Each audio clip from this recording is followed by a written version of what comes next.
residing in the US, with an estimated 11 million of them undocumented. Many of these individuals have lived in the country for over a decade, raising families and contributing to the economy. Immigrants, regardless of status, are a vital part of the US labor force, contributing billions in taxes and significantly shaping industries such as agriculture, construction, and caregiving. Critics of the $1,000 self-deportation offer argue that the program may oversimplify the complex reasons behind undocumented migration. Many of those targeted by the program have deep roots in the US, including US-born children, community ties, and long-term employment. Human rights organizations warn that such policies, while less aggressive on the surface, may pressure vulnerable individuals into making life-altering decisions without legal representation or full knowledge of their rights. There are also concerns about the ethical implications of offering monetary incentives for departure, particularly in cases involving asylum seekers or those fleeing violence. From a strategic standpoint, the administration insists that this approach is a practical way to reduce the migrant population without resorting to mass raids or extended detentions. Supporters say it offers dignity and a choice to undocumented migrants while protecting national interests. However, immigration experts question the actual effectiveness of the program, noting that similar efforts in the past have yielded limited results. The offer of $1,000 may not be enough to motivate individuals who have risked everything to seek better lives in the United States. The debate around this policy underscores the broader tensions within American immigration discourse, balancing border control and national sovereignty among humanitarian obligations and economic realities. With the 2026 midterm elections approaching, immigration remains one of the most polarizing and politically charged issues on the national agenda. In the wider global context, policies like this could set a precedent as other countries monitor the US approach, especially those in Europe and parts of Africa facing rising migration numbers. Questions around voluntary migration, incentives, and state-led deportation policies are likely to spark wider international debates. What remains clear is that the Trump administration's latest move is not just a domestic policy.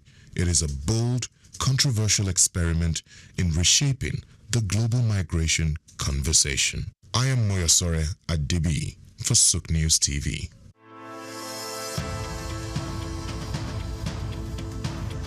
At the heart of a strong currency lies a simple principle. The demand for local goods drives production, creates jobs, reduces reliance on imports, and ultimately stabilizes the exchange rate. Countries like Rwanda, South Africa, and Egypt have achieved remarkable success by investing in their own industries. Rwanda has built a textile industry that competes with foreign imports. South Africa has developed a powerful automobile sector, and Egypt has excelled in agribusiness exports. These nations have strengthened their currencies by prioritizing local production, consumption, and exports. Nigeria, with its vast resources, stands at the threshold of a similar transformation. When Nigerians buy locally made products, fewer dollars flow out of the country for imports, preserving foreign exchange reserves. As local industries become more competitive, they can also expand exports, particularly under the African Continental Free Trade Area, bringing in foreign exchange and strengthening the naira. In 2022, Nigeria spent over $9 billion on food imports. If just half of that had been directed towards locally made goods, it could have significantly reduced pressure on the naira. The key lies in industries with the potential to drive economic growth: agro-processing, textiles, automotive, technology, and leather goods. Nigeria is already a leader in agriculture, but to fully benefit, the country needs to move beyond exporting raw commodities to processed goods. Products like cashew nuts, shea butter, palm oil derivatives, and hibiscus flowers command higher prices internationally. Ghana earns about $2 billion annually from cocoa processing, while Nigeria's cocoa exports lag far behind. With investment in food processing plants and the branding of agricultural exports as premium African products, Nigeria can bridge this gap, reduce reliance on European imports, and tap into Africa's fast-growing middle class. The Nigerian fashion industry has also gained global recognition, but the country still imports billions of dollars in textiles. In 2021, Nigeria imported over $4 billion worth of textiles, while Ethiopia, using local cotton, earned $110 million from garment exports. By boosting local textile manufacturing and using Nigerian cotton, Nigeria could reclaim a significant share of the $15 billion African fashion industry, positioning cities like Lagos, Aba, and Kano as textile hubs. Nigeria's automobile sector also presents an opportunity. The country spends over $8 billion annually on vehicle imports. In contrast, South Africa's automotive sector contributes over $12 billion to its GDP and employs more than 100,000 people. By implementing policies that support local vehicle assembly and production, Nigeria can reduce import dependency, create jobs, and become the region's automobile hub. Nigeria's tech ecosystem, home to fintech giants like Flutterwave and Paystack, is already Africa's largest. If Nigerians prioritize homegrown software solutions, the country can reduce capital flight and strengthen its tech industry, making Nigeria a global player in technology. The leather industry, particularly in Kano, also holds significant potential. While Nigeria produces some of the finest leather in Africa, much of it is exported as raw material. If we focus on producing high-end leather goods like handbags, shoes, and belts, Nigeria can meet local demand and expand exports. Ethiopia's leather exports exceeded $133 million in 2022, while Nigeria's remained under $50 million. By branding and exporting premium leather products, Nigeria can become Africa's leather capital, boosting the naira through increased foreign exchange earnings. To strengthen the naira, Nigeria must prioritize investments in infrastructure, improve product standards, enhance branding, and implement policies that favor local manufacturers. Consumers must also consciously choose locally made products to create jobs and drive industrial growth. The success stories of Ghana, South Africa, and Ethiopia show that this strategy works. It is time for Nigeria to invest in and promote made in Nigeria goods, solidifying and strengthening the naira for a more self-sustaining and prosperous economy.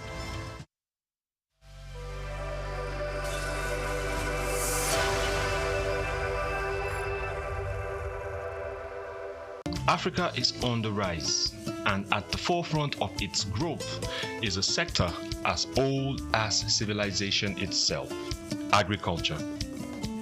Once marked by subsistence farming and challenges with food security, agriculture in Africa is now experiencing a powerful transformation.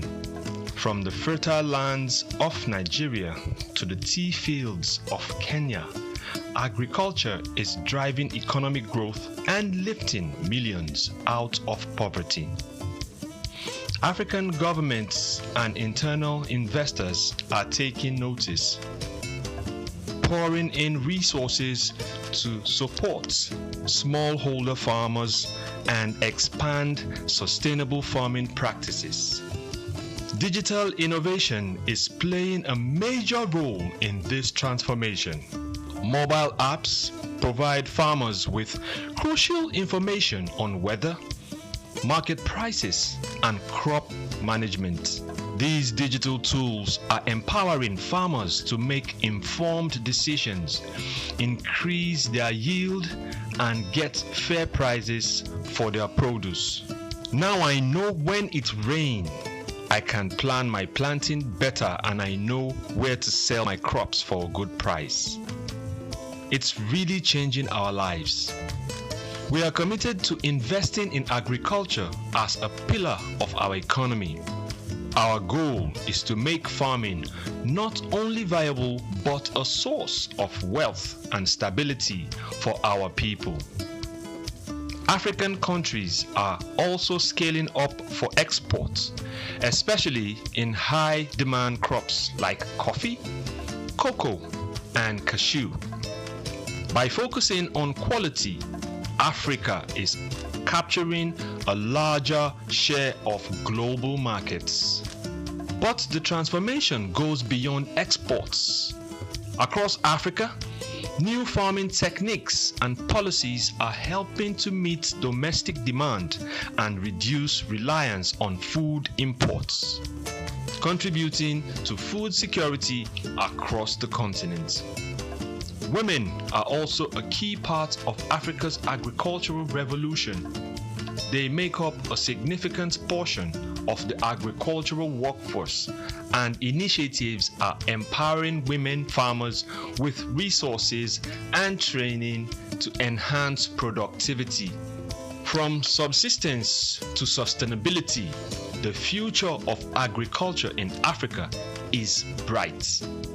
With innovation, investment, and resilient communities, Africa is sowing the seeds of prosperity.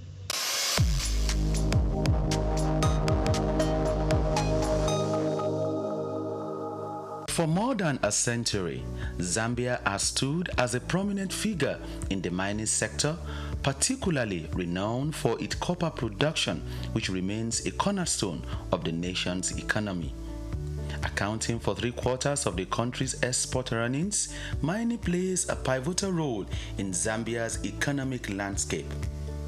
The focal point of this mining activity is the Copperbelt province, home to major copper mines like Lumwana and Konkola, alongside Sentinel in the northwestern province.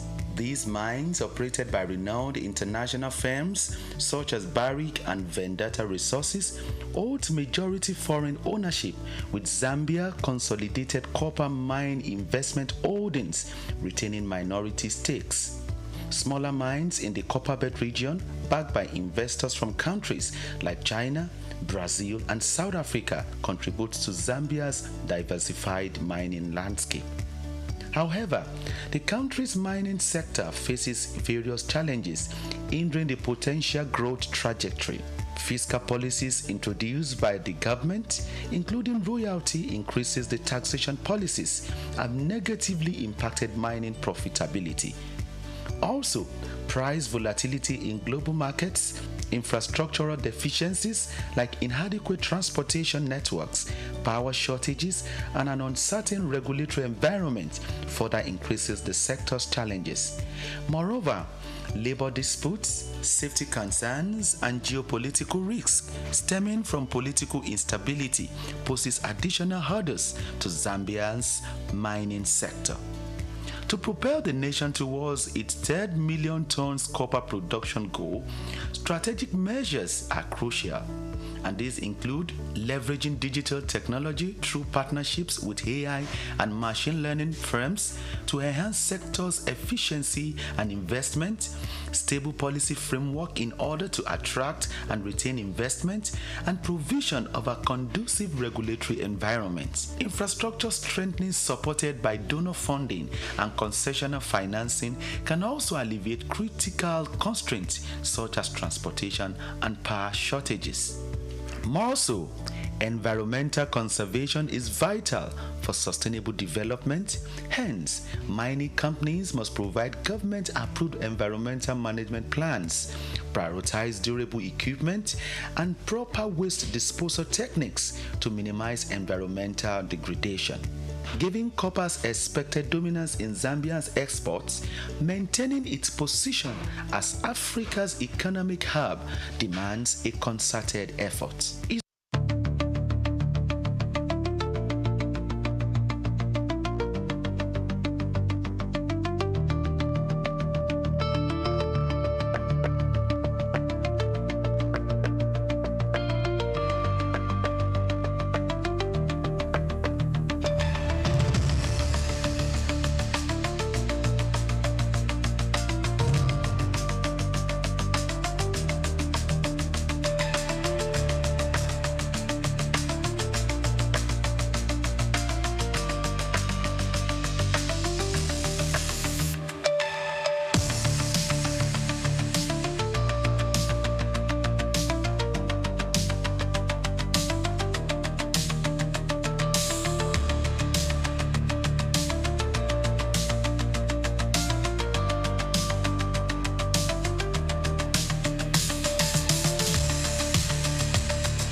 Across the lush southern corridors of Nigeria, a quiet revolution is taking root, rooted in the oil palm plantations of Edo and Delta states.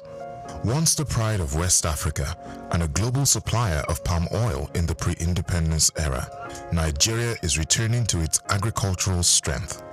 The rise in demand for palm oil, both domestically and globally, is fueling a new boom, one that is redefining investment flows, empowering communities, and reawakening an indigenous industry long overshadowed by crude oil.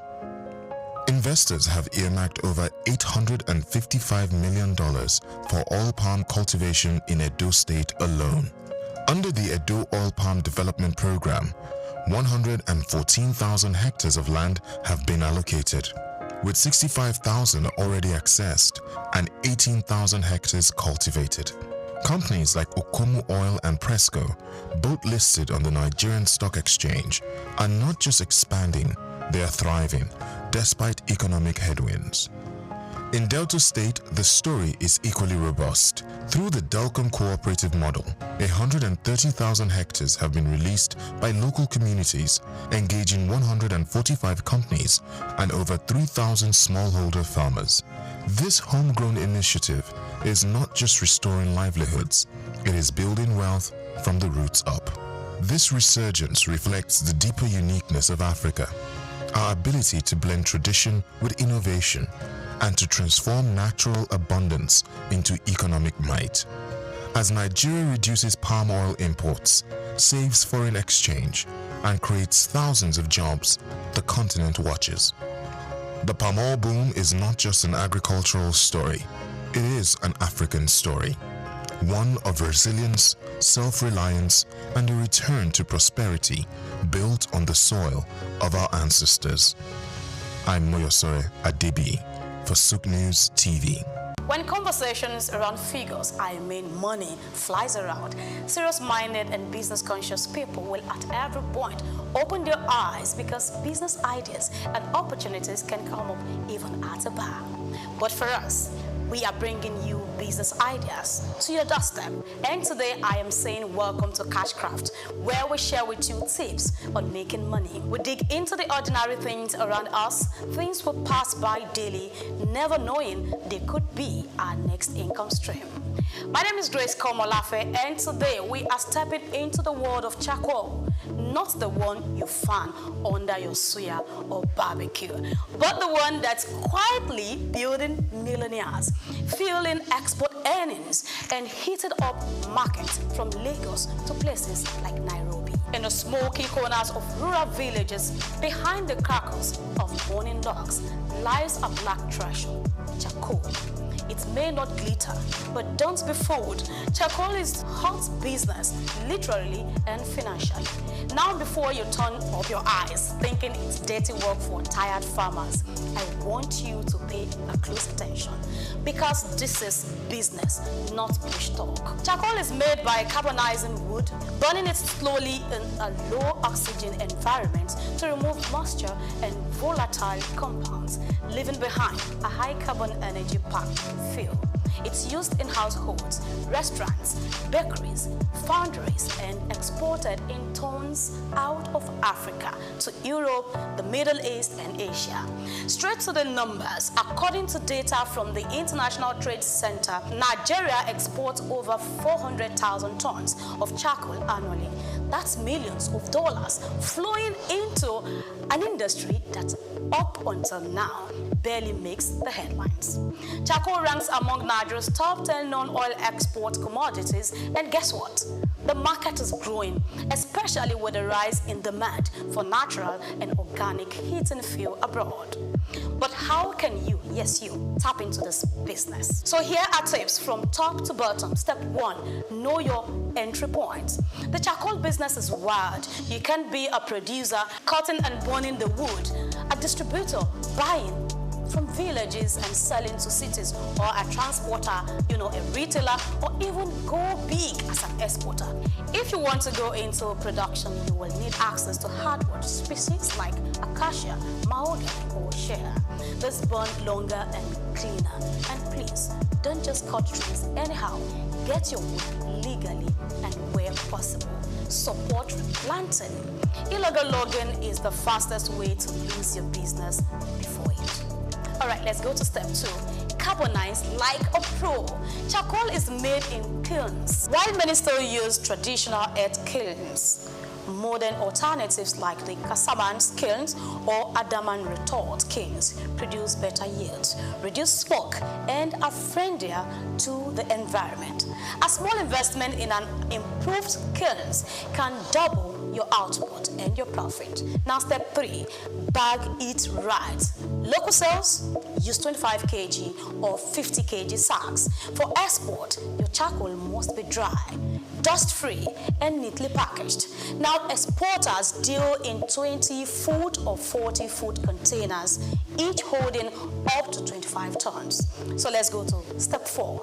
Know your market. If you're selling locally, look for suya sellers, grill restaurants, and food vendors. In urban centers like Lagos, Abuja, or Port Harcourt, and in Nigeria, charcoal sells fast, especially during festive seasons.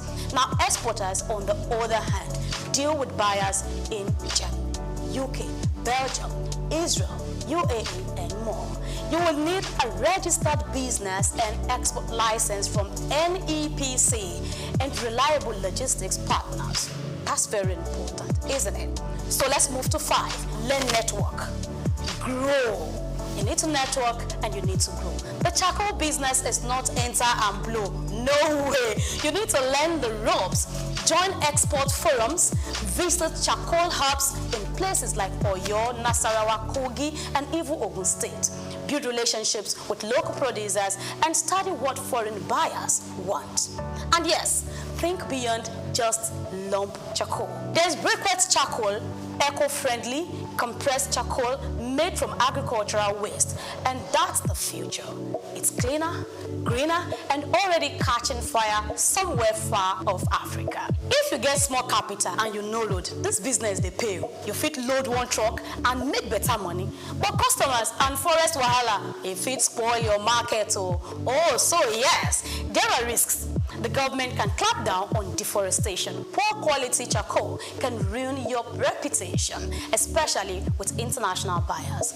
Export delays, customs seizure, they are all real. But with knowledge, structure, and strategy, you can turn charcoal into gold. So here is your takeaways. Charcoal is not just for the poor man's stove. It's for the smart man's pocket. It's a hustle, a venture, a serious export commodity, and whether you start small or go global, it is very much a cash craft. Remember, this isn't professional investment advice. It's a spark, a mental wake-up call that opportunity is often found where people don't bother to look. Until next time, I am Grace Komolafe, and today, what did I do? I have actually helped you to turn smoke into substance on Cashcraft.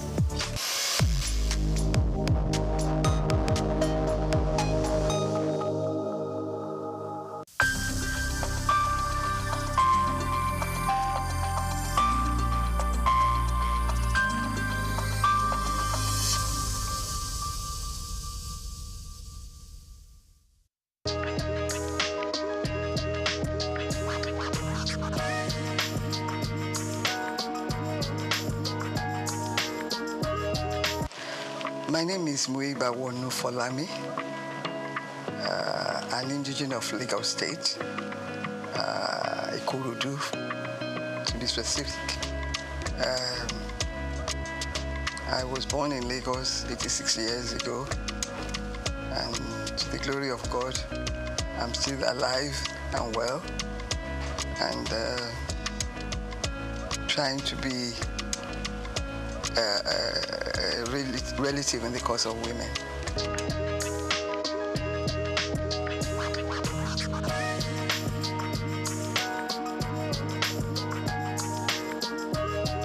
I attended primary school. I started at Ansarudin Alakuru School. From there to CMS Girls School, and then Queen's College, Lagos. From Queen's College, I went to the Portsmouth College of Technology for my A-levels, and then University of London for my first degree in law. The same university for my master's degree in law. I had, between obtaining my master's and my first degree, I was in Nigeria to do the mandatory law school course. I was one of the last people to do a 3-month course before it was changed to 1 year. And then went back to England for my master's. And from there to lecture at the University of Zambia. Back to Nigeria, I was appointed by Dr. Taslim Elias, the CJ of Nigeria, to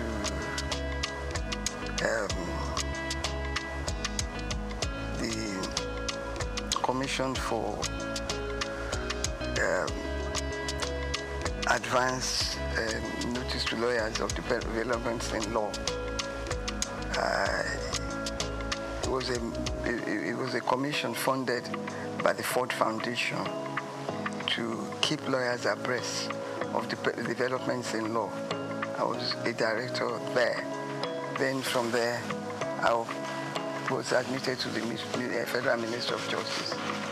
After being legal advisor to many ministries, I ended up as the Director of Public Prosecutions for the Federation. And after that, whilst I was the Director of DPP, I was appointed Attorney General and Commissioner for Justice in Lagos State. After retirement, I've been involved in social work, in religion. I've always had religion, but I spend more time on religion. I read, I watch telly, and I live a good life to the glory of God.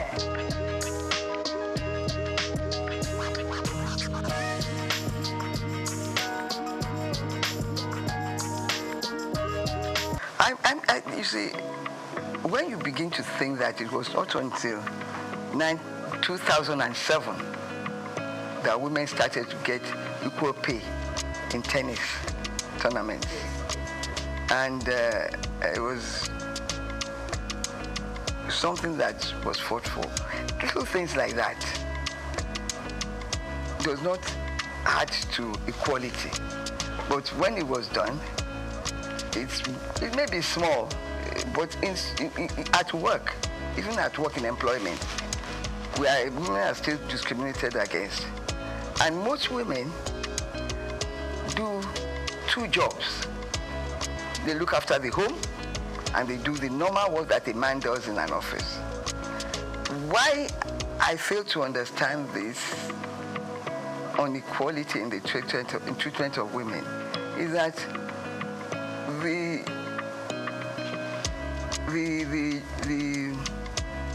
work, the responsibilities in the workplace is not reduced for women, even though we do not want to be paid the same salary as men.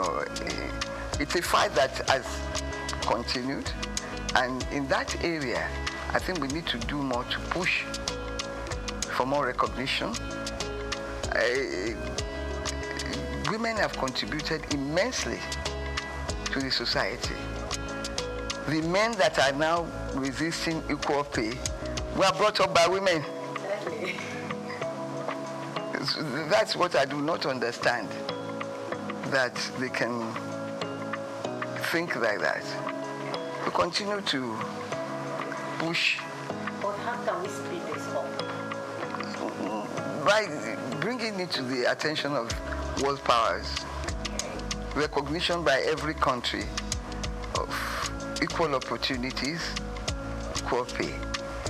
I want to know, I want somebody to explain to me the jobs that women cannot do. Yeah. They've contributed immensely. Even in the new thing, IT, we're at par with men. So I do not see the reason for it.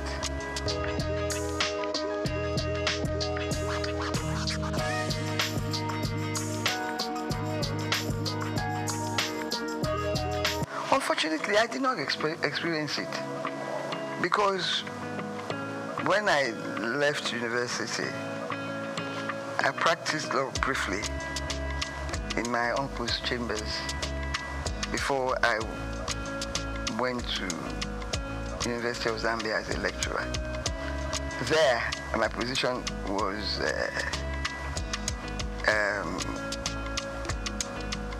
enhanced in the sense that I was a foreigner, and I got all the benefits of being a foreigner, serving in their service. Fortunately, in Nigeria today, the federal government does not discriminate in terms of salaries. Whether you're a man or a woman, you get the same salary scale, and you are promoted on equal basis. Kudos to the federal government, to Nigeria for that. But in the private sector, things are different. In some companies, this is the area that we have to work on, because the job content is the same.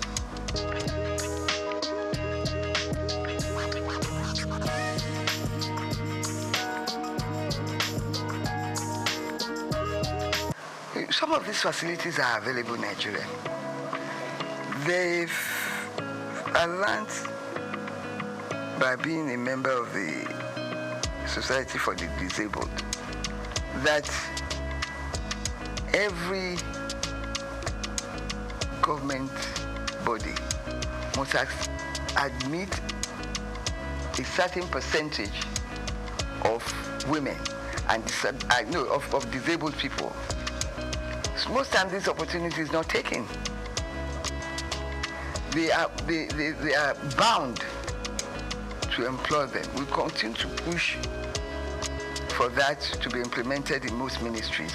It's important because it's there. You have to take a certain percentage of disabled people to work in government positions. It's important that we work to enforce that rule in our society. When it comes to discrimination, Nigeria is way ahead of some developed countries because we, through slavery, we faced discrimination right from the beginning. We now know how to resist it. But in my country, Nigeria, in the federal government, in the state government, there is no discrimination. It may happen in private organizations, but they must continue to push to let them understand that the job content is the same.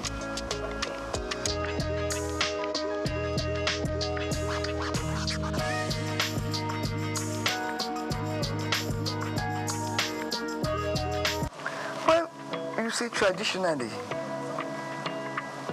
under our culture, women are in the other room. Well, the quotation. Yeah. That's our society. That's our culture. It's going to take a long time to evolve. In my time, female education was not so-called popular.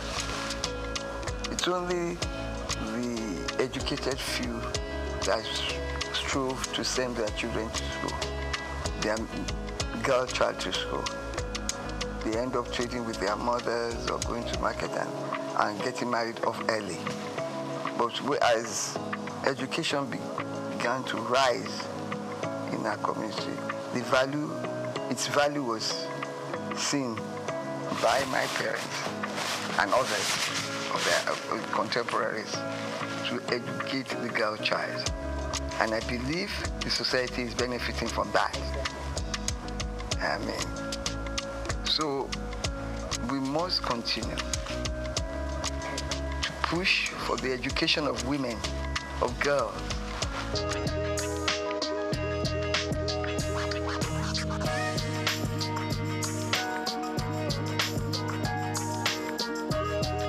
I have thought that, when I read that, the certain state government has appointed look at our National Assembly, 4 women in the Senate. Isn't that shameful? And that is the society. We have to continue to push women up. Let these political parties know that we want women. Let us organize ourselves to continue to vote for women massively. I give kudos to our governor, Babajide Sanwo-Olu. His cabinet women is well represented in his cabinet. And I enjoy that. I love him for that. And I continue to urge him to do more. He's done a lot. I think Lagos State has the largest representative of women in cabinet.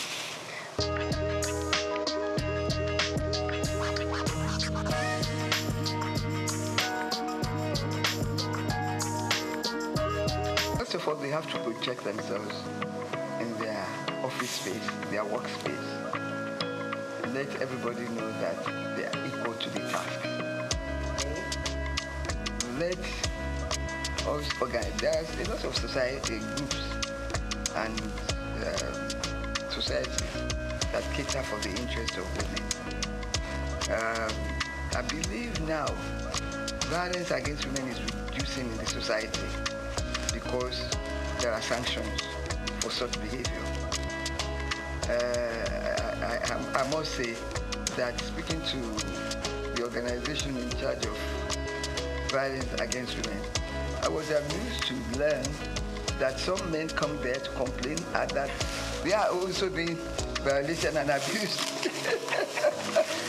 Yes, it's a two-way thing. It's a two-way thing. So that is reducing our society. Education of the girl child is important. We have to let the locals know that education is important. Let them showcase to them the lives of those who have been educated and who are holding high positions. I'm glad that our president, Bola Ahmed Tinubu, has returned history to the classrooms. It's important. Let them know about people that have contributed to the development of our societies and country. It's important.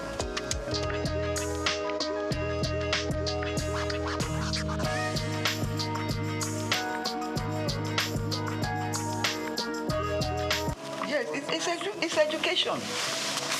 It's education. Once people are educated and they know that there is nothing a man can do that a woman cannot do when it comes to the workplace. We have women engineers, miners, and also all of that. Give me a job specific that a woman cannot do, then I'll change my views. So the moment you begin to upgrade education, let government now continue to vote more for education. I don't believe we are doing enough. There is a UN convention, and I think Nigeria is part of that convention, that a certain amount of a nation's income should be devoted to education. I'm not sure whether Nigeria is complying with that. But some states are better than others. And we must, education, I believe in education of the girl child. Some states now are taking children, girls off the street. Walking is completely prohibited. Things like that will help.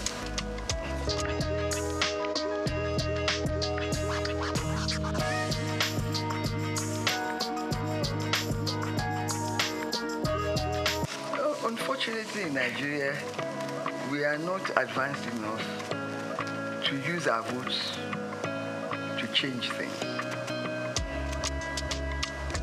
We are still not voting for individuals. We are voting for parties, irrespective of performance. Education will help. And when we join other nations for the same purpose, we get results. Our organizations who are fighting for women in Nigeria should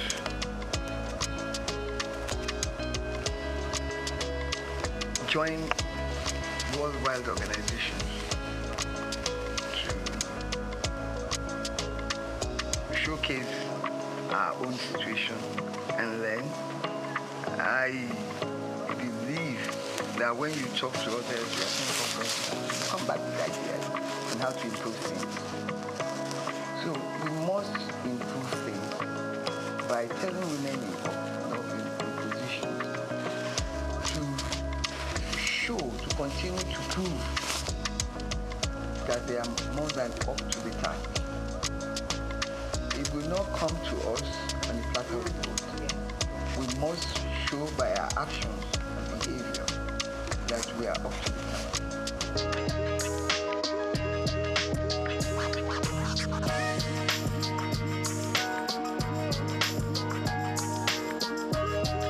Of course, some women are wrong in claiming equal rights to their husbands in the house. I completely abhor that behavior. even though you are husband and wife, the man in my culture remains the head. You should be respected. You should be respected. It's only now the condition of living is so high that you join the two incomes together to run the house. In the past, it was the men that ran the house to pay for everything. Maybe some of these women are thinking that because they are contributing a quota to the development, that they have equal rights. Yes, they have equal rights on the upbringing of the children in their homes and everything. But respect is important. That will keep the home, and the children will learn and imbibe it into their own children too. Equal right does not, in my view, mean that you can be rude, can not submit to your husband's wishes. Equal right means something differently. Respect comes out of it. It's important.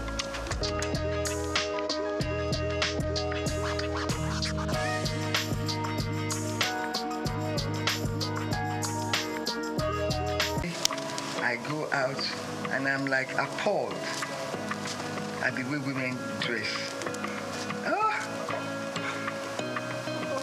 There's a competition to show as much of your body, to do as much of your body that you can. It's absolutely disgusting. They're not women. They're no longer women. The exposure, things that if you did in my time, a member of the community will cover you with a cloth and send you home. Because community mattered at that time. You dare not misbehave outside your compound because this community is watching you and reprimanding you if you go wrong, if you behave badly outside. That is law. And that is why you see people, even their dressing, show disrespect to womanhood and to themselves and to the community. We must learn, teach our children etiquette of dressing, speech, how to think and speak in a decent manner. We don't have it anymore. We're losing it, and it's shameful because people are appreciating naked women on the streets.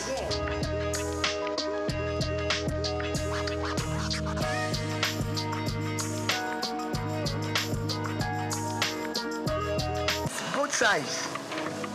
If people dress badly and you tell them and ignore them, they won't try the next time. For instance, I believe nobody can dress to come to my house or to come to my party like a naked woman. I will turn her back. I will turn her back. So that's the type of thing that we should all do. Let the people doing this know that we do not appreciate things like this. When the society itself corrects it, we must correct it individually. We should, if their parents cannot correct it, we must, by ignoring them and not allowing them to come near us.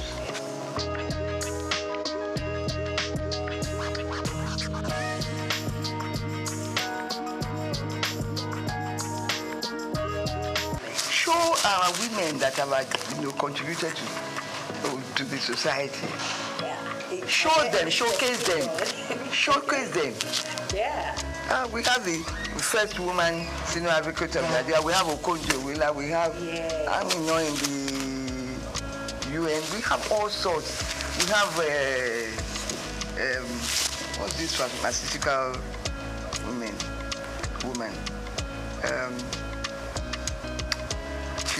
She's done so much. The younger ones are there. Little ones like Shadi Okoya is managing her husband's company and doing well. Let's encourage them. They are young. The young ones, they are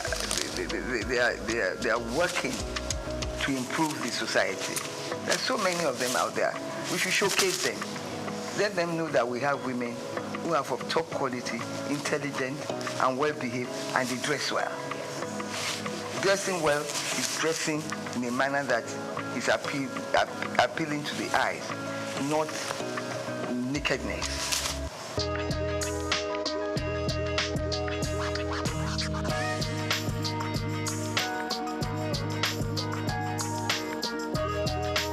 That's my darling, this new CJN of Nigeria. Okay. Who do that?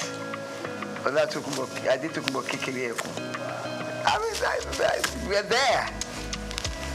Female CJN. Yeah. And there are so many female chief judges all over the federation. There are so many in the medical profession, in the engineering profession. We have pilots. So let them know that there is nothing that a woman cannot do. In IT, in everything, women are moving forward. We should showcase them. We should let their pictures be seen in our newspapers, in our news, in everything, to encourage young girls that you too can get there. If they don't see, and if they don't know the history of these women, how they got there, they too will not be inspired. We have to inspire the young people with the achievements of women achievers. Kekere rose from magistrate to right to the top. I admire her. She's well composed, well behaved. Some of these people, when they become something, they lose their heads. They start with, no, she's so respectful, well behaved, well dressed. I don't think she would allow herself or her children to come out naked. Never. So people like that, Okonjo Iweala the same. We have a lot.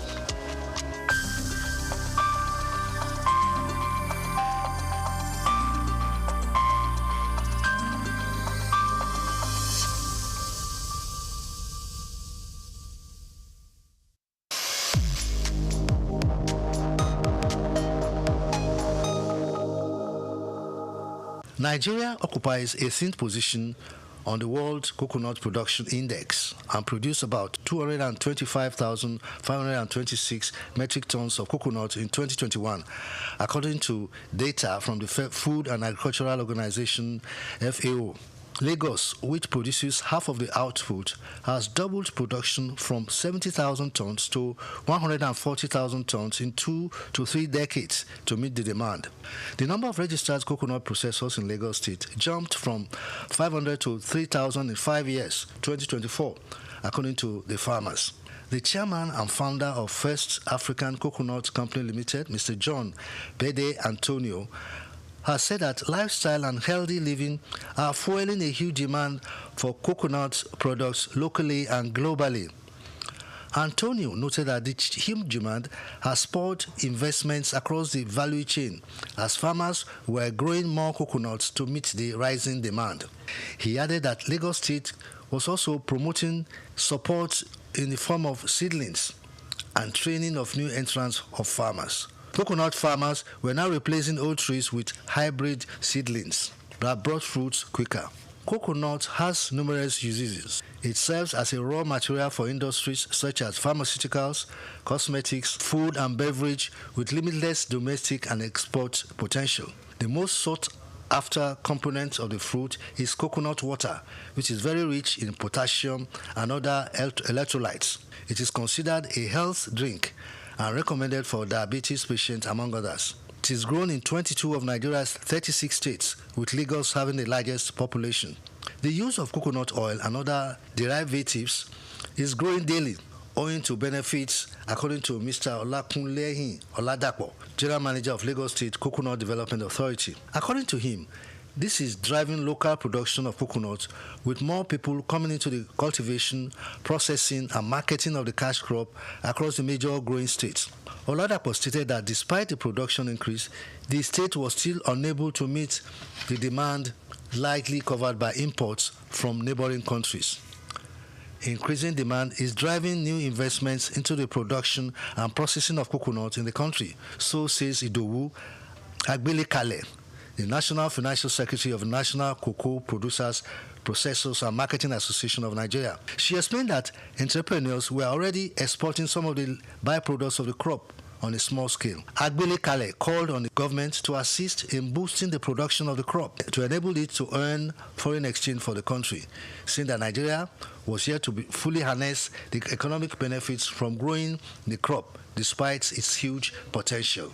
Also, the Lagos State government was helping farmers to get improved seedlings as it planned to stay ahead in growing the coconut, in growing the commodity in the country, while creating jobs and boosting supply for processors.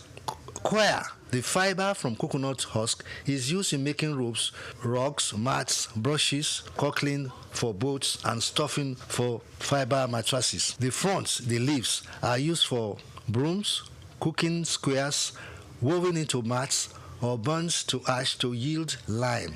Husk and shells are a source of charcoal and can be used for fuel.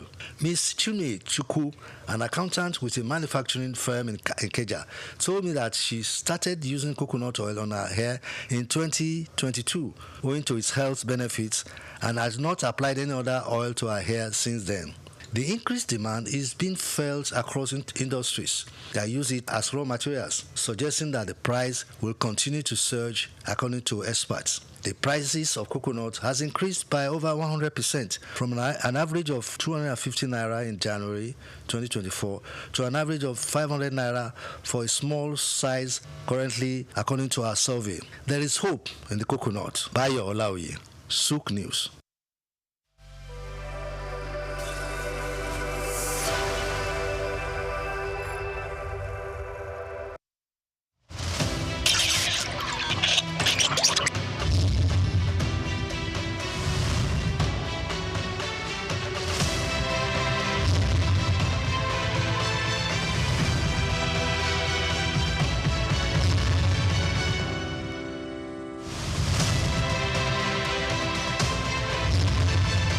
The Nigerian National Medicine Development Agency, NNMDA, was created in 1997 and backed by Act 2019 to enable the federal government of Nigeria through Federal Ministry of Science, Technology and Innovation actualize its critical and strategic mandates to research, develop, document, preserve, conserve, and promote Nigeria's natural medicine defined as indigenous medicine. 4 Director Generals had steered the affairs of the agency since its creation 28 years ago.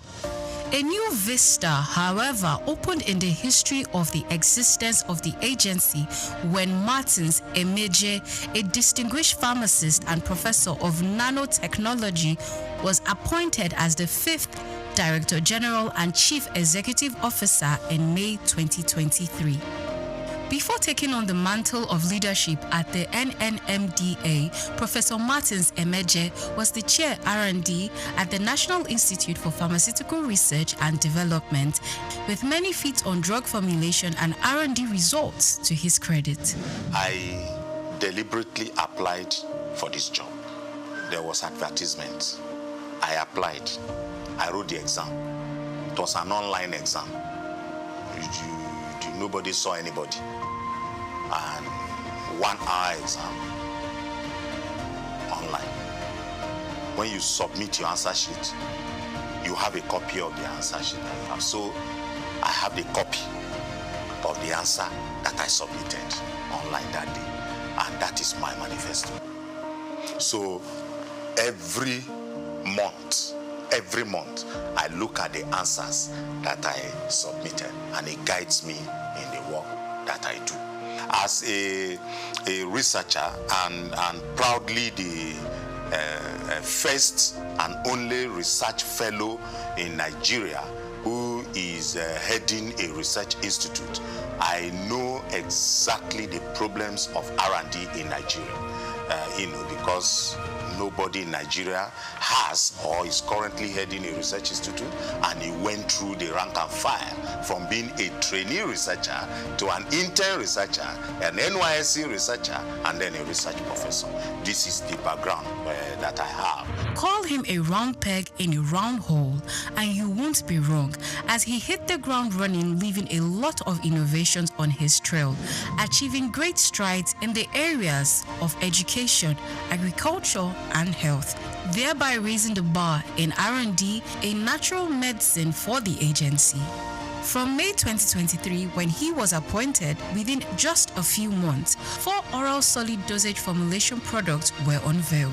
My greatest moment actually happened on 8th of March 2024, when the Minister of Innovation, Science and Technology, Chief Uche Naji, came to Lagos in the campus of NNMDA here to launch 4 oral solid dosage forms.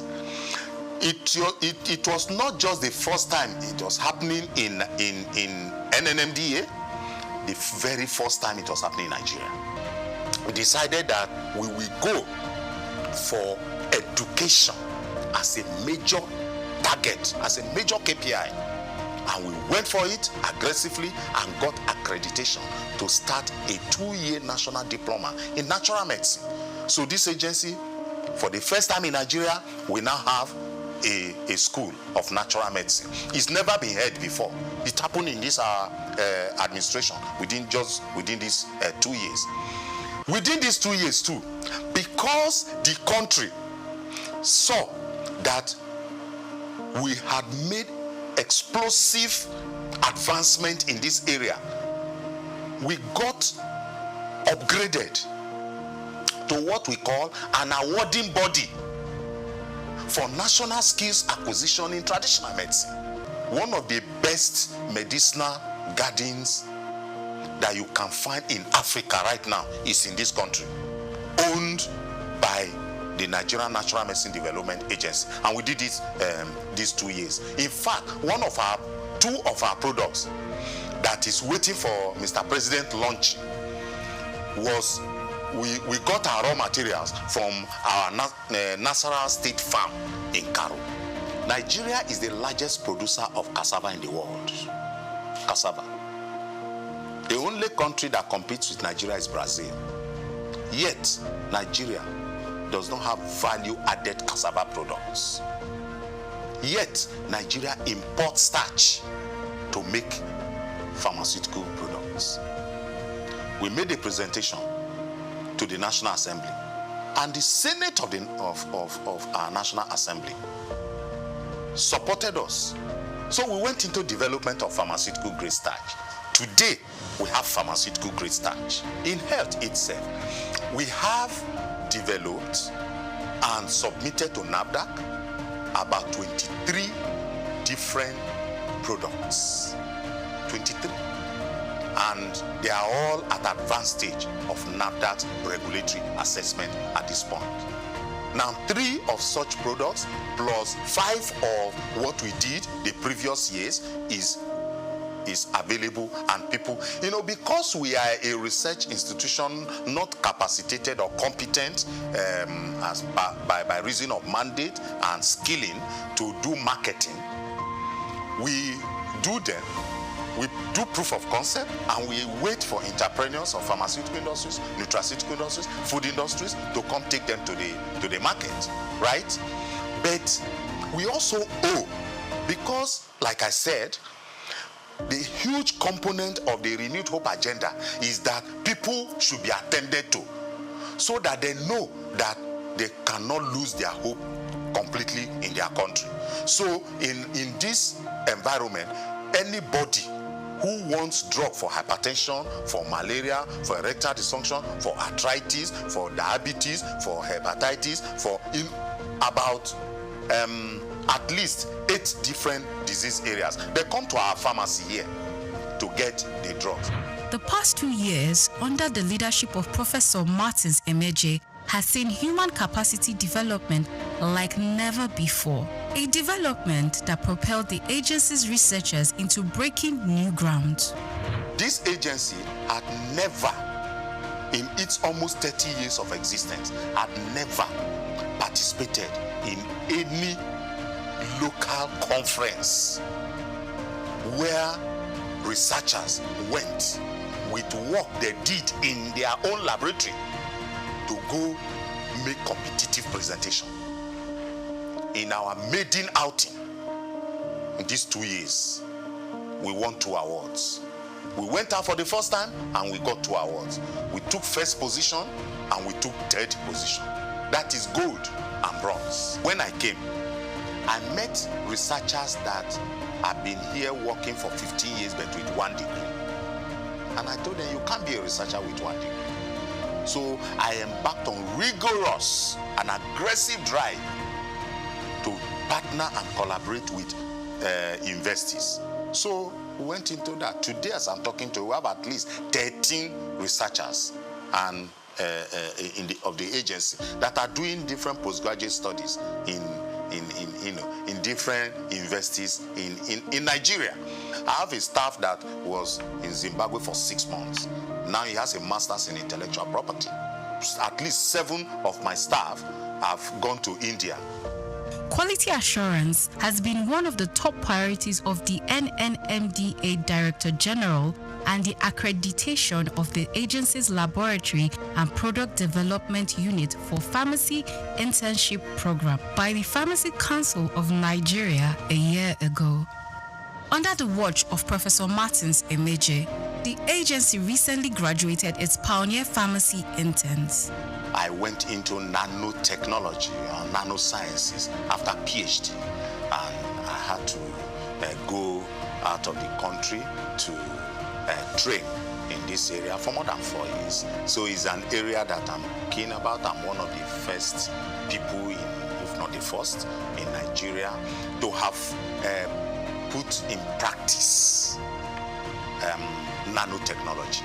What it has done to me as someone who studied Western pharmacy, which is more like macro study, it is that it has taught me how to manage resources, no matter how simple.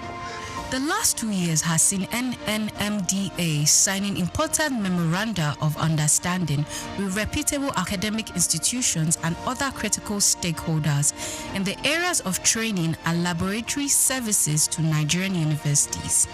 As part of its advocacy and public enlightenment drive, the agency brought together critical stakeholders in the nation's natural medicine space for a national dialogue on rethinking natural medicine aimed at galvanizing the needed support and political will. I want the president of Nigeria to just be coming on television and saying that people, natural medicine, no other thing. Natural medicine, let's do our own. Let's do our own. Let him just be saying it. Anytime he's talking to press, let him say it. Because once people know that this is where the president is, this is where his mind is, this is what his body language is, they will start investing in natural medicine. A turning point for the agency was the resolution of the National Assembly on Natural Medicine Gazette. The visit by the chairman, House Committee on Legislative Compliance, was a further demonstration of the renewed impetus. We cannot have 160 million people subscribing to something, and then the remaining 40 million people, you now want to say that foreign medicine, what you call allopathic medicine, that is the superior to our natural medicine. No, it's not. So when the House of Representatives passed that resolution, I told myself, I have now achieved. So what I was thinking would take me 4 years to achieve, actually, we got it done in 2 years. And it's one of the, so our target has actually increased. The best place to actually functionalize or operationalize Renew Hope agenda, Mr. President, is in the health sector. It's in the health sector. And I always tell people, 2 things that if you have security in it, then you are safe. food and medicine. Any intervention, any project that we do, that it is not about developing our own indigenous resources, is short-term. It's not sustainable. The only sustainable form of development is indigenous development. So anybody who wants to give me support now, I will just tell you what I want. For example, I want all my staff to live in this compound. If you go to other countries of the world, all these staff of the research institution, they live inside the compound. Inspiring a new mindset among staff and attitude to work for the NNMDA Director General, the task of achieving the mandate and the vision of the agency is work in progress.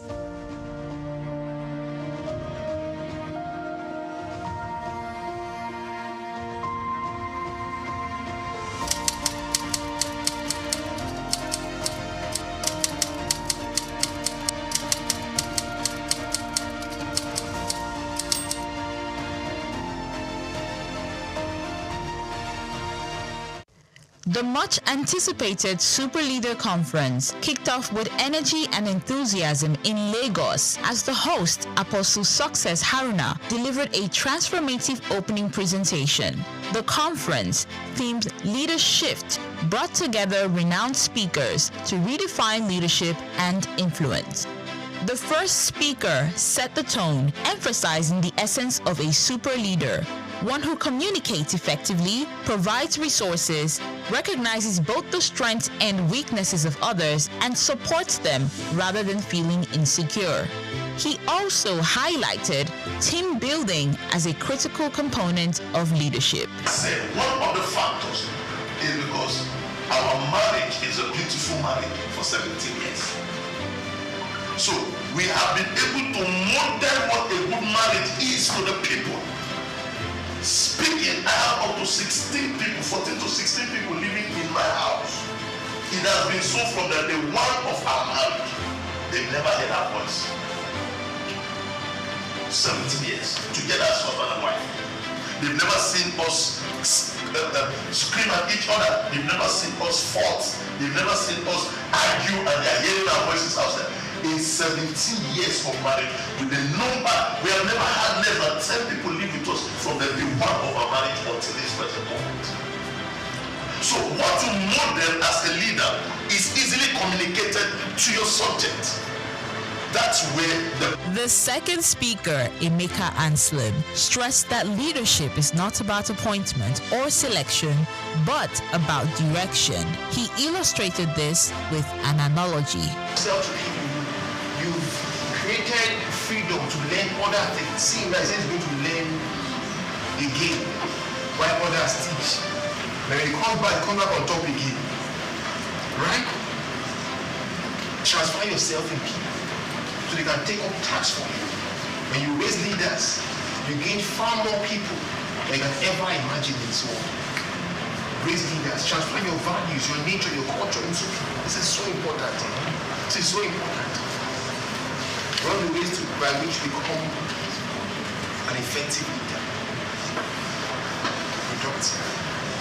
Produce people after your kind. That's what God even commanded. Produce people after what?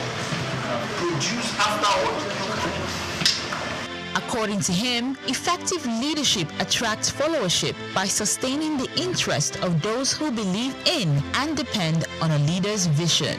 He emphasized vision, uniqueness, innovation, and creativity as core pillars of leadership.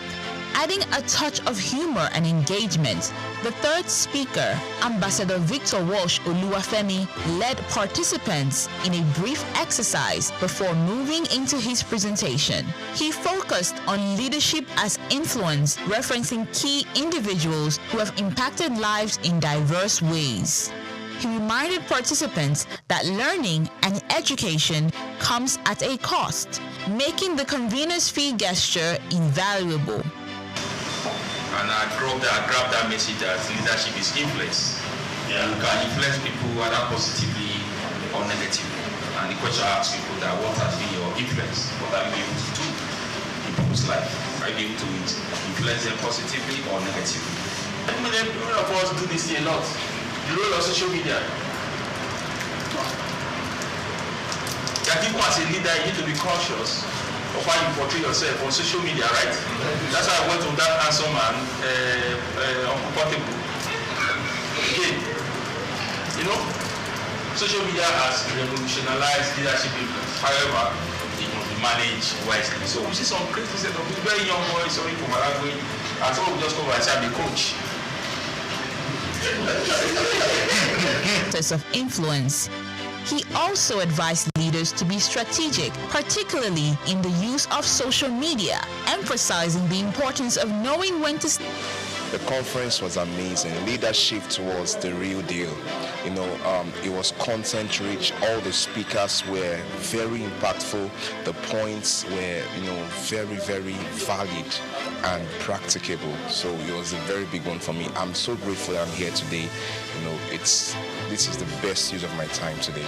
Let's realize that to be a leader, a true leader, you have to show your followers what you want them to do. You share your vision with them and also do the work. Let them see what you're doing. They'll be able to replicate. Basically, is for me, is emotional intelligence in influence, in influencing people. So it's so profound for me, and I'm taking that back into my space. The third speaker, he got to identify some types of leaders, and one of them was a transformational leader.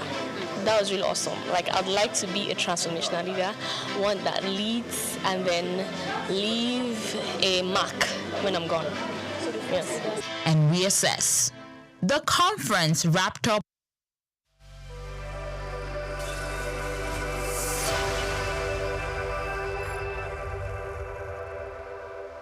Hello and welcome to another edition of Cashcraft. I am Grace Komolafe. Today I have for you something that really looks ordinary, but it's more than how some people perceive it. This isn't just news, it's a wake-up call, a signal, especially if you live in or near Kayama, Kwara State, or you have any connection to the north-central zone of Nigeria. According to reports, the Kwara State Shell Butter Factory in Kayama is projected to create 10,000 direct and indirect jobs, officially confirmed by the Commissioner for Agriculture and Rural Development, Dr. Afiz Alabi. Now, this news isn't meant to bore you. It's a flashlight revealing something you need to tap into.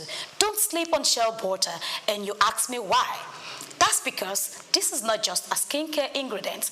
It is a multi-million-dollar global commodity, and it starts from the word shell 3. Shell butter is a natural fat extracted from the nut of the African shell 3, Vitellaria paradoxa, native to the savanna belt of West Africa. It's rich in vitamins A and E, packed with essential fatty acids, and used in skincare and cosmetics, cream, balm, soaps, hair products, pharmaceuticals, chocolate industry as cocoa butter substitute. From Africa to America, France to Japan, shea butter is in demand. A metric ton of raw shea butters can fetch around 350,000 to 500,000 naira, depending on quality and volume. Processed butter can go for about 2,500 to 4,000 naira per kilo locally, and higher when exported. In global markets, refined organic shea butter is gold, trading at $4 to $10 per pound, depending on certification. Nigeria is the world's largest producer of shea nuts, yet we are not making nearly enough from it yet. Are you still thinking it's a job not fit for you? Perhaps that's pride. Yeah, but here is the reality. Anyone can go into this, male or female, young or old, educated or not. It's not about the job title, it's about your operational model. Now let's take a look at ways to tap into the shea butter business. 1. Shea nut collection and selling. If you live near wild shea trees, you can gather and sell nuts in bulk to processors or exporters. 2. Local processing and packaging. With basic training training and equipment, you can extract and sell raw shea butter to traders, beauty salons, or markets. 3. Skincare line startup. Infuse shea butter into soaps, body butters, hair food, lip balms. Brand it, sell online or offline. Let's go to 4. If you are thinking export, then join cooperatives or secure necessary certifications like NOP Organic, Fair Trade, or EcoSat to export high-value shea butter. Now we move to 5. Value chain services. Offer drying, logistics, aggregation, quality testing, or training services in rural communities. If you are in Kwara and ignoring this, then you are sleeping on what could become your ticket out of poverty or your ladder to wealth. Kayama is becoming a hub, and the government is backing it with infrastructure and policy support. So why miss out? While this is not a professional advice, remember to do these things to get started. 1. Join a shea producer cooperative. Example, National Shea Products Association of Nigeria. You can search for a whole lot of them. Attend local trainings, workshops, often supported by NGOs and donor agencies. Start small. Even with 50,000 to 100,000 naira, you can begin processing locally, packaging neatly, label professionally, even if you're selling on Instagram. Now, research export guides from NEPC, Nigerian Export Promotion Council. The Kayama Shea Butter Factory is only one part of the story. You are the next chapter. Don't let ignorance or pride rob you of this golden opportunity. Whether it's as a collector, a processor, or a brand owner, shea butter is calling. Will you answer? That's it on Cashcraft, where we turn everyday ideas into smart business moves. I am Grace Komolafe, helping you start up your day and making it count. Bye.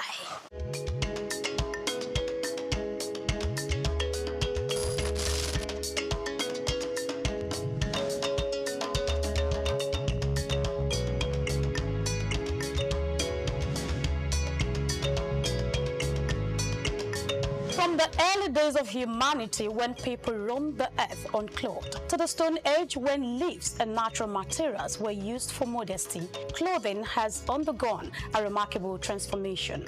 As we progress to the weaving of fabrics and the art of textile printing, Ankara emerged as one of the earliest and most distinctive forms of attire. Today, Ankara has evolved beyond its origins, becoming a significant cultural symbol for various ethnic groups, states, and nations. Ankara, more than just a fabric, it's a symbol of pride and culture for millions across West Africa, deeply embedded in their identity and heritage. I bet you've been in touch with this fabric one way or the other, but have you ever asked where and how it all began? The journey and history of Ankara is what we are about to uncover, and how it became a powerful emblem of African heritage.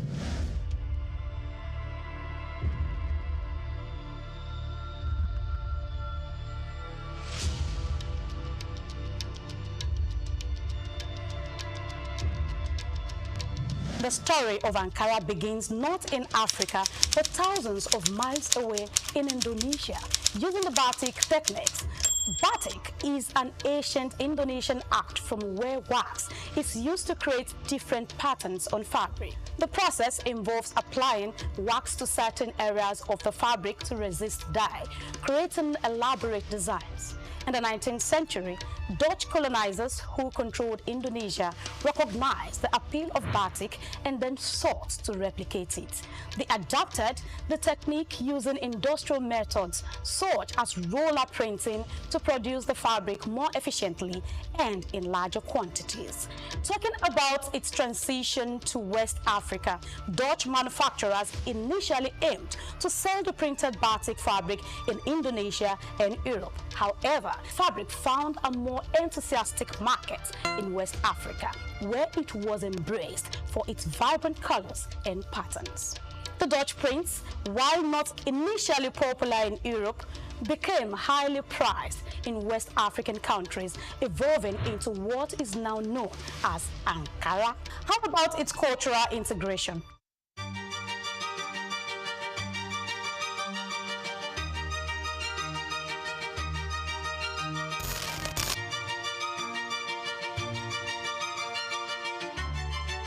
Well, the exact individual or company responsible for introducing batik to the African market is not well documented, but over time, Ankara became deeply integrated into West African culture, symbolizing various aspects of identity, status, and tradition.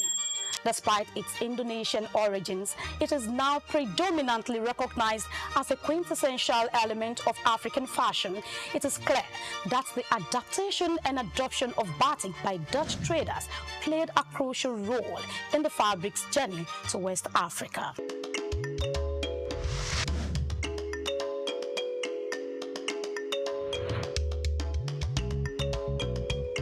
By the early 20th century, these vibrant fabrics had become deeply embedded in the West African culture, from bustling markets to family gatherings. Ankara was more than just clothing. It was a statement of identity, social status, and unity. Even today, Ankara continues to hold a special place in West African society, alongside other widely recognized fabrics, reflecting the region's rich textile heritage.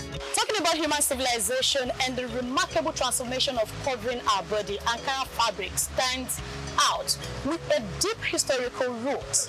Let's take a look at some of the beautiful collections and hear from one of the biggest retailer in Balogun markets, Lagos Island. I deal in what do you call it, Ankara fabrics. We have the big one, which is vegetable block wax. That's the bigger range. You have the medium range. There are also vegetable block wax. So those are the two types of category that we sell. We buy from wholesalers, which is on the mainland. Then we resell. Like people use it for ashwebi. Some people use it for ready to wear, like tailors. They use it for ready to wear. And some people just buy it for maybe like a mini celebration, or in short, all celebration, all ceremony and celebration. So this one now, this is a medium high target, vegetable block wax. This is a medium one. If you touch it, you will see the texture. It's not that 100% cotton. So compared to this one is a big one. Yeah. So when you touch it, you see the difference. This big one, this medium. This is big, this is medium. Yes. That's the difference. This has more quality than this. So that's just the difference. And it's not that this one is bad. It's just that some people's pockets that will determine if you can go for big. Some don't like the medium one, so they go for this. They based on this. Buy some that can't afford this, just buy this.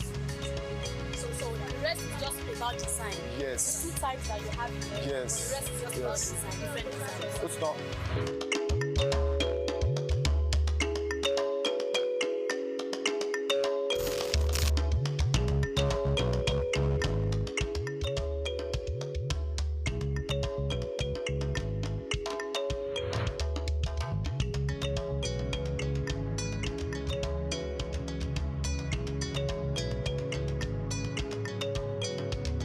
As West Africa gained independence in the 1960s, Ankara's popularity soared. It became a symbol of African pride, a rejection of colonial influences, and an embrace of cultural heritage. From everyday wear to high fashion, Ankara represented a new era of self-expression. We are playing with this machine. We have this time, so you can leave it for 5 minutes, you can leave it for 3 minutes, depends on how strong you want it to be. So, and as long as you can keep it for that a couple of times, that's how it will last. It will last, okay. And another thing that make it fade off easily is washing machine. Oh. Yeah, when you are using a washing machine. So it should be hand washed, not... not so strong wash. You know, Ankara is not something that, especially when it's adult clothes, you know, it's not something that you rub on the floor.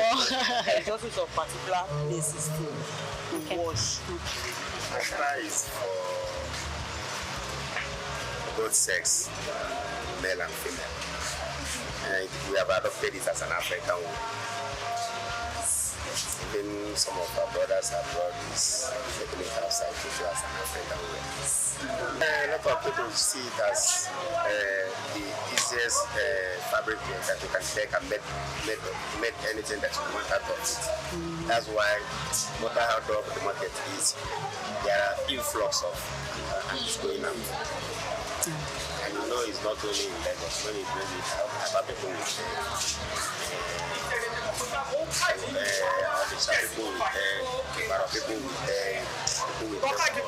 all sorts of places. So that is how it spread. So you'll be surprised that you're sitting down here, you will see design today, tomorrow you come, you don't see it again. So there are some trends in Ankara, there are some outfit that is like, well, you can't specify now because anybody can wear anything, but you see some colors that are too sharp. You say that is outside color. Igbos like dark color, yellowish, and you know there are some like this one that is here now. Is an Igbo uniform. That fragrance stuff. An Igbo uniform. If you see, go to. Okay. If you go to function, you see things like that. And if you go to market, it's a separate and the price is different. It doesn't move like the others. Okay. So you have to buy with caution. Today, Ankara is not just a fabric, it's a global phenomenon, worn by millions. It graces runways from Lagos to Paris, New York to Tokyo. As a symbol of African pride and identity, Ankara continues to evolve, influencing fashion, art, and culture worldwide.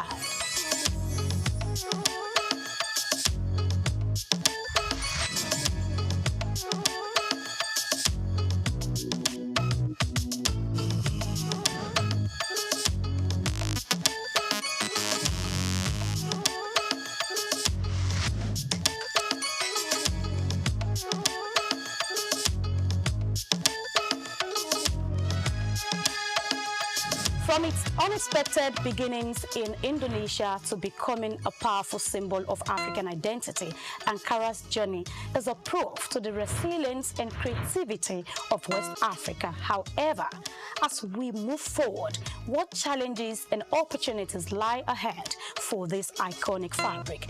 Join us in the next episode as we explore the current state of Ankara production and the hurdles it faces into this global market. I am Grace Komalafe. See you again.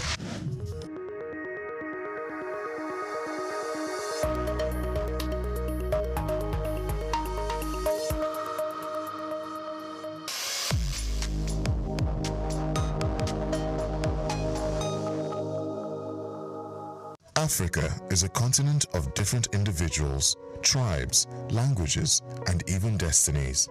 Every African country is unique in its own way, with something that sets it apart from the others.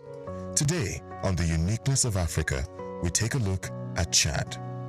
Chad, located in north-central Africa, is a land of extremes and quiet resilience.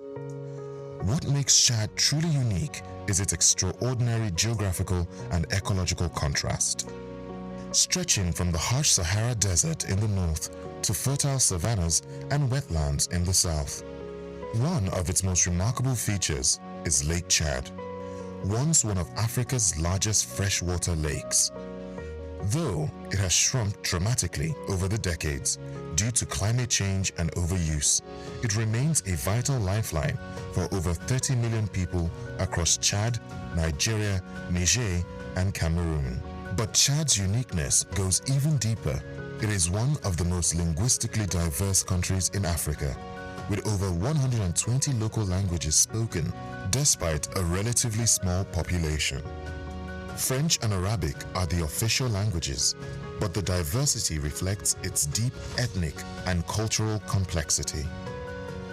Chad is also home to Sakuma National Park, a conservation success story in Central Africa.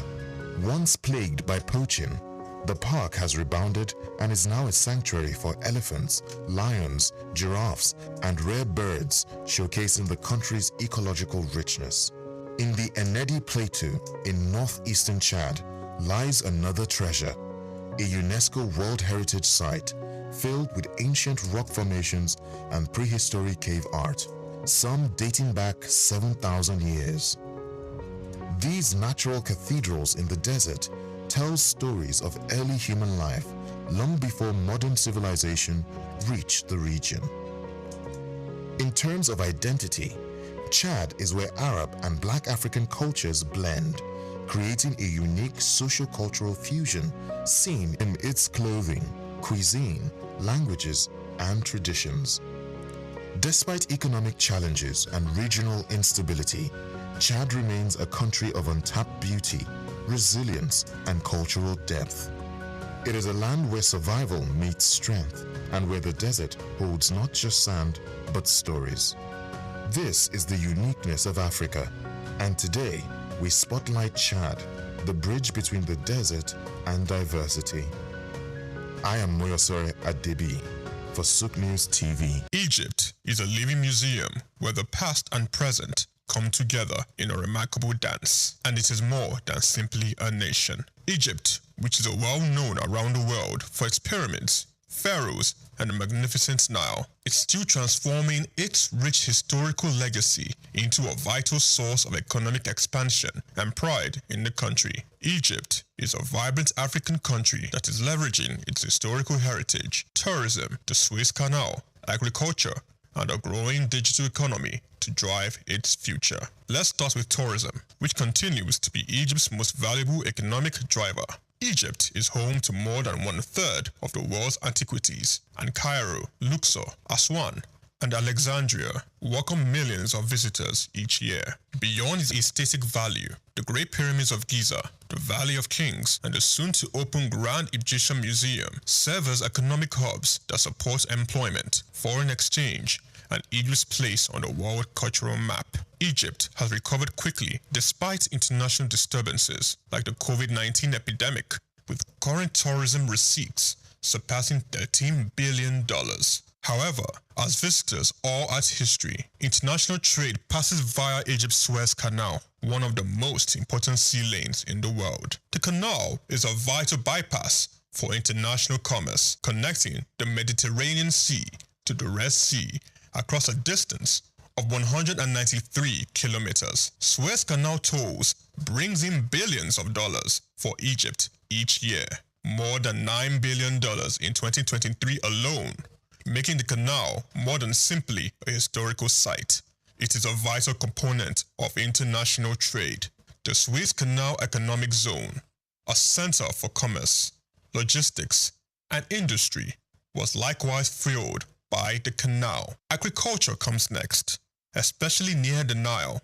Important products including wheat, rice, cotton, and dates are grown in the lush Nile Valley and Delta. Citrus fruits, particularly oranges, which are highly sought after in Europe and the Middle East, are among Egypt's biggest exports worldwide. Innovations in irrigation and climate-smart farming are growing, and agriculture still contributes to national food security and rural lives. Infrastructure and energy are also changing quickly. By exporting liquefied natural gas to Europe and other countries, Egypt has established itself as a new energy center in Africa and the Mediterranean. This change includes the Zohr gas field, one of the biggest in the Mediterranean.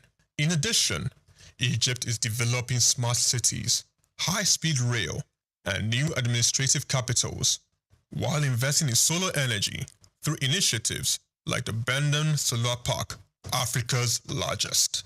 Not to be overlooked is Egypt's creative economy. The film industry in Cairo is sometimes referred to as the Hollywood of the Arab world, and pop culture in North Africa and the Middle East has long been influenced by the Egyptian literature, music, and television. Young Egyptian creatives are already establishing new industries such as tech companies and fashion. Thanks to the growth of social media and digital storytelling, Egypt has geopolitical weight due to the advantageous location at the intersection of Europe, the Middle East, and Africa. Its position as a continental power is further supported by its participation in peacekeeping missions. Commercial agreements such as COMESCA and the African Continental Free Commercial Area AFCFTA, and regional diplomacy. However, the way Egypt skillfully combines innovation with tradition is what really makes it stand out. It is one of the few African countries where a more than 5,000-year-old civilization still shapes its economy and reputation outside. Egypt continues to leverage its history to forge a strong and aspirational future, whether it's a software entrepreneur in Cairo, or a relic in a museum, or a ship across the Suez. This is Just Africa, and I am Chike Okolo.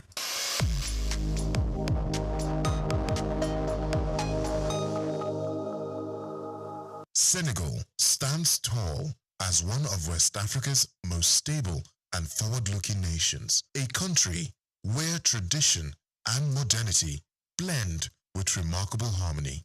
With its strategic location on the Atlantic coast, Senegal has long served as a gateway for commerce, diplomacy, and cultural exchange across the continent.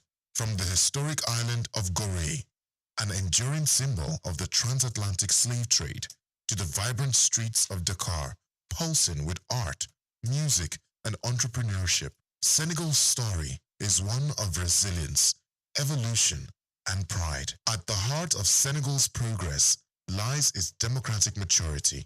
Often hailed as a beacon of stability in the region, Senegal has consistently demonstrated peaceful transfers of power and a robust civil society.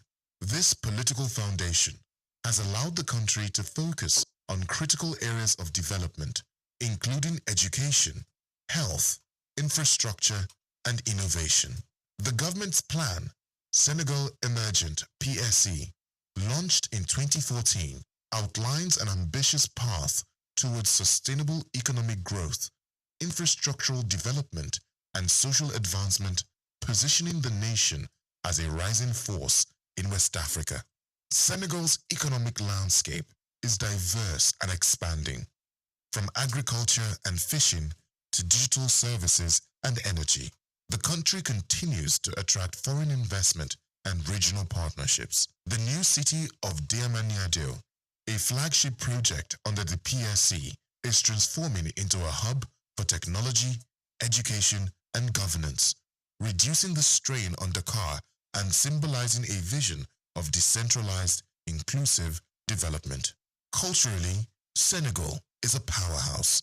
The influence of Sufi Islam, particularly the Mahrite Brotherhood, has shaped not only spiritual life, but also economic cooperation and communal cohesion. The nation's music, literature, and visual arts are internationally celebrated, with artists like Youssou N'Dour and filmmakers like Ousmane Sembene leaving indelible marks on global culture.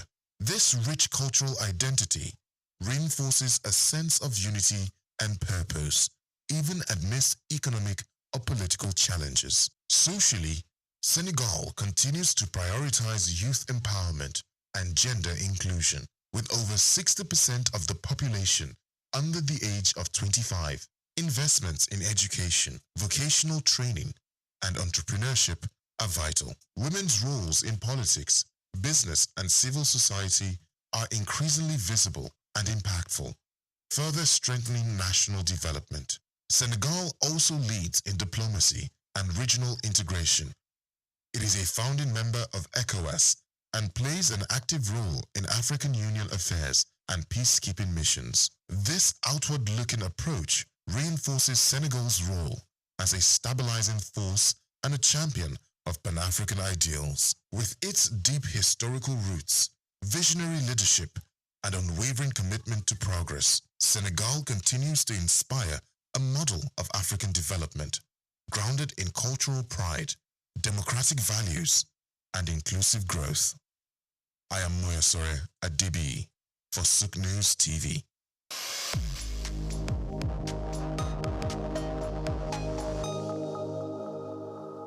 The The Eyo Festival, also known as the Adamu Orisha, is a traditional Yoruba festival unique to Lagos Island in Lagos State, the center of excellence. It is one of the most iconic cultural events in Lagos and serves as both a spiritual ceremony and a public spectacle. Eyo dates back to the 19th century, though original traditions suggest its origin may be older. It began as a rite of passage for the transition of a deceased Oba or High Chief in Lagos. In today's special report, Bayo Olaoye traces the antecedent and the genesis of this renowned cultural event. The first recorded Eyo festival was held in 1854 to commemorate the passing of Oba Akintoye. Over time, it also became a celebration for the installation of a new Oba or to honor prominent Lagosians.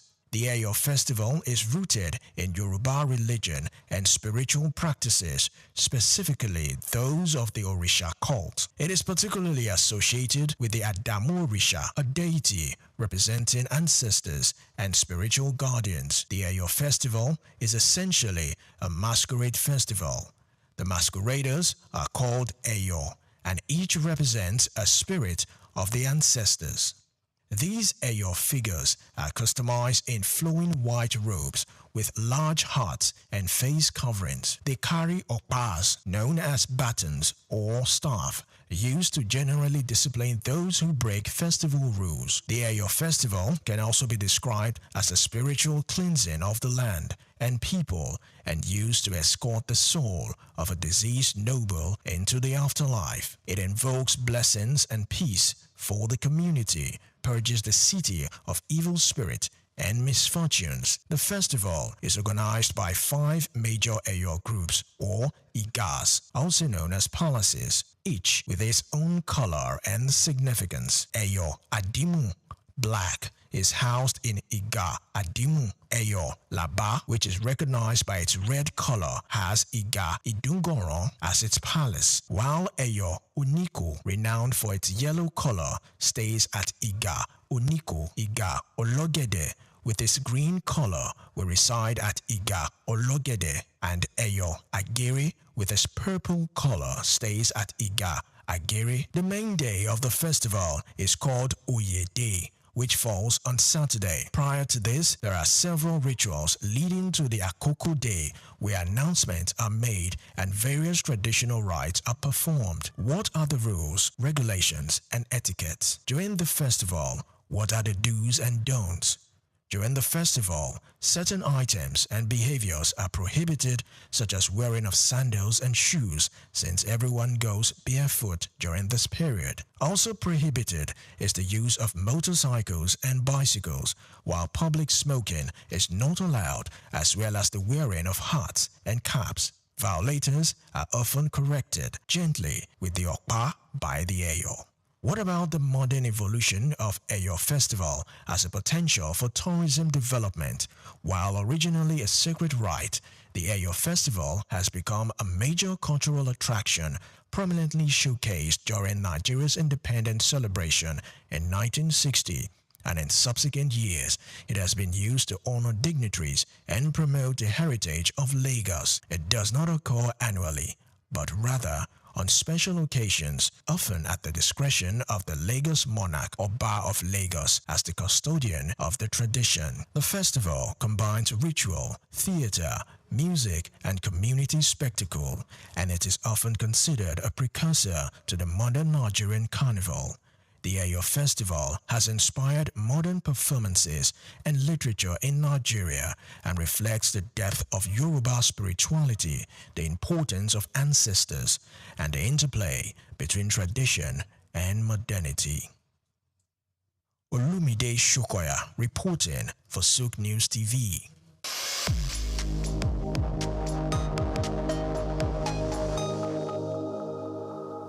Welcome to Cashcraft, where opportunities meet insight. Today, we're journeying into the field of prosperity where towering oil palms wave not just leaves, but the promise of wealth. From the humid groves of Edo to the rich red earth of Delta, a quiet boom is unfolding. Dough has been there for many years, but we could take advantage of this. This is one opportunity that holds the key to food security, foreign exchange savings, and thousands of jobs. Yes, we're talking about palm oil, Africa's red gold. But how do you tap into this opportunity? What does it take to build a business around palm oil, from plantation to profit? Let's break it down, step by step. 1. Understand the landscape. The first step is knowledge. Nigeria's oil palm production has risen by over 41% in the past decades, from 8.2 million metric tons in 2014 to 11.6 million in 2023, according to the Food and Agriculture Organization. Yet, with over 200 million mouths to feed and rising global demand, we are still importing palm oil to close the gap. That's your opportunity to become a local producer or processor.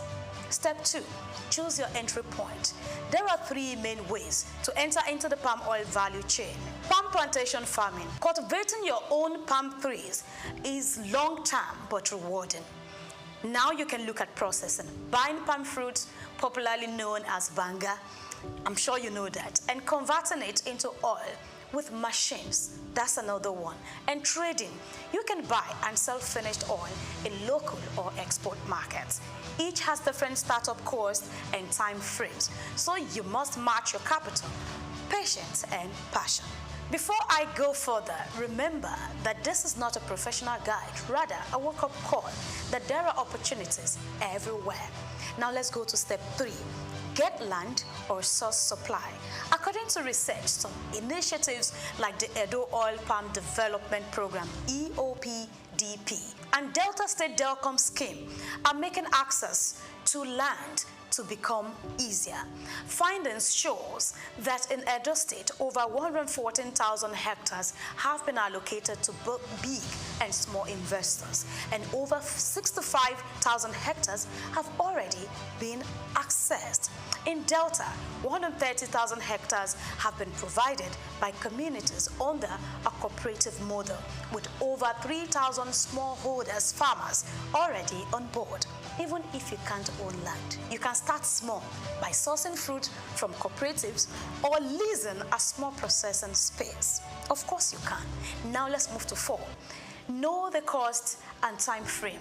It costs between $7,000 to $8,000 to cultivate 1 hectare of palm from nursery to maturity, but it takes about 3 to 4 years for the trees to start yielding. If you want quick returns, processing and trading may be better. You can buy a small-scale palm oil milling machines for 1.5 million to 3 million naira, or even less if you join a cooperative or lease. So let's go to step 5. Invest in knowledge and market access. Join farmer cooperatives like those in Delcom. They give access to training, markets, and funding. You can also link up with established companies like Presco and Okomo Oil. Yeah? I'm not marketing, but it's a way to tell you that, look, there are opportunities everywhere. All of these are listed on the Nigerian Stock Exchange. Step 6. Think sustainability and value addition. Palm oil is not just for stew and soup. Yeah, think big. You can produce refined oil, cosmetics, biodiesel, and export-grade products. Investors are already joining this, and governments are backing it. You can do your research. There is also growing interest in eco-friendly farming and traceable supply chains. If you do it right, foreign buyers will come looking. Palm oil may have its controversies, but in Africa, especially in Nigeria, it is heritage, it is economy, it is future. The rise of Edo and Delta as palm oil giants is not just about hectares or harvest. It is about people creating jobs, reducing imports, and saving foreign exchange. If you are looking for a business with cheap roots and wide branches, palm oil may just be your calling. This has been Cashcraft, your guide to turning ideas into income. I am Grace Komalafe. Join us again next time, and remember, the ground beneath your feet might be your next big break. See you again.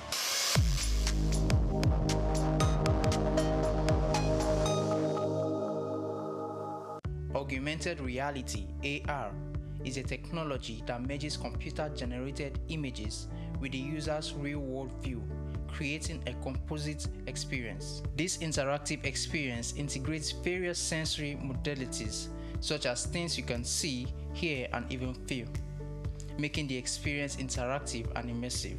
In recent years, the emergence of this transformative technology has seamlessly integrated digital and physical realms. This groundbreaking innovation relies on specialized hardware like smartphones and smart glasses equipped with cameras and sensors, AR software, and Apple's AR kits and Google's AR Core. Then creates immersive experiences by overlaying virtual content onto the user's real-world environment. AR software such as Apple's AR Kit and Google's AR Core then creates immersive experiences by overlaying virtual content onto the user's real-world environment. AR's applications span diverse industries from gaming to education, healthcare, retail, and manufacturing. In education, AR enhances learning through interactive and dynamic experiences, while in healthcare, it aids surgical planning and medical training. Retail experiences are transformed as AR enables customers to virtually try on products and visualize furniture in their homes. Despite its potential, AR faces challenges such as technical advancements and user privacy concerns. Overcoming these hurdles will unlock even more seamless and immersive AR experiences, making it an integral part of our daily lives.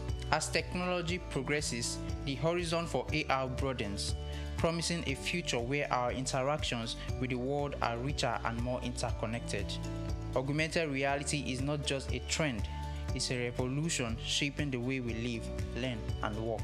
Goma Fortune, SOUQ News. The National Assembly, in collaboration with the African Development Studies Center, ADSC, held a 5-day national capacity building workshop on treaties, agreements, and protocols for federal MDAs, with the theme, Enhancing Institutional Capacity for Effective Treaty Negotiation, Implementation, and Oversight in Nigeria. Honorable Barrister Rabiu Yusuf, Chairman of the House Committee on Treaties, Protocols, and Agreements in the 10th Assembly, highlighted the importance of strengthening the skills of key government officials in treaty processes. At this particular moment of our country, we need a situation whereby all the stakeholders involved in external engagement with other countries, particularly state and the federal governments, and mostly MDAs of the national level, to ensure that they are aware, they know what it takes, they know how it will be, and they know what it takes to ensure the institutionalized democracy and the legal approach as far as ratification, engagement, domestication of treaties. That is why the 10th National Assembly, under the able leadership of the Right Honorable Speaker Tajuddin Abbas, mandated our committee, pursuant to Section 12, Sub 2 of the Constitution, that we should reach out to all necessary stakeholders who are personally stakeholders on this engagement to ensure they know how it takes and they know how to execute it. Basically, that is the reason we are conducting this exercise. Actually, I think there is no point for me to deliver my remark at this time, because I'm very much aware that my remarks have been delivered instead of distinction. So in either words, I will just say I sincerely appreciate your presence in this program, and I believe it will go far in helping the system, stimulating the system, and work for the Nigerian progress. So I wish you a fruitful discussion and a successful outcome. Thank you very much. The major challenge, everybody is going silo, in the sense that we are not trying to bring ourselves into the same table to ensure that before you bind any entity, be it state, local governments, or federal entity, as far as engagement is concerned with other outside worlds, you need to know there are provisions of the Constitution which you need to comply. Failure to comply with that provision of the Constitution, whatever you do, it will go to a nullity, invalid, and is inconsistent with the provisions of the Constitution.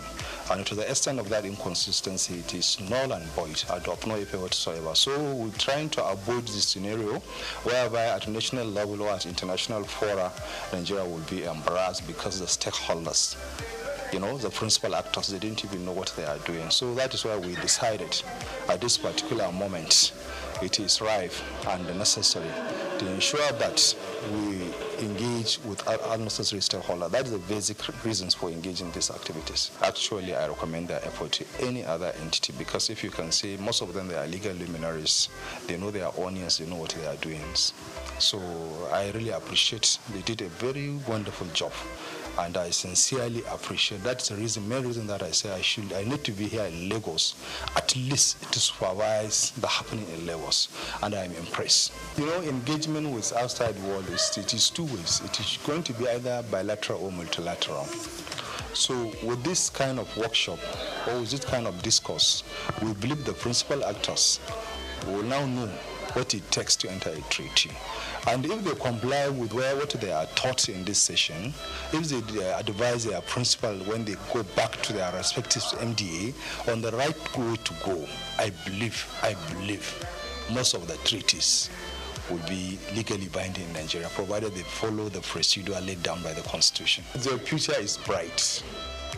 And the future, we will ensure in the future that all the treaties, all the agreements, all the international protocols have been observed to the latter, have been protected and imposed as it is enshrined in the Constitution. And with this kind of workshop, we believe we will create a series of avenues whereby we will engage other parties, other necessary stakeholders. We just set the ball rolling and we will be there, inshallah. Also sharing insights on the workshop, the clerk of the House Committee on Treaties, Protocols and Agreements discussed the value of the training in improving the understanding and application of international agreements across MDAs. He noted that the engagement served as an eye-opener, equipping participants with tools for more effective negotiation and oversight. I'm a Nigerian, a citizen of Nigeria, and I want Nigeria to benefit from its interaction with the international community, and it starts from things like this. For us to be able to interact where we need to know what it entails to engage in the international community. When we are talking about treaties, what does it entail to enter into treaties? How do we do that? How do we negotiate? How do we implement? How do we oversight as a parliament? So it is my duty as a clerk of the committee to advise the chairman and the committee members on how to go on all these issues, and also very instrumental to the organization of this workshop today. Our partners, the facilitators, are very, very excellent.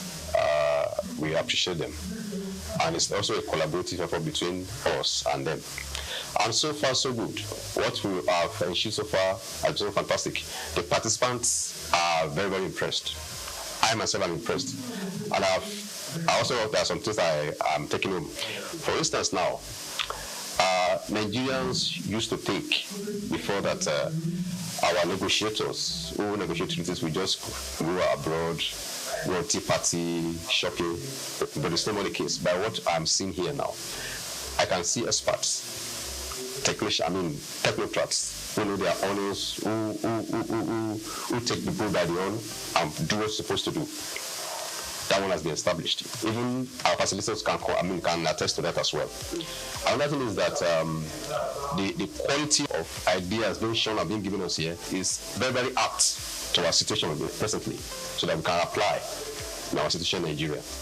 And going forward, if this lesson continues, it's going to impact a lot, because the MDs, many of the MDs are here, even state governments, like Kogi State Government is here, the SSG is here, the Attorney General of Plateau State was also here, and also some top directors in the federal MDA, they are here. So it's a high-class, high-level engagement workshop. We are in a political environment, I must tell you that.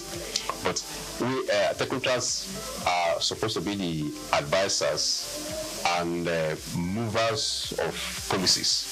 So they don't need to bend. They need to stick to the rule. And also to advise our government, our leaders, that as well as they are making policies, they should also consider the benefits, the interest of the country, not just politics. They should not play politics with it. They should consider the interest of the country first, and also the people. It's an appeal that everybody that has a responsibility to do, either in the public service, or in the private sector, in government, do your responsibility as much as you can. In the good faith, in the sincerity. Don't put your personal interests above national interests. Ladies and gentlemen, good afternoon. It is my pleasure to be here to make a closing remarks on behalf of His Excellency, the Right Honorable Speaker, 10th National Assembly, Right Honorable Taji Abbas. He has mandated me to deliver this goodwill closing remarks. We appreciate your time, your dedication, and your efforts in trying to attend this program and attentively pay attention to the discourse and the further issue being deliberated here. And it is believed that this message you have learned here, or what you have learned here, will be passed towards your chief executive officers, and at the same time you will guide them in achieving the necessary mandates in deciding issues of treaties, operation of treaties, and what have you. So at this juncture, on behalf of the Right Honourable Speaker, we wish you a safe return to your various destination, and we believe you will pass the message to all other necessary stakeholders. Thank you very much.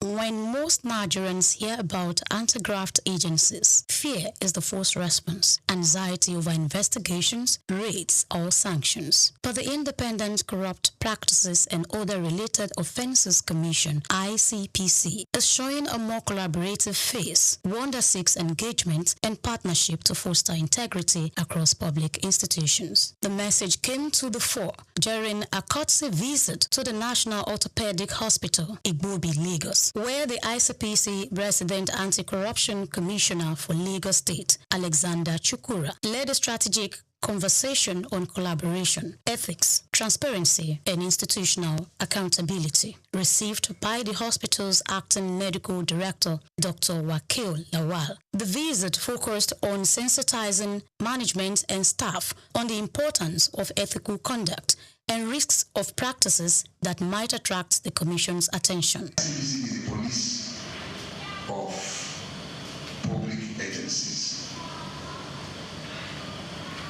I want to break it down the way you understand it. What we mean is that we police MDAs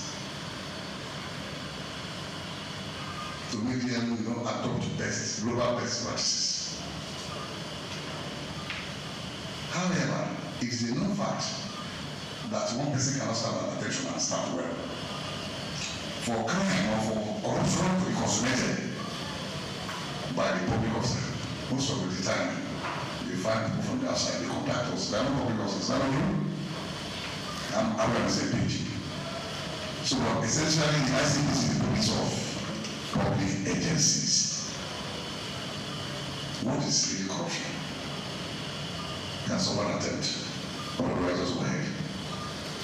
And do what they want, which one we prefer. Okay, let me go ahead. There are that complex corruption has been seen by different people at different times from different perspectives. But I'm going to still break it down. Corruption aptly refers to an abuse or a misuse of position of public trust to confer an unfair and undue advantage to oneself, to one's relative, or proxy, which may not necessarily be financial. Anything you do to abuse or to misuse that position of public trust for your own gain and for others is corruption. So, what I'm saying here is that if we have that at the back of our mind, and ICPC is the police of the public agencies, what about the EFCC? The EFCC came after ICPC for purposes of specialization, economic and financial crime. A key moment of the engagement was an open question and answer session where concerns were raised about perceived bias in enforcement, particularly when some political actors appear untouched, while public servants are often held accountable. The commissioner clarified that the ICPC investigates based on issues and petitions, not status. While he noted the section of Nigeria's constitution which offers temporary immunity to certain office holders, he stated that this immunity elapses once they leave office, after which credible petitions are duly investigated. The leadership of the hospital present were also encouraged to see the ICPC not as a threat, but as an ally in strengthening systems and protecting public trust. Chukura emphasized that internal mechanism is not enough in fighting corruption.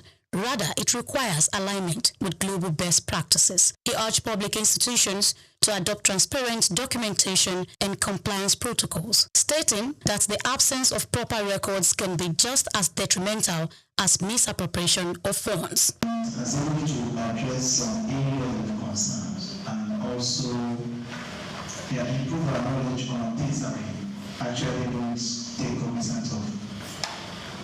More importantly, in some situations, the officers or the executive or the head may not necessarily committed any offense. But from your statement today, I would deduct that keeping good work is also as important as not being corrupt. And so this is also things I want some of my colleagues and myself to also learn from. ICPC and EFCC, we know the way when we are making transaction. There's the document we're going to send to them. And so it becomes an important aspect of our work. Hope this will also improve our practice. So thank you. Your statement today has contributed a lot. And we don't have any ICPC. ICPC is our friend. And I'm sure we'll keep the channel hold. Speaking with SOUQ News TV, the commissioner reiterated the need for ongoing partnership across key sectors to foster greater understanding of the commission's work and improve public trust. He expressed optimism that in a few years, ICPC would achieve significant milestones in building a more accountable nation. It's a tradition in ICPC for us to go to strategic stakeholders. We go to the place to tell them what to preach the anti-graft crusade. So at the end of the day, we have a better nation. Because on the stand of insight, it's been discovered that Nigerians, the citizens, have suffered. There's a lot of apartheid indifference about the anti-graft crusade. So it's this conscious effort by the ICPC to now begin to, make people get a buy-in for that to be part of the whole crusade. We go everywhere, especially government. That's the MDAs, so that we can galvanize support, so that we can educate the people on the ills of corruption. We're not there yet, but with the present board, the end is very near. At the end of the session, the ICPC handed essential materials, including the ICPC Act, a handbook of frequently asked questions, and a guide on the consequences of unethical behavior to the director. A symbolic award was also presented as a sign of the ongoing cooperation. This visit forms part of ICPC's broader strategy to build institutional integrity and promote responsible service delivery across the public sector. Grace Komolafe, SOUQ News TV.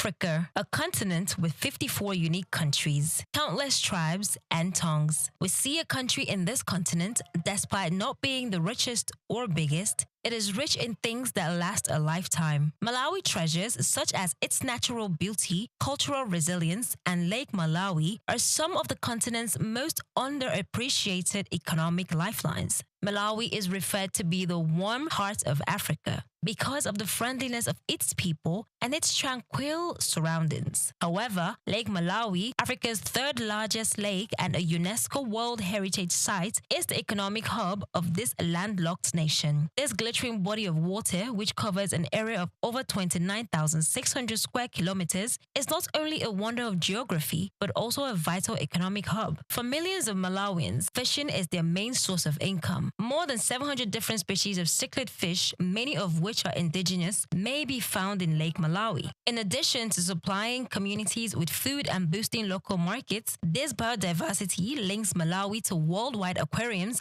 and research facilities. The export of dried fish products and ornamental fish makes a substantial contribution to rural economies. A burgeoning tourism industry is also driven by the lake. Malawi's lakeside locations, from Nkata Bay to Cape Maclear, draw eco-tourists and backpackers seeking peace, quiet, kayaking, snorkeling, and genuine cultural experiences. The nation is becoming more and more popular among tourists looking for a less marketed experience because of its tranquil, friendliness, and affordable travel options. Beyond the lake, Malawi is making investments in sustainable development and agriculture, especially in the areas of sugar, tea, and tobacco, which support their traditional exports and encourage diversification into other crops like macadamia and legumes. Malawi is moving more and more towards agro-processing and resilience-based farming as climatic issues worsen. Malawi is unique not because of what it lacks, but rather because of how it uses what it has, transforming its communal strength and natural resources into a gradual but steady force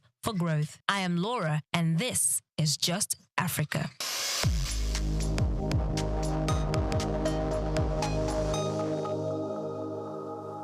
Africa is a continent of different individuals, tribes, languages, and even destinies. Every African country is unique in its own way, with something that sets it apart from the others. Today, on the uniqueness of Africa, we take a look at Chad. Chad, located in north-central Africa, is a land of extremes and quiet resilience. What makes Chad truly unique is its extraordinary geographical and ecological contrast. Stretching from the harsh Sahara Desert in the north to fertile savannas and wetlands in the south. One of its most remarkable features is Lake Chad, once one of Africa's largest freshwater lakes. Though it has shrunk dramatically over the decades due to climate change and overuse, it remains a vital lifeline for over 30 million people across Chad, Nigeria, Niger, and Cameroon. But Chad's uniqueness goes even deeper. It is one of the most linguistically diverse countries in Africa, with over 120 local languages spoken, despite a relatively small population. French and Arabic are the official languages, but the diversity reflects its deep ethnic and cultural complexity. Chad is also home to Sakuma National Park, a conservation success story in Central Africa. Once plagued by poaching, the park has rebounded and is now a sanctuary for elephants, lions, giraffes, and rare birds, showcasing the country's ecological richness. In the Enedi Plateau in northeastern Chad lies another treasure, a UNESCO World Heritage Site filled with ancient rock formations and prehistoric cave art, some dating back 7,000 years. These natural cathedrals in the desert tell stories of early human life long before modern civilization reached the region. In terms of identity, Chad is where Arab and Black African cultures blend, creating a unique socio-cultural fusion seen in its clothing, cuisine, languages, and traditions. Despite economic challenges and regional instability, Chad remains a country of untapped beauty, resilience, and cultural depth. It is a land where survival meets strength and where the desert holds not just sand, but stories.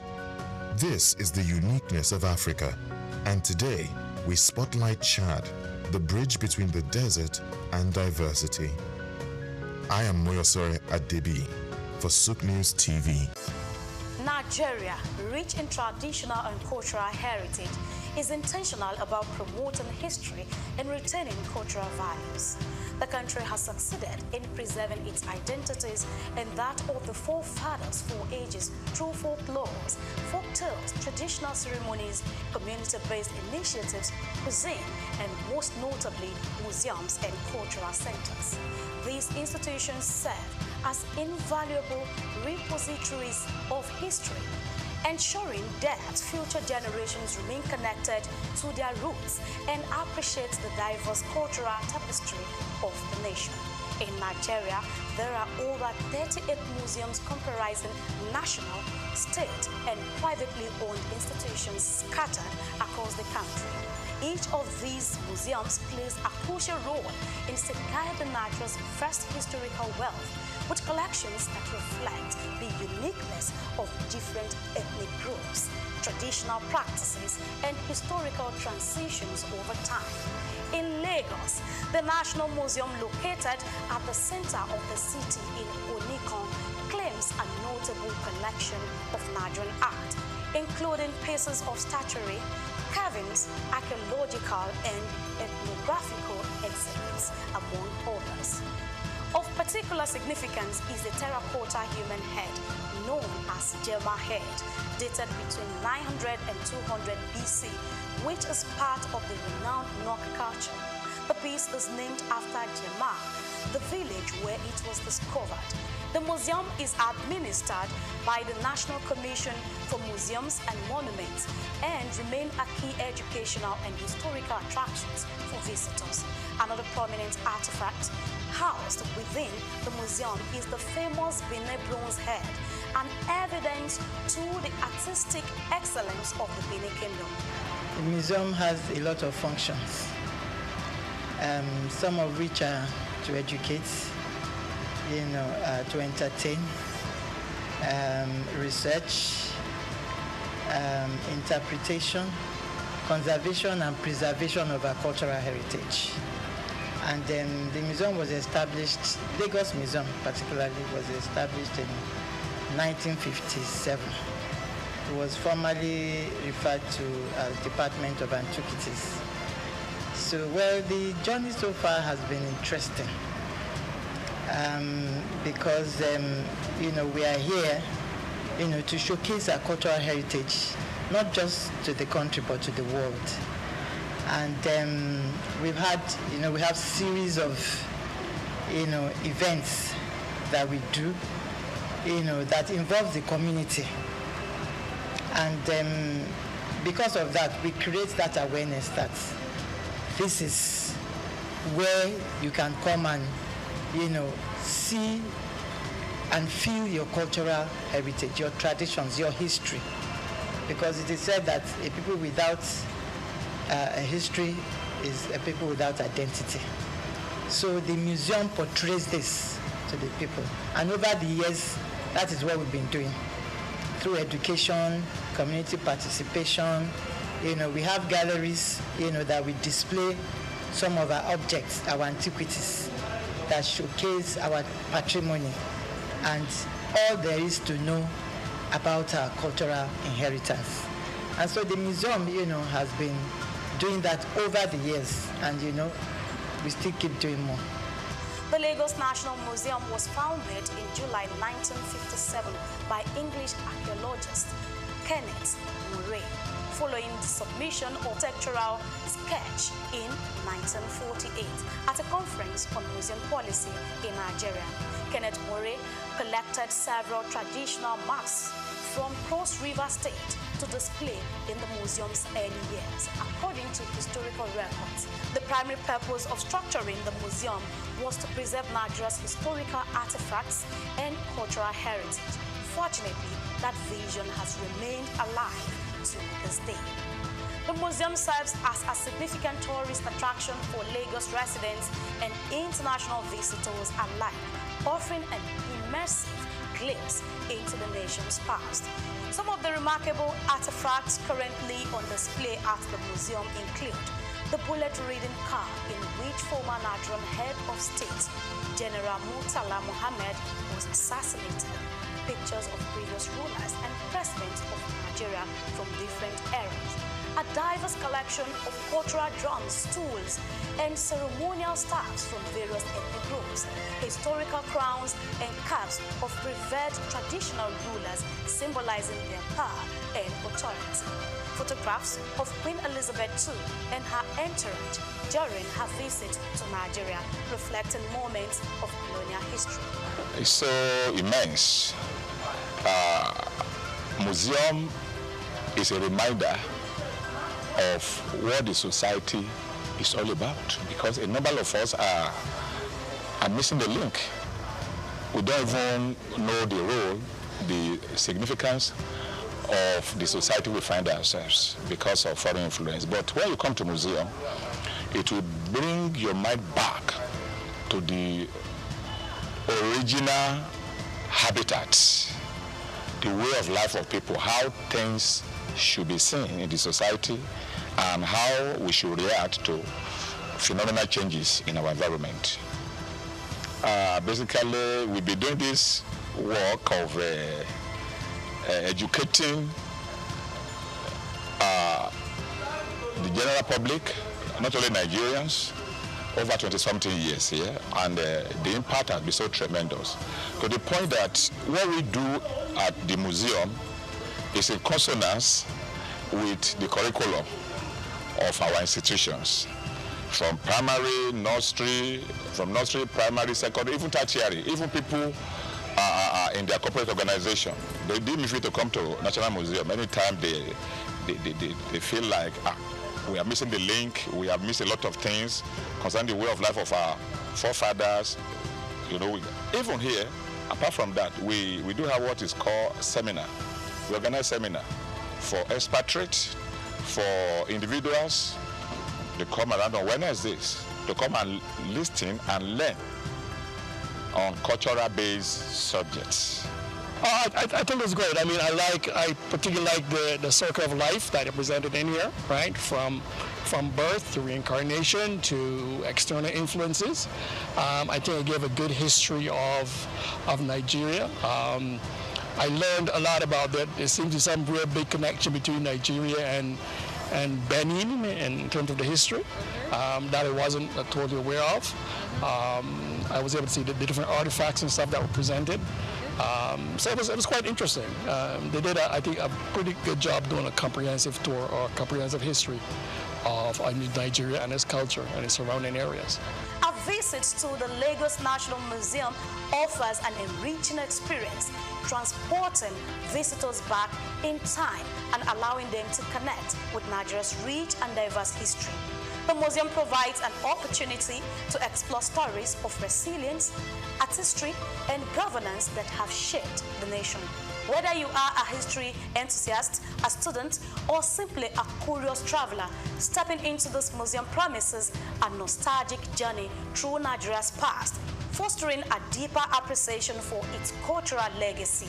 Nigeria continues to reflect the stories that shapes its people, steadfast in its commitment to promoting history and preserving its cultural values for generations to come. Grace Komalafe, SOUQ Perspective.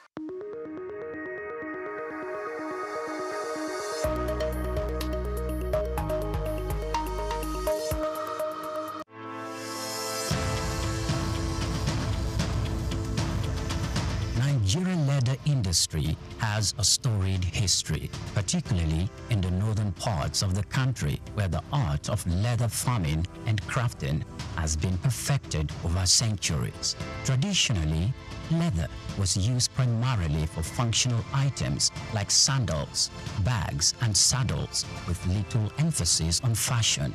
However, the narrative has changed drastically in recent years, as Nigerian leather has evolved from a utilitarian product to a symbol of luxury and high fashion.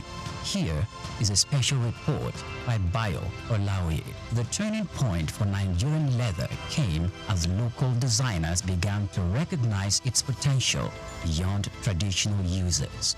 They started to experiment with new designs, creating products that appeal to the modern consumer while maintaining the heritage of craftsmanship. The result has been a wave of leather products that are not only functional, but also stylish and desirable on the global stage. One of the key factors driving the revolution is the exceptional quality of Nigerian leather. Known for its durability and unique texture, Nigerian leather, particularly from goats and cattle, has become highly sought after by fashion houses both within and outside Africa. This demand has encouraged local artisans to up their game, focusing on quality control and finishing techniques to meet international standards. Moreover, Nigerian leather products have benefited from the global trend towards sustainable and ethically produced goods. Consumers are increasingly turning away from massively produced items in favor of the handcrafted, sustainable alternatives. Nigerian leather, made using traditional methods with minimal environmental impact, fits perfectly into this narrative.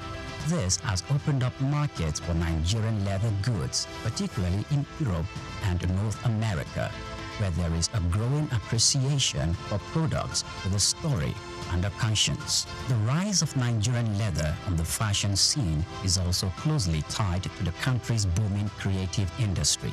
Fashion designers, many of whom had gained international recognition, are incorporating leather into their collections and innovative ways. From sleek handbags and bespoke shoes to stylish jackets and accessories, the Nigerian leather is becoming a staple in high fashion. This trend is not only boosting the profile of Nigerian fashion, but also creating new opportunities for economic growth.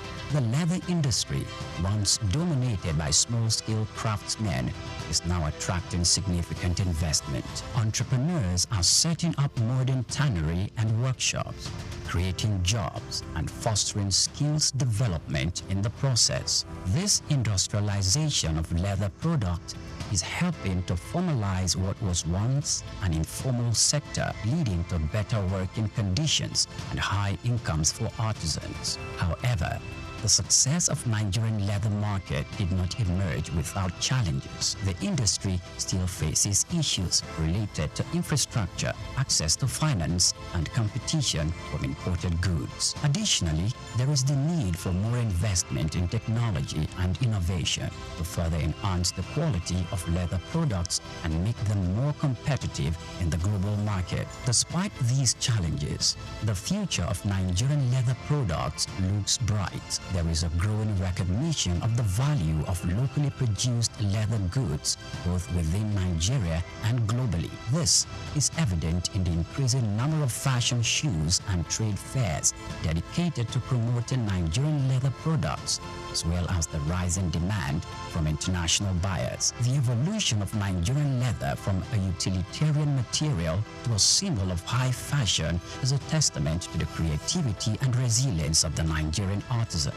It reflects the broader trend in the global fashion industry towards sustainability and craftsmanship. As the world continues to embrace African fashion, Nigerian leather is poised to become a major player on the international stage, offering a unique blend of tradition, quality, and style. This is just the beginning of what promises to be an exciting new chapter for Nigerian leather.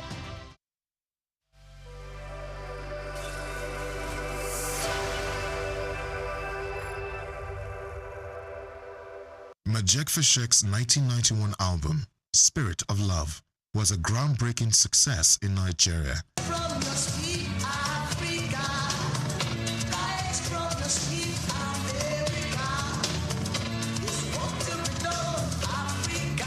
Earning critical acclaim and resonating deeply with audiences. Produced by Little Steven Van Zandt, the album masterfully blended African spiritualism, percussive rhythms, and protest songs infused with Black consciousness.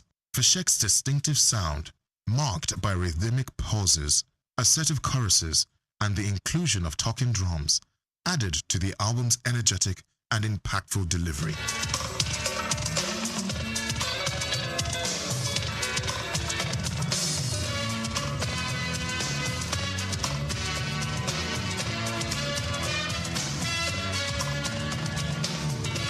And spiritual struggle, reflecting the political and social climate of the time. The success of Spirit of Love, coupled with Feshek's tour alongside Tracy Chapman, cemented his place in the annals of the Nigerian music industry. In this music review and special report prepared by Bayo Olawe, we examined the profile, power, and legacy of Spirit of Love, a 10-track masterpiece that helped solidify reggae music's mainstream status in Nigeria in the early 1990s. The album opens with Beware, a wake-up call that urges Nigerians to remain vigilant against deceptive leaders and the manipulation of political power. The second track, So Long, Too Long, is a rallying cry for Africans and African Americans to awaken their potential and fulfill the dreams of revolutionary icons like Marcus Garvey and Martin Luther King Jr. In Majek Feshek Inner New York, Feshek reflects on his idealized vision of New York and the harsh reality of urban poverty and homelessness, revealing a sobering contrast.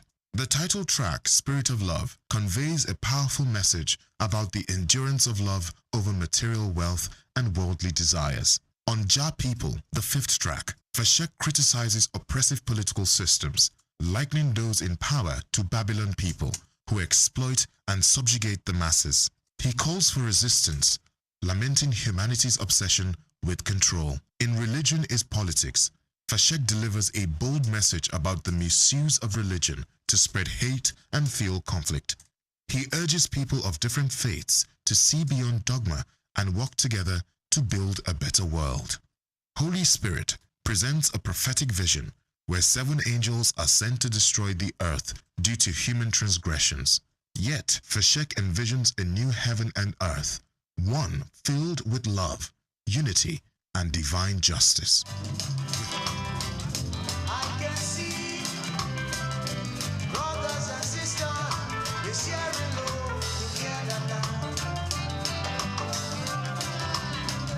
I can see you around and you all on. Yes, I can see, yes, I can see, yes, I can see brothers and sisters. With Send Down the Rain, Majek draws on the metaphor of rain as a reward for diligent effort. The track reflects his spiritual longing and anticipation for success based on the principle of reaping what one sows.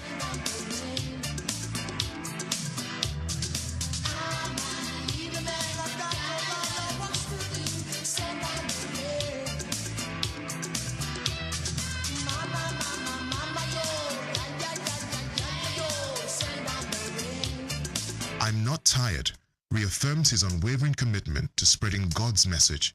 Here, Feshek expresses spiritual resilience and praises the goodness of God, refusing to grow weary. The album closes with I Come From the Ghetto, a powerful reflection on the struggles of ghetto life, child abuse, government neglect, and hardship. Yet, Feshek celebrates the strength of these communities, invoking figures like Nelson Mandela, Jesus Christ, and Marcus Garvey as examples of greatness emerging from humble beginnings. He reminds us of the universality of these struggles across Nigeria, the US, and the UK. With Spirit of Love, Majek Feshek delivered a masterclass in artistry and advocacy. The album remains one of the finest reggae albums to emerge from Nigeria, exploring themes of love, peace, unity, corruption, self-awareness, revolution, spirituality, and racial equality. The perfect blend of traditional percussion, particularly the gong-gong and electric guitar, gives the album a timeless edge, merging the soul of Africa with global reggae rhythms. Spirit of Love is more than just an album. It is a cultural artifact, a sonic protest, and a spiritual message. It elevated Majek Fashek as a voice of the people and established reggae not just as entertainment in Nigeria, but as a force for awareness, resistance, and healing.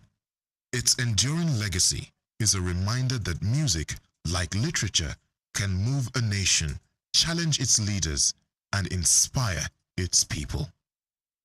I'm Moyosore Adebi for SOUQ News TV.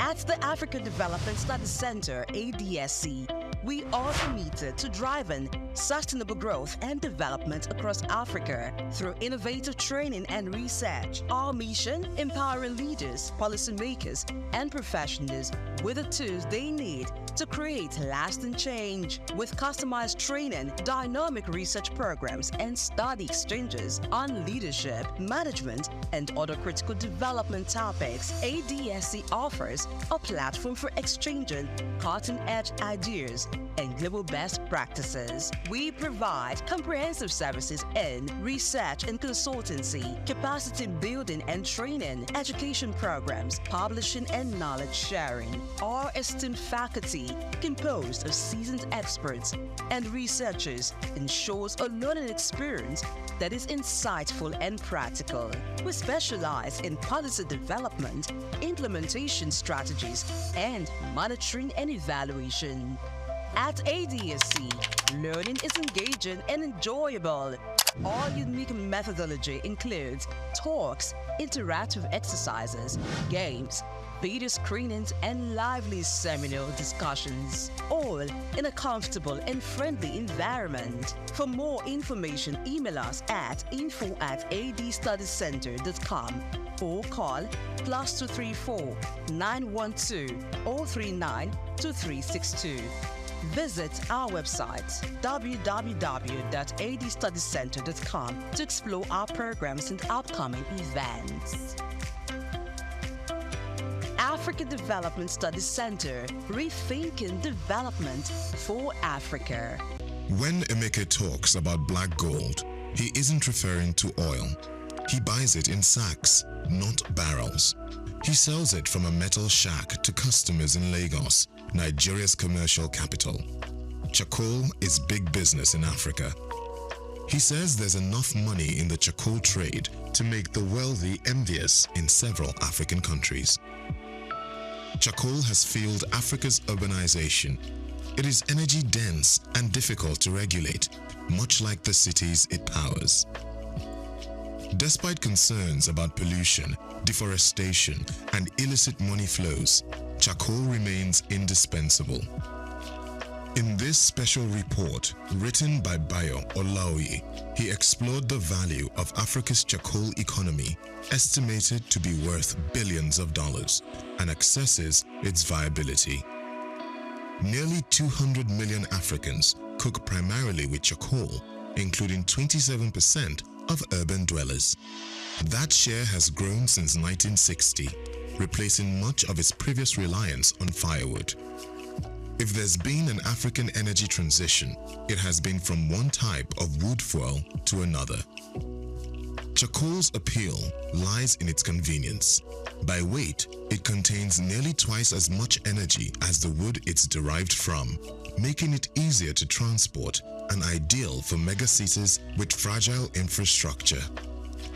In Kinshasa, a Congolese metropolis of 18 million people, almost everyone cooks with it. Never before have cities grown so large while relying so heavily on wood-based fuel. In rural Africa, tens of millions of people make charcoal using earth kilns, outnumbering the world's coal miners. The process involves heating wood under low oxygen conditions to remove moisture and volatile gases. Logs and branches are stacked in a pile, covered with grass and soil, and burned for several days. This yields 1 to 2 tons of charcoal from 10 tons of dry wood. The process emits more carbon than simply burning the wood. Much of the raw wood is free, harvested from farmers' own land or from forests. Many charcoal producers are farmers selling to traders when in need of cash. Others are entrepreneurs who bring in work teams, distribute chainsaws, and pay off landowners or local chiefs. Locals often complain about outsiders cutting down their trees. In Kenya and Uganda, vigilantes have even attacked charcoal trucks.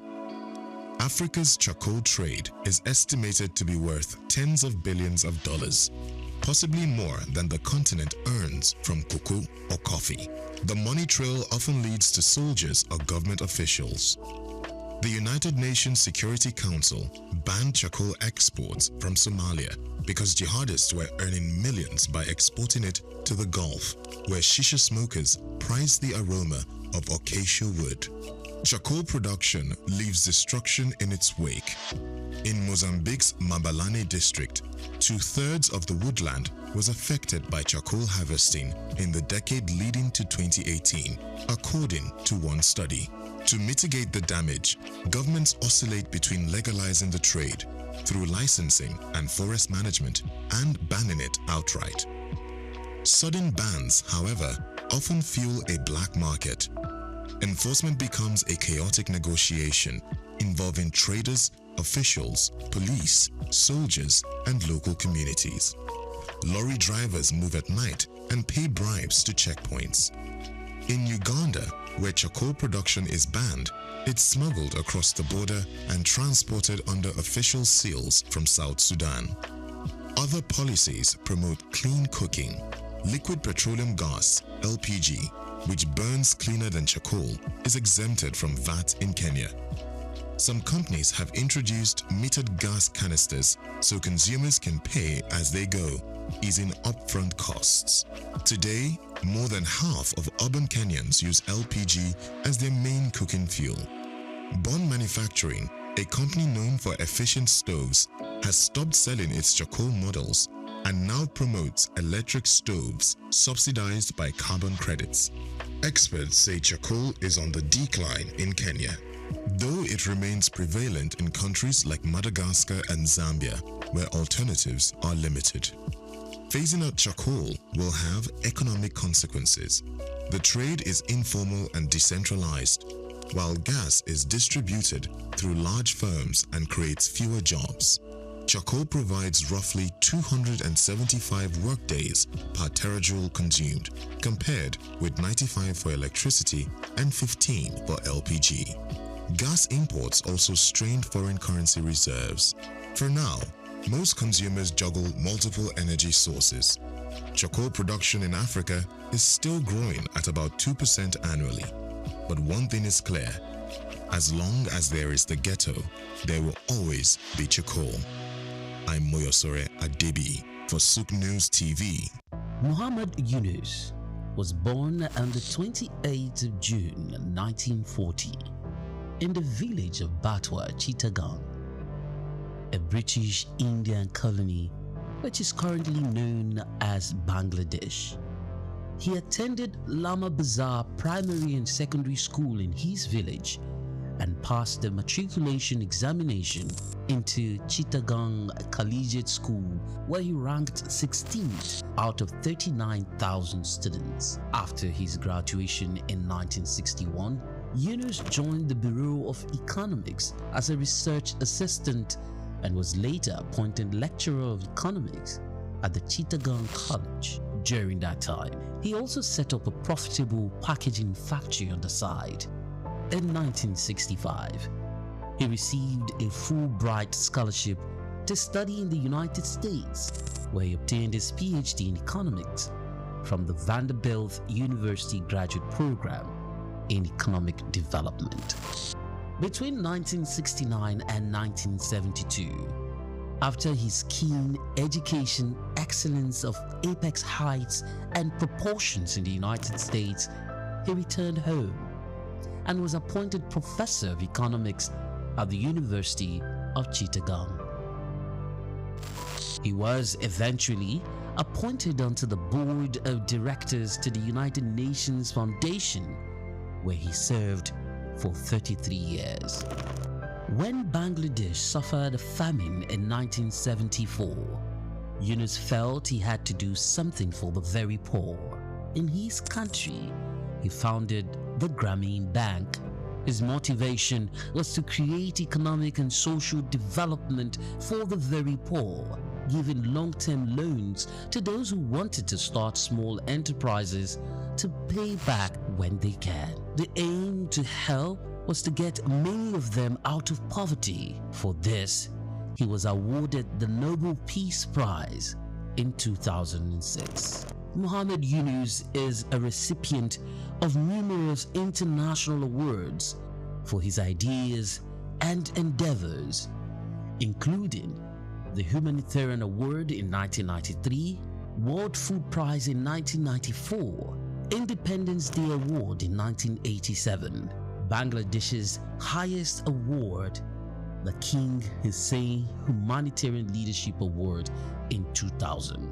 He was also awarded the Volvo Environment Prize in 2003, Nikkei Asia Prize for Regional Growth in 2004, Franklin D. Roosevelt Freedom Award in 2006, as well as the SOUQ Peace Prize in the same year.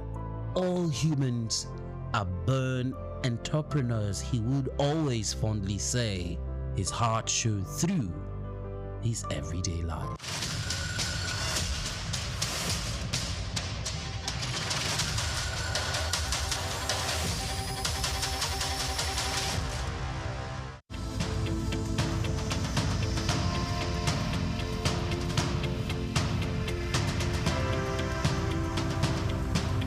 SOUQ Atlantic has become Nigeria's most sought-after city for its high-end infrastructure, prestige, and well-planned city layout, as reflected in an 8-lane boulevard, about 13 internal bridges, underground cables, and green footprints defined by over 30,000 trees. Additionally, having a building in the city has become a trend among the so-called big boys, as was the case with Old Ikoyi, Victoria Garden City, popularly called VGC, Osborne Foreshore, and now Banana Island. In this special report, Bayo Olaoye states that this talk of I belong and the prestige mentality has also spread to the big firms. Before now, Kingsway and Ozumba Mbadiwe used to say that Victoria Island were the go-to locations for high-rise office buildings. These locations are home to iconic developments such as Kingsway Towers, Heritage Palace, Fanfare Towers, the Winds and the Waves, among others, making them Nigeria's equivalent of Silicon Valley. The SOUQ Atlantic City was modeled after the skyscraper district of Manhattan Island in New York City. It has become the new destination for big-ticket corporate firms which are building or relocating their new headquarters to the 10-square-kilometer city, rising off the coast of the Atlantic Ocean in Lagos. The city is attracting investment interests in both residential and commercial real estate, the latest being MTN Nigeria, preparing to build a new headquarters. MTN is coming on the heels of First Bank, which recently turned the turf to build a 40-floor corporate head office, making the city's most iconic development so far. Prior to this courageous and ambitious entry into SOUQ City by MTN, First Bank, Dangote Group, and the Embassy of the United States of America have taken positions there, developing a new head office and a diplomatic facility respectively. Much earlier, a co-development company had occupied the city as the developer of the Azuri Towers, offering both residential and commercial facilities for high clients and corporate bodies. Arcland Property Investment and Oak Homes are also in the city, developing A&A towers simultaneously. These are the residential developments that will be standing on the 22nd floor and the 33rd floors respectively. Other developments are the Pan-African Towers by Periwinkle Residences, Eco Pearl with Champagne Tower and Eco Pearl Black Tower, Amni Towers and Arni International Petroleum Development Company, and Louisville Towers by Total Energy Staff Cooperative and Multipurpose Society. Louisville will comprise 300 residential homes spread between 2 towers, a world-class sporting center and a club, retail outlets and other facilities. It is designed to employ modern technology to achieve smart living and high standards. Eco Atlantic is an exclusive luxury city with superior infrastructure that appeals to the kind of investors we have seen in the city so far.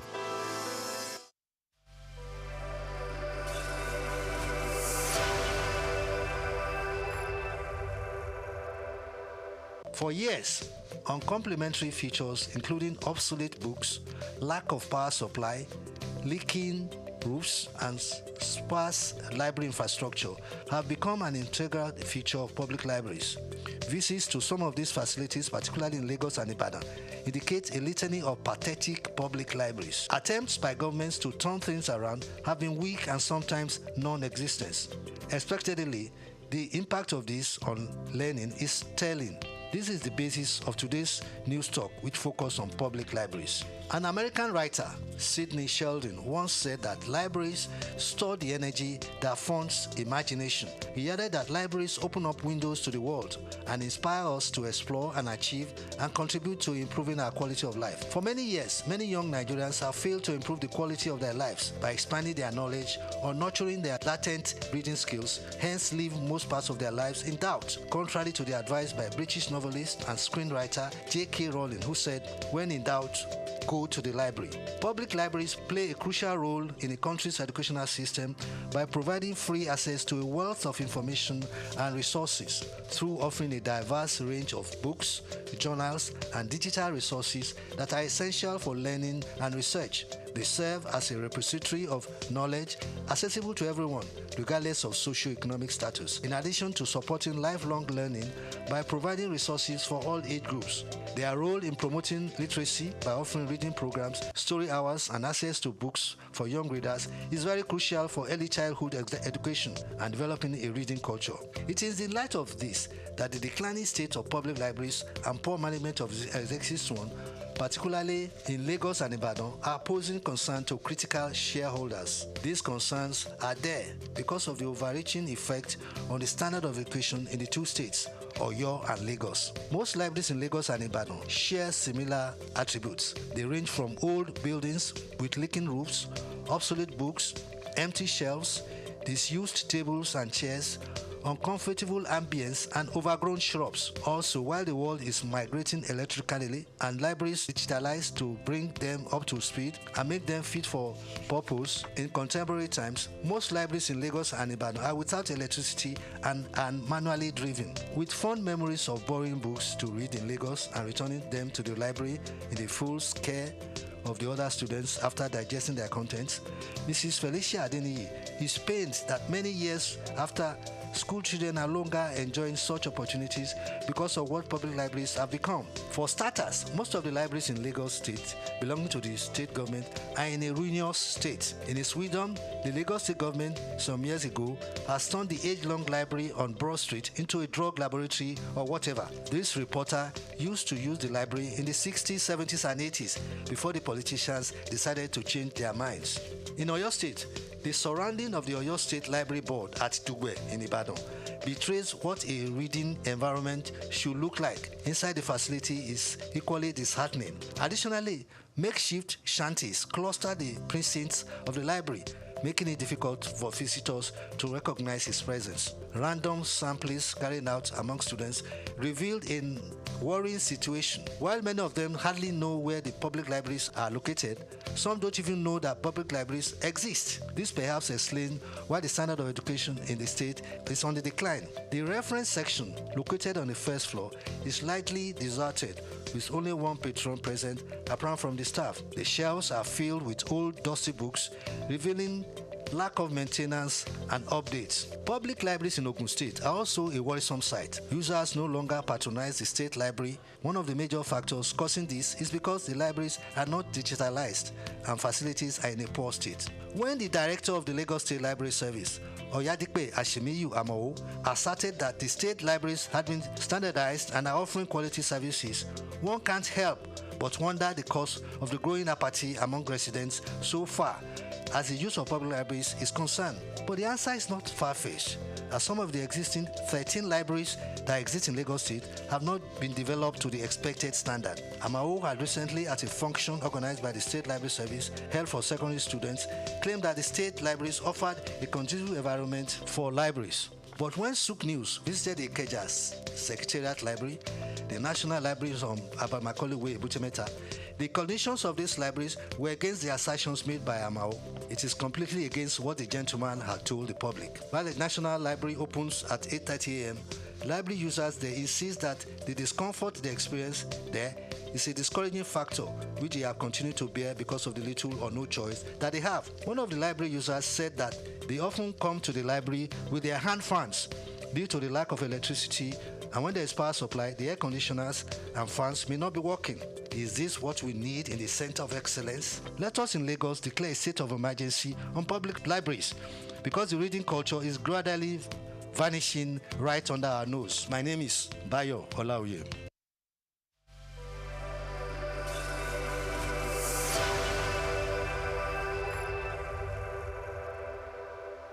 The story of Ile-Ife. Ile-Ife, often described as the spiritual heart of the Yoruba people, is not just a city, it is the cradle of identity, civilization, and belief for millions across West Africa. Located in present-day Osun State, Ile-Ife is revered in Yoruba tradition as the place where life began and where the gods descended to create the earth. Archaeological findings, however, suggest the city's origins date back to between the 8th and 11th centuries CE, making it one of the oldest continuously inhabited urban centers in sub-Saharan Africa. According to Yoruba mythology, Oduduwa is regarded as the progenitor of the Yoruba race and the first ruler of Ile-Ife. All traditions say he founded the kingdom, from which many Yoruba monarchs trace their descent. His legacy symbolizes unity and divine kingship among the Yoruba. Centuries later, under the reign of Obalufon II, believed to have ruled in the 14th century, Ile-Ife experienced a golden era marked by exceptional artistic and technological achievements. This period produced the world-famous Ife bronze and terracotta heads, celebrated for their realism and craftsmanship. Scholars have described these artifacts as evidence of an advanced mythological culture that rivaled any in medieval Europe or Asia. Recent archaeological discoveries at Igbo Olokun, near Ile-Ife, revealed ancient glass bead production sites, one of the earliest in sub-Saharan Africa. The finds, led by researchers such as Professor Adisa Ogunfolakon and Dr. Babalola Abidemi, confirm that the people of Ife were skilled innovators in trade and material science. Beyond its material legacy, Ile-Ife remains a sacred and living symbol of Yoruba spirituality. Its monarch, the Ooni of Ife, is still regarded as a custodian of tradition and a spiritual bridge between the people and their ancestral heritage. According to Bayo Olauye, a veteran journalist with SOUQ News Television, the story of Ile-Ife is not merely about the past, but about continuity. Ife tells us how knowledge, art, and belief shape the destiny of a people. It is a reminder that civilization in Africa didn't begin with contact from outside, it grew from within. Today, Ile-Ife continues to attract scholars, tourists, and spiritual pilgrims from around the world, all drawn by the enduring mystery of the source. I'm Moyosore Adebi for SOUQ News TV.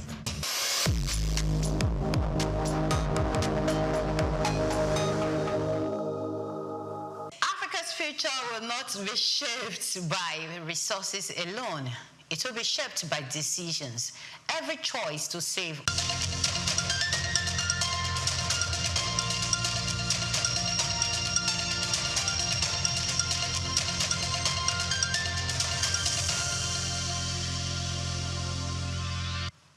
African music is everywhere, from Lagos to London, from Accra to Atlanta, from Nairobi to New York.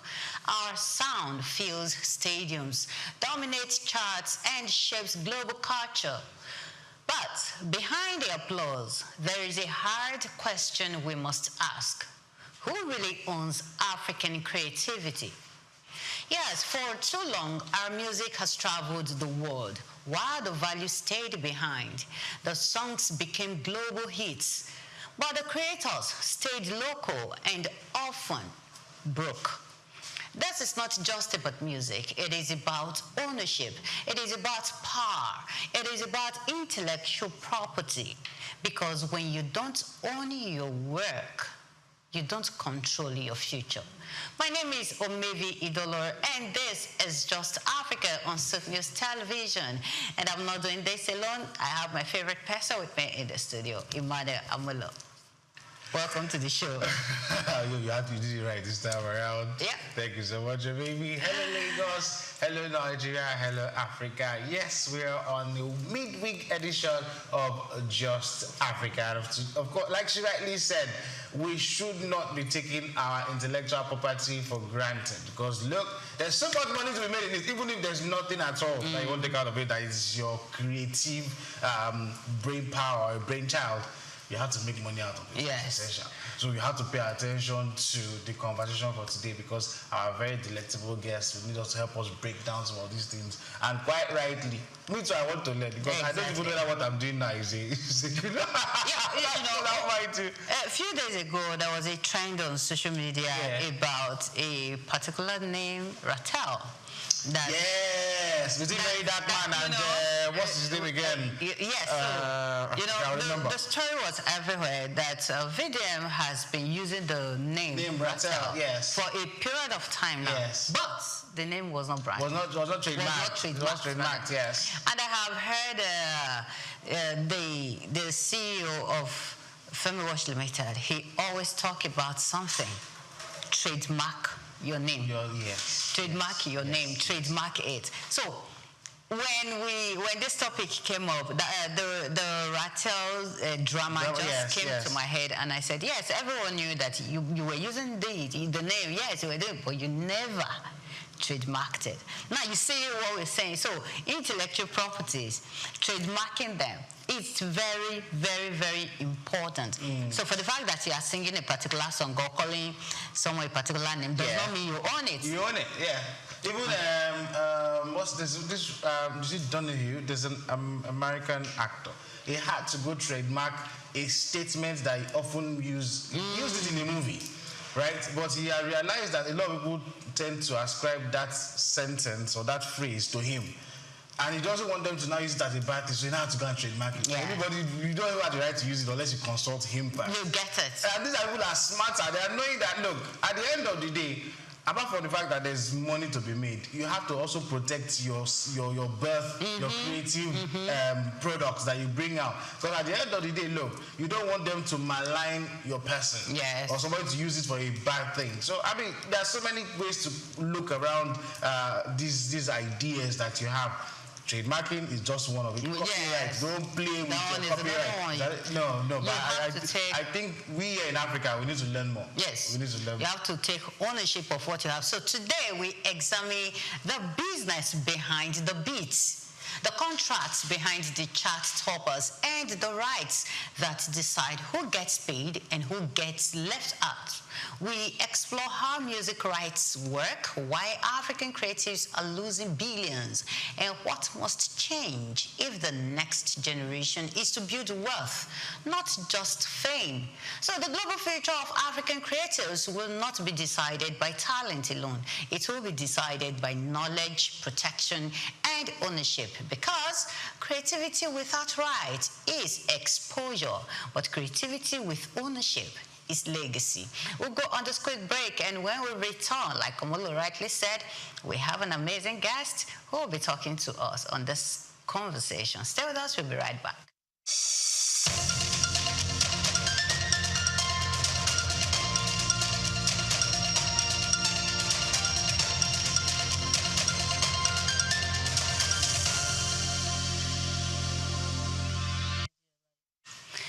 Welcome back to Just Africa on SOUQ News Television. Please do well to follow us on all our social media platforms at SOUQ News TV and subscribe to the Just Africa show. So on today's episode, our focus is on intellectual property, music rights, and the global future of African creatives.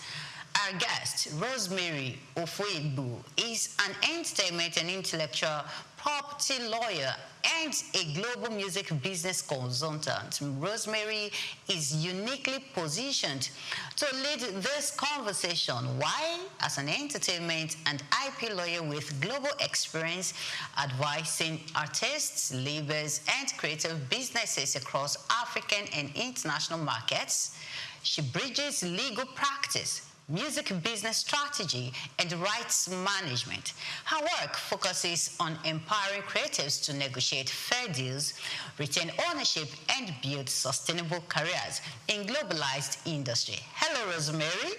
Welcome to the show. Hello, Murphy.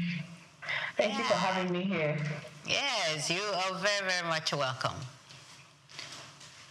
So let's go straight into the conversation. So many African creatives focus on fame first and contracts later. So in simple terms, why is intellectual property the backbone of a sustainable music career?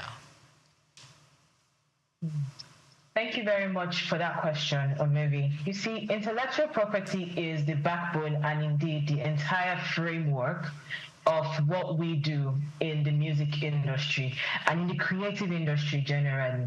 And this is because the works that are created, the artistry, the music, the designs, the films, all of these are tradable commodities, which, you know, they are works that have been born out of people's intellect and their creativity. And so these are their assets. These are non-tangible assets, which can be used as a bargaining chip or as some sort of collateral to get, you know, bigger deals or get into some other spaces. And it is very, very important that that artists focus on ownership, control, management of their intellectual properties, because these are the works that are going to take them really further. Now, the fame is good, and possibly the fame attracts value to these works, but at the end of the day, the fame is fleeting. And so we must think long term. We must think as business people and create value for these catalogs while retaining ownership. Okay, so what is the real loss an artist tends to face? Maybe the first few times, what is the real loss an artist experiences when they ignore IP, money control, or credibility generally? I think the biggest losses that artists face would be in their rights and the royalties. Of course, these are interwoven. They are not mutually exclusive. So when at the start of one's career, you get to sign away your rights, you sign away control, you sign away management. And then that is because maybe a label has promised you a big deal or a huge sum of money has been paid to you. Then that money might eventually get to finish. Of course, it doesn't last forever. And then depending on how it is managed, it gets to maybe stretch longer or disappear faster. But the biggest losses that they have will be in their recording rights, that is in the masters, because these are the rights that the labels really take control over. They take control of the recording rights in the masters, and the labels get to own these masters while the artists get to work for them, create music, and only get paid a fraction of what their catalog is actually worth. Do you understand?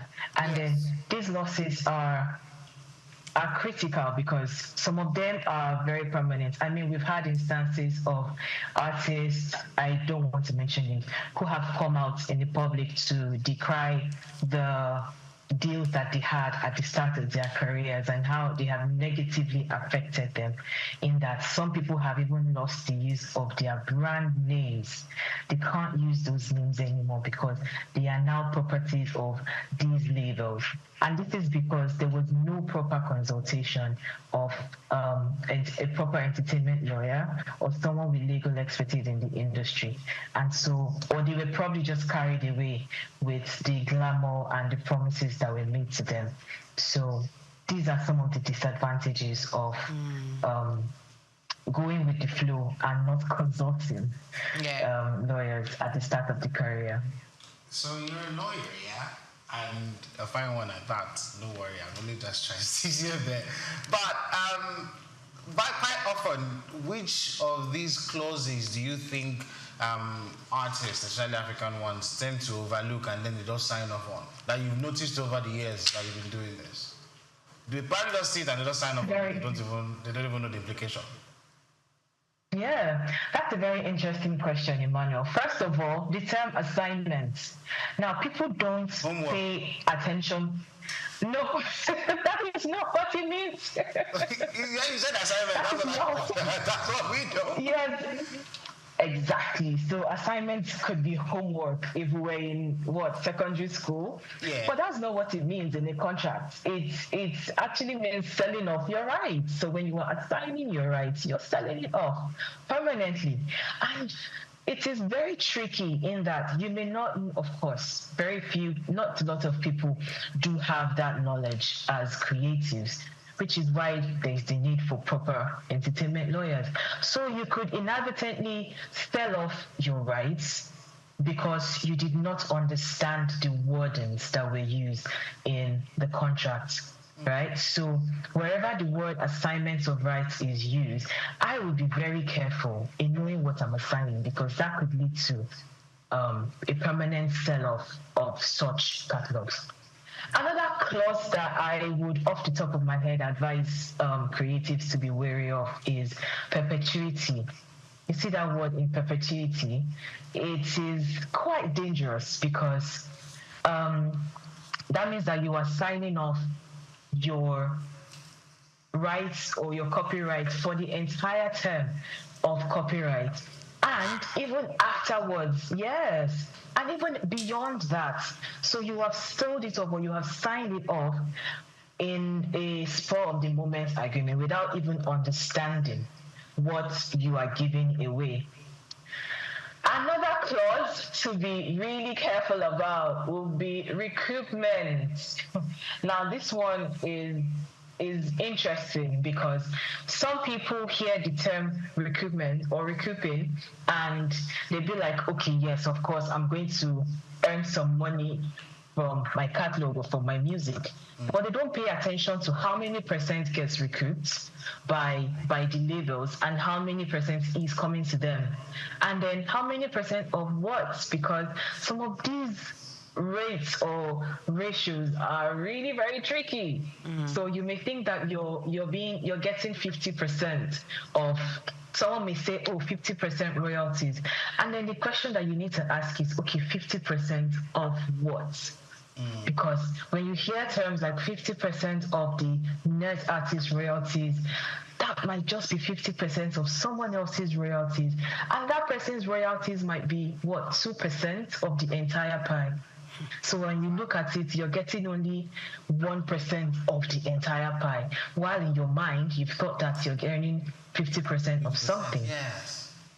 Wow. So that's another thing that I'm going to want to follow up, but I want to drop a very fast one here.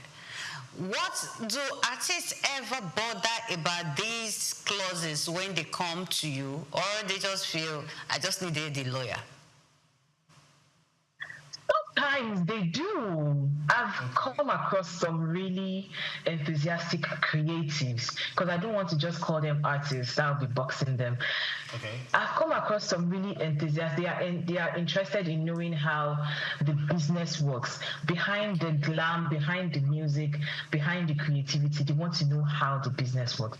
They're thinking as entrepreneurs, which is very important. And how about the ones that are not thinking like entrepreneurs?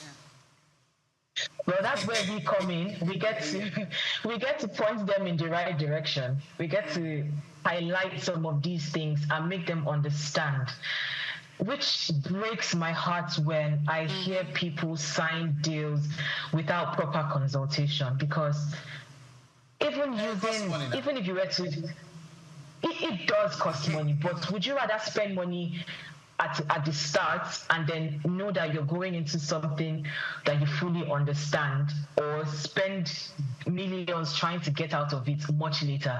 Because I have had cases where people have tried to buy out their catalog, which they sold unknowingly to these labels, and they're trying to buy it out, but the buyout fee is what, 250 million, 500 million, what, $1 billion naira? Where are you going to get that kind of money from? They don't have that capacity. Okay, so I'm going to ask this question like a very random creator, especially the ones in the music sector. Why would I need a record label? Wow, and that is a good question, because interestingly, I had a conversation about that with a friend of mine, that recently the record labels are gradually being edged out, especially due to the fact that a good number of the independent artists, or the artists that are coming up these days, they tend to be more independent. Some of them have funding, which is what the labels were primarily programmed to offer, funding and access. Now, thanks to digitalization of the industry, you can have access to people from literally all over the world, from the comfort of your home with your smartphone or your digital devices. So the question of why you need, I wouldn't say the labels are in need right now. I would say it is good to have, or they are good to be with, depending on which label you are, depending on what you are getting out of it. Regardless of who the label is really, what are you as the artist? And this is me speaking from the position of protecting the artist's interest. What is the artist gaining out of that deal? That is what should guide you to know whether you do need or you don't need a label. So, I mean, fleshing that out, right? Because I restricted it to music first. Again, people who do creatives are in different sectors. What would those ones need? If I don't need a record label for, I'm just a painter, right? And I've got creative ideas and all that. So what would I need, since I don't need a record label, since I'm not into music? What would you recommend that I need to have on my own side if I want to scale up? I mean, for a painter or a fashion designer or a dancer, you may need to take your copywriting very seriously, especially as it relates to some of these, especially when it comes to dance, because dancing is something that is not tangible, right? So you may want to take some extra focus in how you protect it. So do your dance move, record it, and then you have made that intangible move something that is tangible because it is recorded. Do you understand where I'm coming from? And then in terms of funding, I guess some of these creatives do have independent bodies, or they have access to grants. And yes, so these are some of the avenues that they can use to promote themselves. Exhibitions as well for the artists. There's a fashion week for designers, and these are all places where you can get to showcase your talent and have some attention put on it, and then scaling up from there. Okay, so I want to ask Rosemary, why is legal education still missing in African creative spaces? I wouldn't say the education is missing. I think a good number of people are still figuring things out, one. And then two, the creatives themselves feel or are sometimes very reluctant in patronizing or using the services of lawyers and people in the legal space. Now, I say this, or I take this position because there are a lot of learning platforms, right? There is the Music Business for Africa, or the Creative, the Music Business for Africa, the creative industry platform that has been set up. There are several other webinars. There are books to be read. There are mentorship programs. And I feel like in terms of educating oneself as a legal professional, a lot of these opportunities are available. And I am also setting up something which is currently in the works and will be launching soon with a few other lawyers in the space as well to create more knowledge or opportunities for learning and getting practical hands-on experience for especially young lawyers and then undergraduates, because entertainment or music industry has a specialization that is not taught in universities. So it is an experience, or it's a learning that you get to have when you come out of school and you're starting in the real world. So I would advise anybody who is interested to join or go do some research. Find some of these platforms where you can get to educate yourself. Read books. There are a lot of books out there that will give you the basic education or the basic knowledge that you need to start out. Yeah, I wanted to talk about international deals, but before I go to that, you talked about reading, getting books and all that. Some of our artists, let's say music now, let me just limit it to music. Most of them came out from the streets. Some don't even have an idea of what we're talking about right now. Those kind of people, how do you get it? Because they just want their songs to go viral. They just want people to hear the song. The moment they hear the song, they'll invite me to celebration, they will invite me to come perform, I will become the next Davido, Wizkid, and the likes. So those kind of people, how do you help them practically now? How do you help them understand the importance of ownership? Or maybe see, unfortunately, that is the problem of, and I don't even want to say it's an African problem, because we have met some people from, the US who have also gone into the business without proper consultation, or they have just gone in with vibes and not necessarily protected their rights. It's rather unfortunate, but realistically, there is no way we can 100% account for every single one of these artists, because it is not exactly in our place to go into the streets to handpick. Yes. And I hope this doesn't even come out as being very harsh, but there's no way we can go handpicking the artists in the streets. Yes, we do get to hear of them when they have achieved some level of fame, but it is quite unfortunate that if they do not take the extra step to get this knowledge for themselves, and a simple click on your phone will let you know, okay, this is what and what you need to start with if you're going to take this seriously. This is now going beyond the fame, like we talked about at the start of this. Yeah. This is going beyond seeking and chasing fame to having that entrepreneurial mindset. Do you understand me? Yes. So when you're now thinking of it, of yourself as a business, then you start putting these things in place, and then the first step is to go and find this knowledge. Otherwise, I'm afraid, but rights are still going to be lost. A lot of artists are still going to be moving on vibes and just hoping for that big break and chasing fame instead of chasing ownership and business. Yes. Okay, so let's go to international deals. When African artists sign international deals, where does the power imbalance show up the most? When they do sign some of these international, I think the power imbalance shows up more in the structures. Okay. Now, outside the country, there are well-established CMOs, collecting societies. There are the publishers. There are the distributors. There are, all of these organizations and unions that they have formed. Now, back in Nigeria and really in Africa to a very large extent, we don't have the greatest systems in terms of rights management, proper tracking and accountability, metadata updates.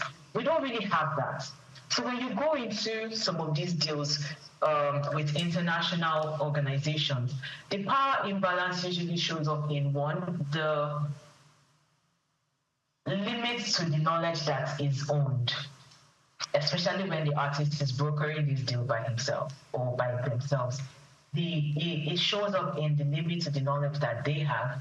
It shows up to the weakness in the structures, the governments, and other unions and collective societies that we lack or are not properly functional down here. And then in terms of structure, because some of these international deals are really detailed and their languages are just more sophisticated, and then not understanding, because sometimes, or a lot of the time, when these deals come through, they are dealing from their own side of the market or from their own understanding or their own perspective of what the African market will look like, or even what their own market looks like, and not focusing on the African market, as a market on its own, trying to learn. They're trying to just basically import what they have. So that is where the power imbalance is, because we find out that their purchasing power is different, their streaming numbers are different, they have, in terms of streams and royalties, they have more, in terms of user bases, especially for the DSPs,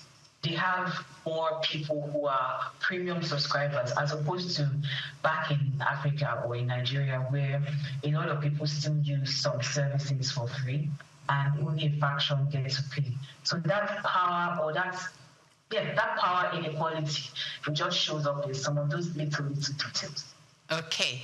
All right. Thank you very much, Rosemary. Now, creatives want to associate with international names. They want, okay, I'm featuring this person in my movie, I'm featuring this person in my music, I'm featuring international brands, international names. So people tend to sign away some important things because they felt, if I associate with this person, my work will go global. So what should an artist never sign away? Never, no matter how big the offer is. So I don't think that there is a never, because I like to deal on these things on a case-by-case basis, right? And then depending on what you stand to benefit from the greater, or what is going to be the greater good, you may want to give away a larger percentage of something that you feel, no, I could never give. For example, using the example of, I think, Burna Boy and Last, there was, that was obviously a sample. He sampled some part of and then I can't 100% say, but I believe that he had to give away some substantial part of the royalties for that sample. right? And then the same as a lot of other artists who have had to go into some of these partnerships with artists who are, especially those who have more clout than them, who are going to be able to take them into bigger markets. You may want to focus more on collaborating and breaking into these markets as opposed to holding on tightly to what is presumably your rights and not sealing the deal per se. So it's a question of balancing the greater good, letting go of some more portion of your rights, and having a wider fan base, essentially. Okay, before I let this look like it's an all-women interview, I'm still here. Barrister, I do know that there are some areas in creatives that many of us in the creative sector are not so familiar with, right? One of it is publishing. And when we say publishing, we always tend to think it's books, right? But it tends to apply to some other things. Please explain it, because when we also see publishing, now we're thinking it's just book, and you just sign off your publishing rights. Please explain what publishing is in terms of other creatives. Oh, okay. So publishing in music term is essentially a world apart from what it means in books. Wow. And this is the part that a lot of people run away from, because it is the mathematics of the music industry. You know how we used to run away from maths back then? We didn't like mathematics. I didn't like mathematics. So this is where you have to start calculating. Yes, that's why. But really, for every music, let me start from there. For every music, there are two sets of rights. There is the master's right and then the publishing rights. Now, the master's typically encompasses what we hear as the final product. So you're listening to that song on radio, or you're listening to it on the streaming service. All of that falls under the master right. The publishing, on the other hand, it deals more with the composition. So we are now breaking that song into its different elements. First of all, there was the songwriter. Before that song was recorded, there was a songwriter. Then there was a producer. If we had a guitarist on it, there was a guitarist. If we had a drummer, there was a drummer, right? And then all of these people came together to form that one song. So that is where publishing protects. Now, publishing protects the producers, the writers, the mixing engineers, the drummers, basically everybody who took part in the composition of those songs. Now, a song, the people who administer typically the master's rights, that would be the record labels or the artist, if the artist is independent. While on the publishing side, and this is still one song that we're talking about, bear in mind, which is why it's a little technical, and some people don't like to bother their head about it. The publishing side is really the part where everybody should be responsible for themselves, because that is long-term earning. That's your composition rights. And you don't even have to vocalize on a song. You don't have to perform a song before you can own publishing rights on it. Just the mere fact that you were involved in the writing or you are the producer, automatically you have some rights that have accrued to you. Now, it is your responsibility to properly exploit those rights, as opposed to it being with the record label, if the artist was signed to a label, or you have to obviously exploit these rights by yourself. So make sure that your works are properly managed and registered with the CMOs, to get a proper publishing deal to help you to collect, unless you decide to self-publish, which is a lot more difficult or tedious. I'll put it as tedious, because it's a whole lot of work administering the publishing side. So yeah, that's really what, in summary, that's what publishing is about. Thank you. In fact, this conversation is going to another level. And because of time factor, I'll quickly ask this question. Do female creatives face unique IP challenges in the music industry? The answer is yes. And yes, and this is not even a sisterhood campaign, but I personally used to have that or be of that opinion that everybody was having equal opportunities, but we have seen division lines across the kind of deals that are being offered to females and their male counterparts.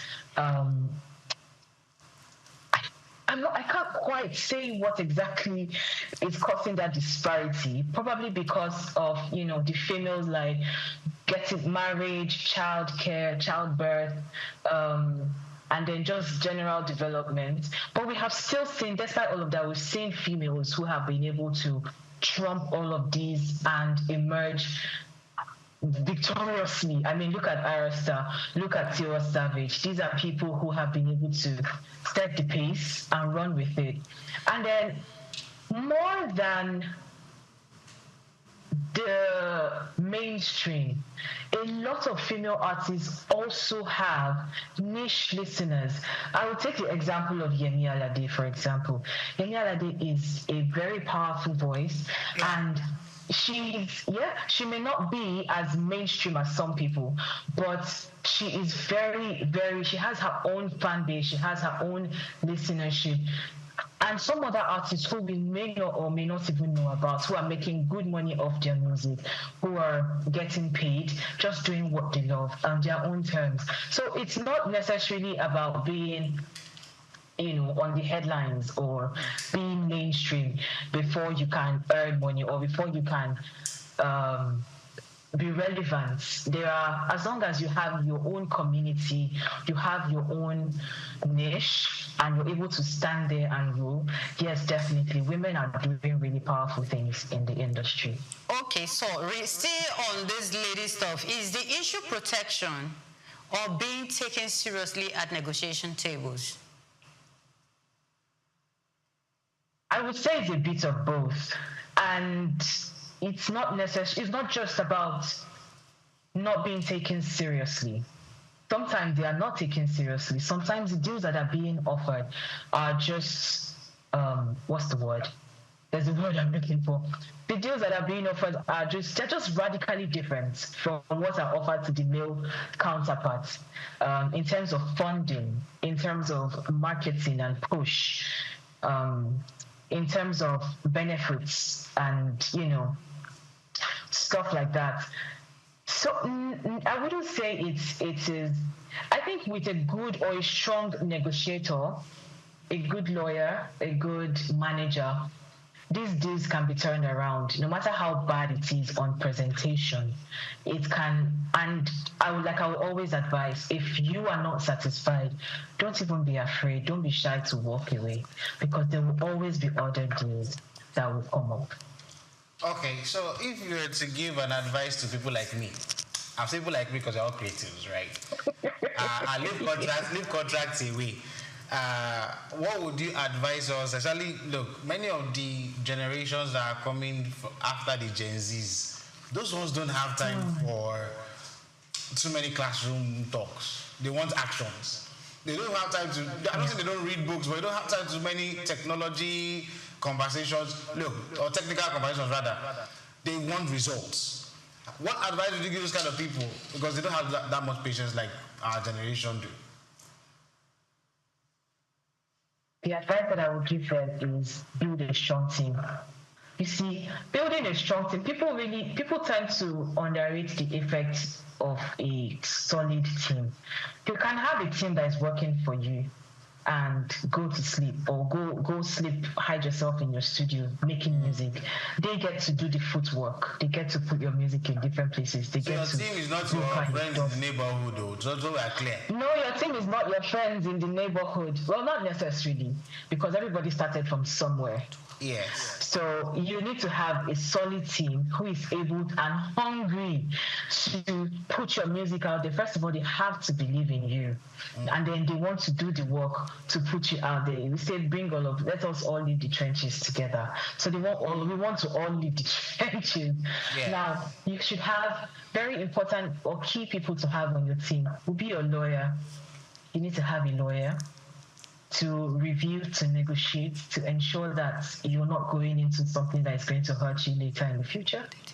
Then you want to have a business manager, someone who makes business decisions, someone who goes out to broker these deals. So from performances at concert events, they want to get you endorsement deals, they want to build your brand image, because that is also very important. They want to curate how you engage with your fans or your community, as we call them these days. And then you also want to have a road manager. A road manager, and personally, I am of the opinion that a business manager and a road manager should be separate. This is because the business manager may not necessarily have the time to be on the road with the artist. So a road manager is someone who is there with him, going ahead or going with him. Sound check is there, getting the hotels, logistics, ensuring that the rooms are adequate or they are sufficient, they are up to use of an artist of such caliber. You need to have your road manager. And another problem that we have seen is greed. A lot of people tend to be greedy, and they be like, no, I don't need these many people. I can do this, I can do that. All because you want to keep more percentage to yourself. Listen, if more people join hands and work on one project, there's a bigger impact. So there's more money to share, as opposed to you trying to make all the decisions, circumvent decisions that have already been made, or trying to impose yourself or put yourself in charge, not listening to other people. Your resources or your access to resources are cut short because you're the one that is doing everything. You're spreading yourself thin.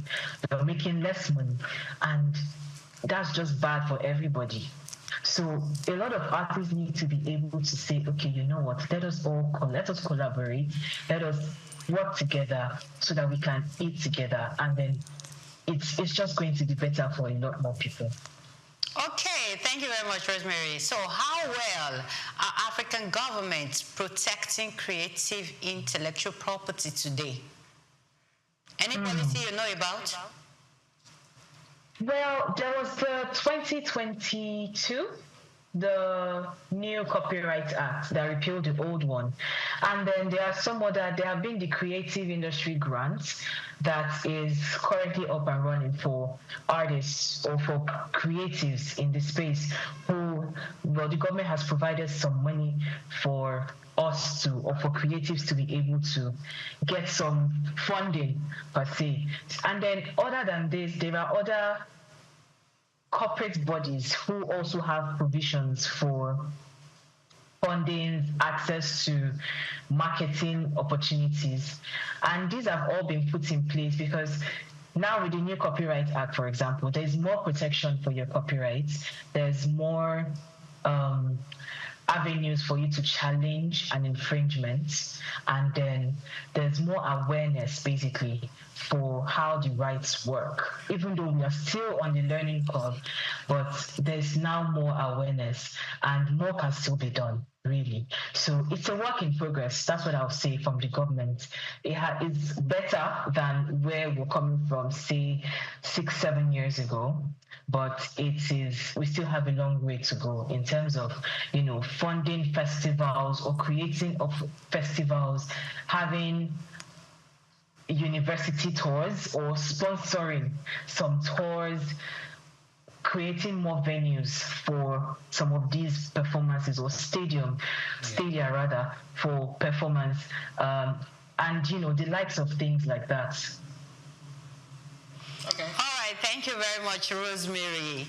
It's been nice having this conversation with you. Yes, we have so many other questions because I really wanted to ask about looking ahead, how the future is. But for time factor, we have to end the conversation here. We hope that next time we'll call on you, you'll still be available to show up. That choice. I will definitely be available. Thank you so much for having me. This has been a pleasure. Yes, but before you go, this is Just Africa. We would like to know the state you're from. I am from Imo State, Nigeria. Okay, because Amolo actually said your favorite food was abacha. He did not. Thank you very much. Wow. You wanted to throw me under the bus. I did not say anything like that. But you definitely have one. Do I have a favorite food? I think that would be white soup. African food. White soup, ofen sala, and pounded yam. Oh, hey. Calling it ofen sala sounds African than white soup. Yes, yes. Okay, so you're going to speak your dialect to greet all our viewers, to say hello to all our viewers and everyone. This is just Africa. We want to promote our culture. Okay, now you have thrown me under the bus. This is no, I'm sorry. It's all right. Okay, so next time, before you come, you prepare that you definitely say hello to all our viewers with... yes, I will definitely prepare. With the Igbo language. All right. Thank you very much, Rosemary, for coming on the show. Thank you. Thank you for having me. Bye. Yeah, you know, for too long, our music has traveled the world, like it has gone global, while the value stayed behind. Yeah. The sounds became global, but the creators remained vulnerable. But today's conversation with Rosemary is a reminder that knowing your rights is not pride, it is protection. Understanding contracts is not fear, it is freedom. Because when creatives own their work, they don't just make hits, they build legacies. The future of African creativity must be written by Africans, protected by Africans, and owned by Africans. I think Kamala agree with me there. Oh, yeah, I do. And as one that is still aspiring to be a creative, at least I've learned a lot today. I'm not going to make some weird mistakes. I've learned what publishing is now. Yeah. No, that one always stood out to me, because when you hear some of these artists say, oh, they signed publishing rights with some of these big brands abroad, especially the abroad ones, they put it in the news, it's everywhere. And I'm like, what did they publish? The book that the person is writing.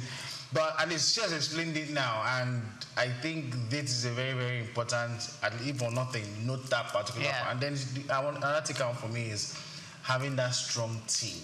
Because the truth is, you can't do everything alone. Yeah. Otherwise, you might be making money, right? But it's going to be very small and very insignificant. Exactly. But if you've got a very strong team that believe in you, you could go global. Yes, you could go global. So go on this quick break, and when we come back, we'll be going straight to the second segment of Just Africa. Stay with us, we'll be right back.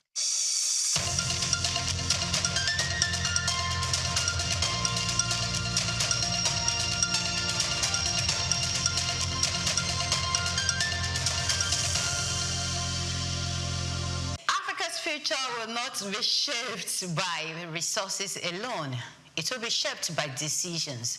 Every choice to save or spend, every loan taken or avoided, every business that survives or fails.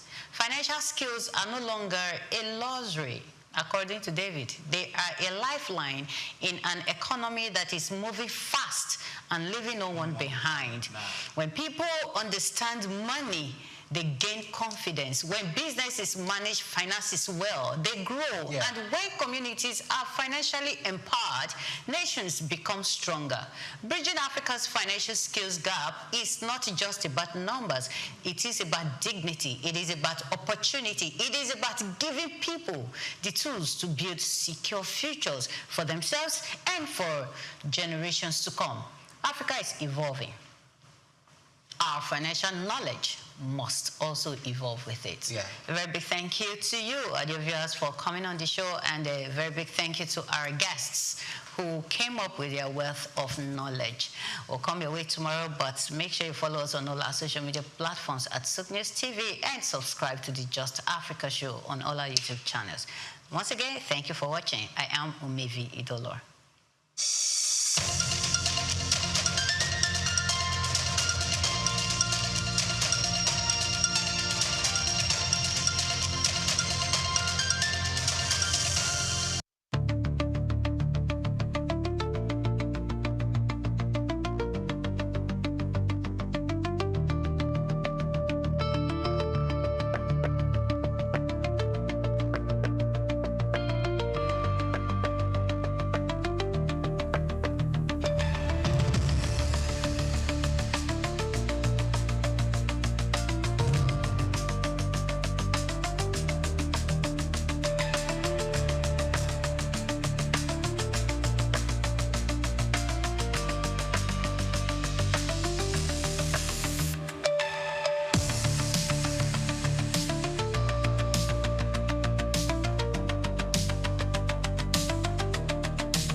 I hail from Lagos State, from Isaleko.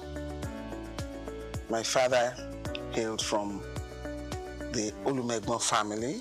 I attended my primary, secondary education in Ibadan at the time because my mother was there.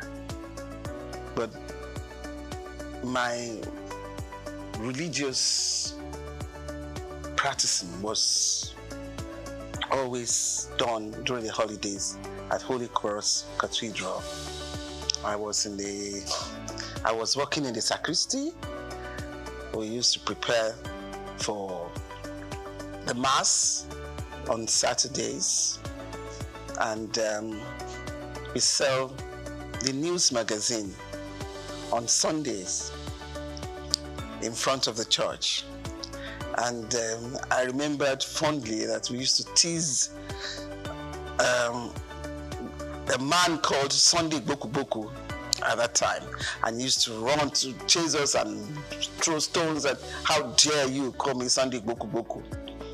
Those were fun times. Harvest, Corpus Christi. And I was born, raised, baptized, confirmed, married in the Catholic Church. But I got married to Engineer Larry Phillips, who is an Anglican. And I believe that in togetherness of family, it's best we all do things together. So I moved over with him against the doctrine of Catholic Church to the Anglican Church at Marina, where his family belongs and worships. I attended St. Luke's Demonstration School. We used to climb the mango trees, and there was a mixed school. We used to play at during break time. And in my secondary school was a Catholic school, and it's for you to be prim and prudish in life, and set you on as a lady. And I got some finesse from there too. And but the most interesting one, and the most that I can call a radical one, was my HSC in Olivet. I mean, we tried all sorts there. But it was fun and highly educative too. Sportsmanship was there. And from there, I proceeded abroad for my accountancy.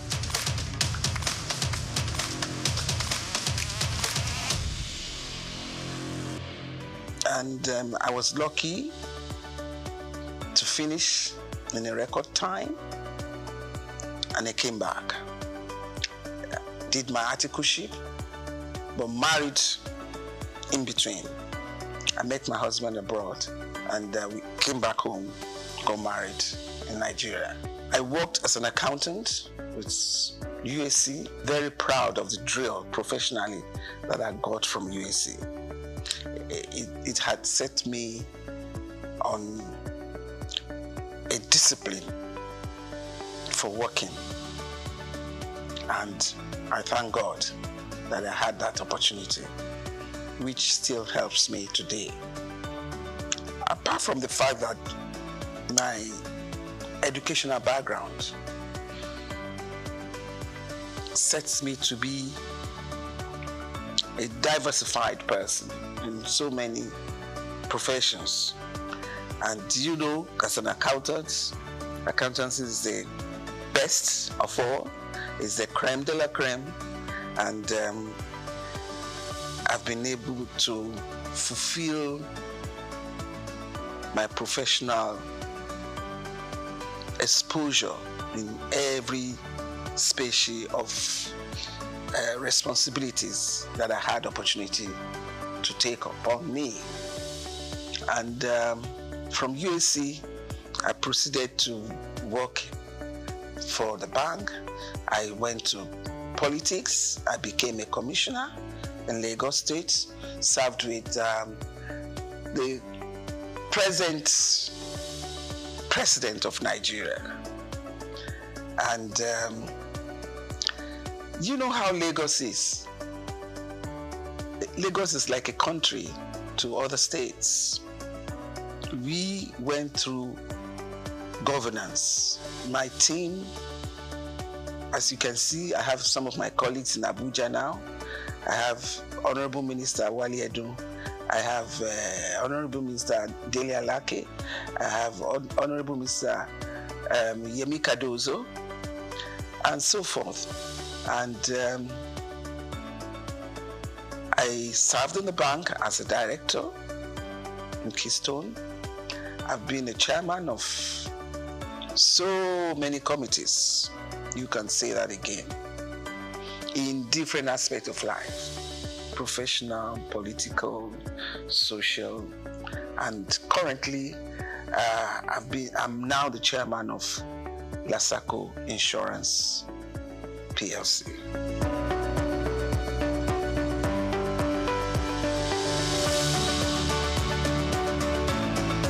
When I was growing up, it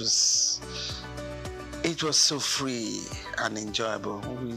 We can take off at 11, 12, escort your friends to Bangboshe here. We go and have the Mosa. We go to the stadium. I remember me in my teenage age, I used to go to Nikon Stadium here. We watch so many matches, and I used to be with those fans, you know, dancing and waving our fans, you know, and bazaars,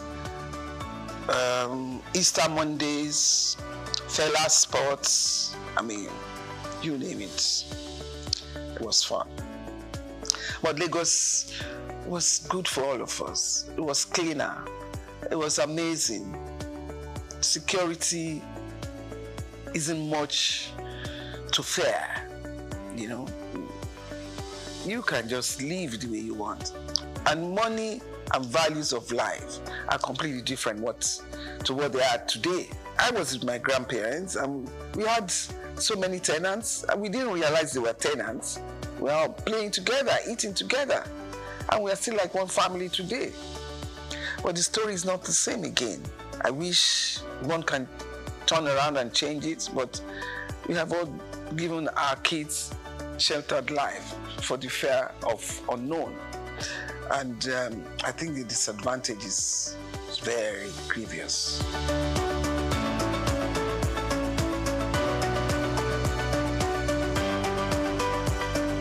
I think first and foremost, God gave me the chance, the opportunities to pass through that in the journey of life.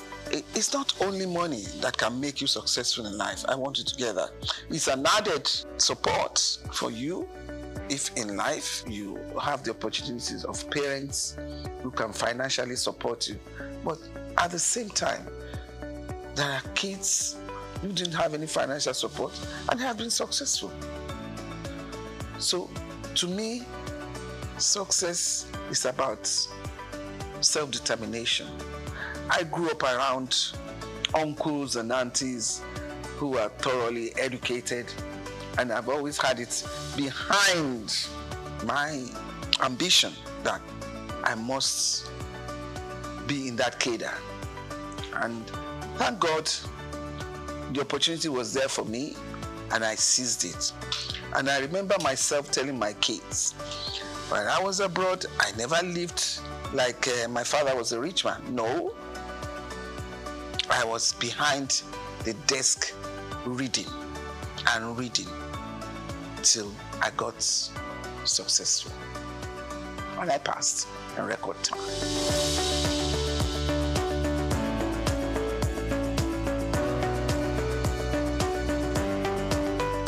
First and foremost, I think I'm a people's person.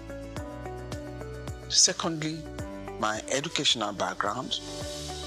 Thirdly, my pedigree. And you can't be a Lagos person and don't have a bit of intelligence about how you can maneuver yourself, even in the midst of challenges. And I can tell you that boardroom politics, especially when you're a woman, is tough. But when you manage those that you sit around with, eventually, when they see that you're there to work, it has no business and basis for any other thing. I've had issues on boards because I'm female, and I put my foot down. It is the work we are doing. There is no gender sensitivity in this issue. Even in my early days as an accountant, when I head the accounting department, it was even tough at that level because the young accounting class, some of them can be daring to say, how can you talk to me like that? How can you make it? And I'll say, please, what do you mean? We need to get this target work done. So it's the work that is talking. That's nothing to do with whether I'm a man or a woman. So I will like the idea of gender reasonableness to be better played. At least for now, we're not having it at 3 1/3, no. But I guess we are in the region of 20%. And it should be better. You give a woman a chance, she will devote her life to it. But, I mean, when we have 1 or 2 issues from women who have been there, that should not create hurdle or boundary that you say a woman shouldn't cross. No. Nobody is perfect in life. And I want to let you know, it's tough for a woman. These men, when it is a woman having a corrective measure to be taken, they do not handle it the way they do for the men. They're in a rush to pack the woman out. You see from what has happened all over the world. So I will still make an appeal that women should be given better chances, better allowances. It's so quick to make a woman a scapegoat, the sacrificial lamb. Let's take it easy. And please, women, when they put you there, make us proud. I should remember the other women coming after me. If I make this trouble now, they turn around and say, this is why we don't give them the chance to get to the top. So you manage the situation, you know? And let us remember that Africa is still very chauvinistic. It's still a man's world here. We are only trying. So just give us, for now, our required 33 1/3% as per Beijing recommendation.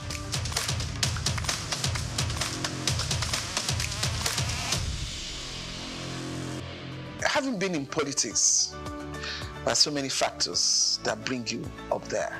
Some sensible, which I would call sensibilities. Some sensitive based, which I would call sensitivity. And some as per geographical distribution. If it's not the turn of your section, your district, there's no way they can put you there. But then sometimes it's the turn of your district, the party supremacy decrees that they don't want to use you. What do? You have to show some resilience as a stable character and do whatever you are given very well. Excel. Somehow, one day, you'll be there. Like Martin Luther King. At the end of that tunnel, I can see the light. Someday, somehow you get there.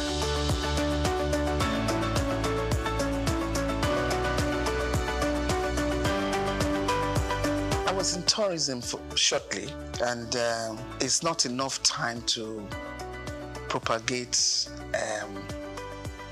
the excellence of your work. But in special duties, I give the ministry class. I was able to represent my Lagos State very well. NYC was under me. Proudly, I served. And we ensure that all students that need to go to orientation camp are well registered and got their NYC certificates. It's not about where they put you, it's about what you are able to do in that place. And you do it even to the enviable eye of somebody who believes has the best ministry with a lot of funding and allocation. I'm different in that respect.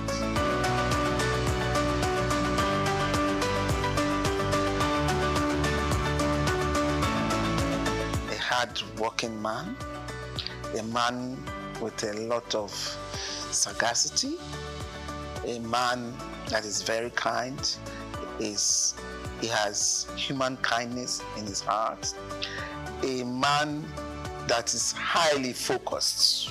My office was very close to the Roundhouse, and I tell you, I wasn't surprised.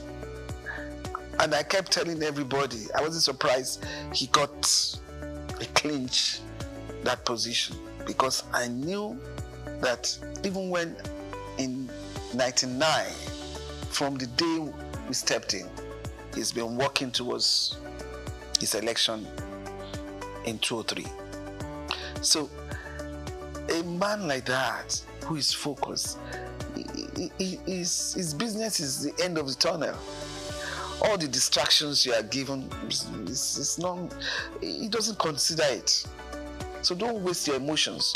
You know, when you provoke yourself unnecessarily, and the person you are provoking yourself upon is not even responding on that line, you know you're wasting your time. But he's an astute politician. He knows what to do at every point. And don't try him, because he's a hard knock. And he's easy to forgive. That bit, I don't know how he does it, but it's easy to forgive and move on. He understands politics, maybe from a young age, I don't know, but he seems to have the knack of it at all times.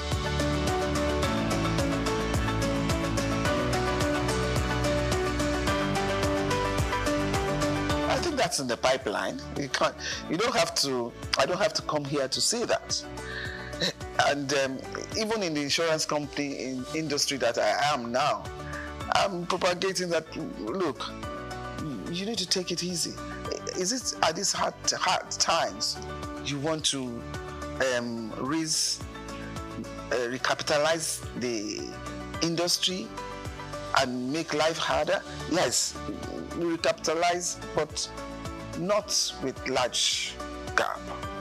You know, the variance should not be too much, because you need to recapitalize so that companies will be solidly based to address financial issues and risk issues that we have in the country today.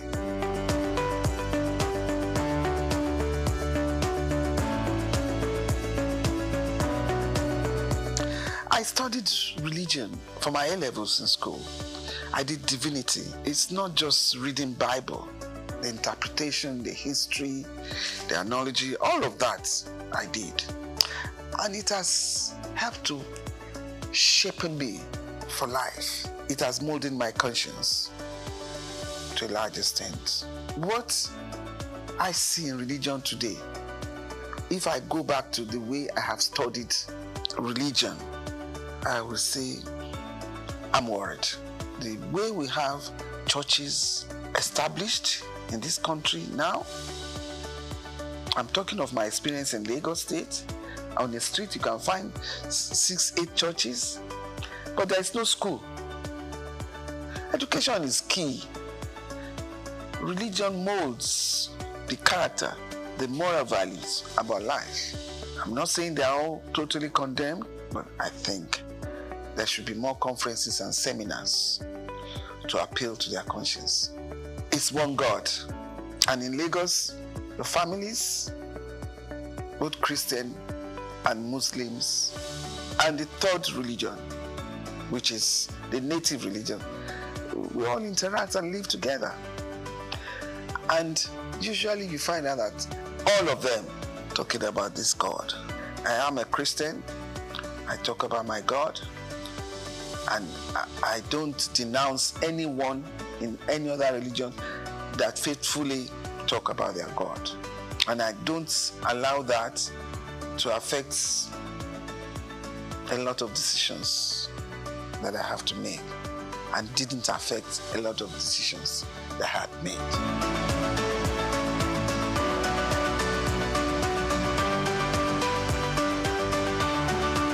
The expectation is too high. We are still a developing country.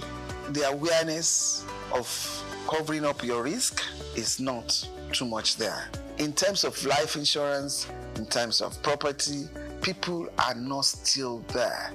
People don't cover themselves well enough. They take unnecessary risk. I'm glad Lagos State Governor is saying everybody must have a health insurance now. That, again, will expand the scope of the insurance business. In insurance, there are so many seminars, there are so many conferences that are being put up there now, where the ability to educate the masses, and even the high-ups one, to please insure yourself. And when I say yourself, your life, your property, your children, and see how far it goes. It is important. And you know, in this era of insecurity, it is highly important. Just make sure you insure yourself. And with what the governor had proposed now, definitely Governor Sanwo-Olu did well. Health insurance is key. Health is wealth.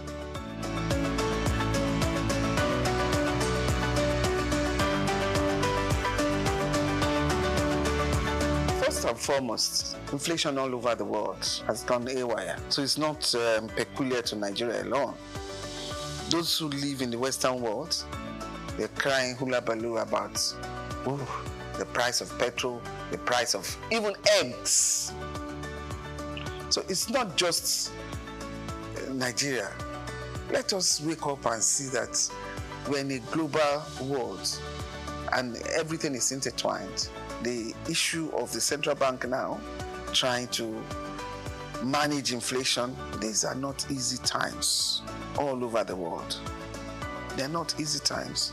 And when I say we are a developing country, we are still trying very hard.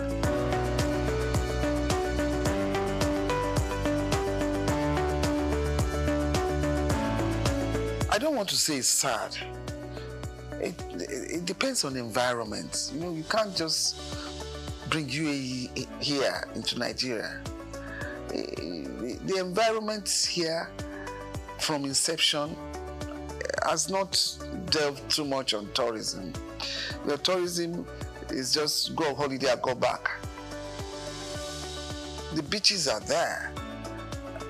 And even from 1999, they are trying to redevelop along the beach so that tourist activities can happen. And I'm sure they're still on it. They need tourist attraction where you have every aspect of life when tourists come over. But with the problem of infrastructure that we have, in the country. You can't do much tourism for now.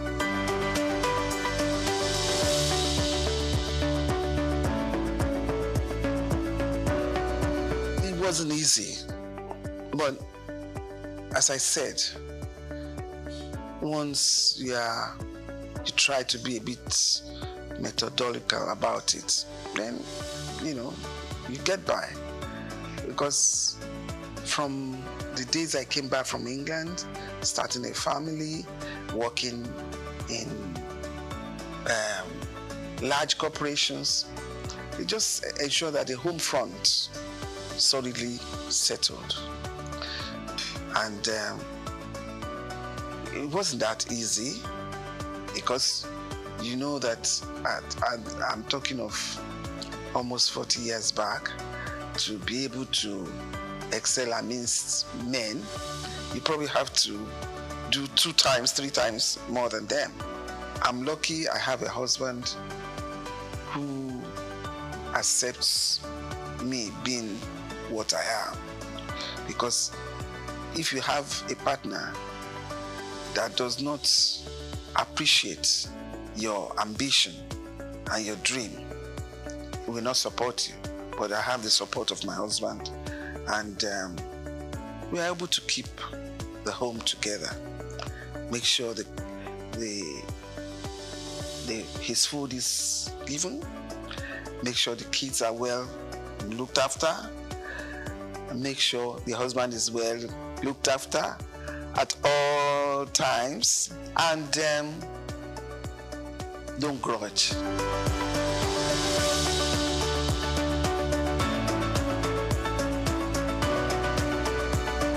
Try to give myself to people in terms of needs.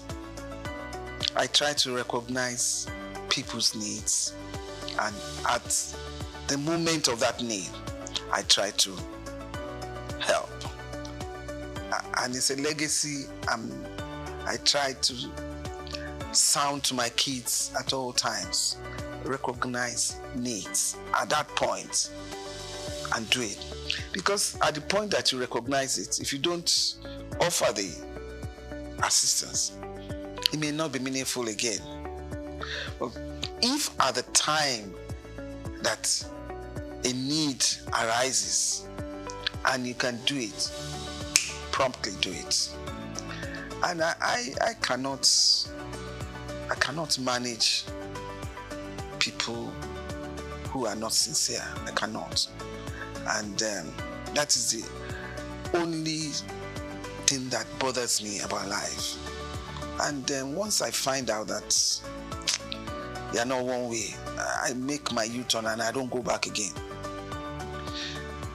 And that's the one thing I have learned, I have seen, and I'm trying to learn from Mr. President Bola Tinubu. The way he can switch from being so hot and then swim as if nothing happened and carry on. That is tough for me. And I hope I'll be able to, within the space remaining, I'll be able to copy that. At the same time, I like hardworking. I recognize people who are hardworking, who are intelligent, and I recognize people who are hardworking and need to be helped in terms of training to be a better person. And I like fun.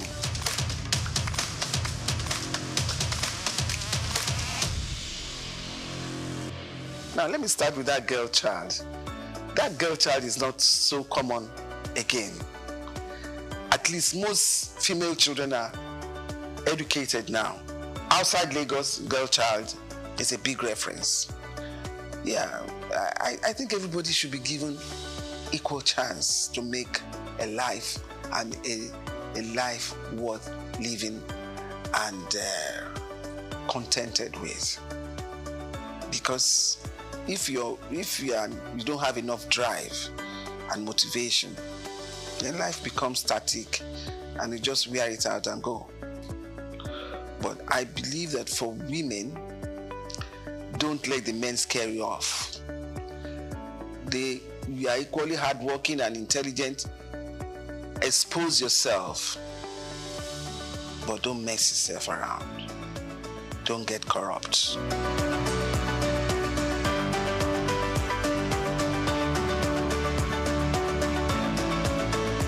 Do unto others as you want others to do unto you. And there's one good prayer. Everybody that knows me, and I always say, my God is a just God. His judgment is always fair. So whoever hurts you, attacks you, leave them to God. He's a fair God. The judgment of God will come. Just move on and pray that in your lifetime, that judgment comes up. My favorite food, I like eba and ewedu. I'm an expert in cooking. I love cooking, and I tell you, I can challenge anybody to come and compete with me. On that level, I score a good card. But I love fresh fish, with ewedu and eba. I'm not too much of an amala fan, and my favorite color is green. Or it's green, but with that green, I love bright colors. Even jewelry, it has to be bright for me, but still worn in a conservative way. As loud as whatever I pick may be, I still give it a conservative umbrella. I love to dance. I'm a good dancer. I love to socialize. I'm a good mixer, but highly disciplined.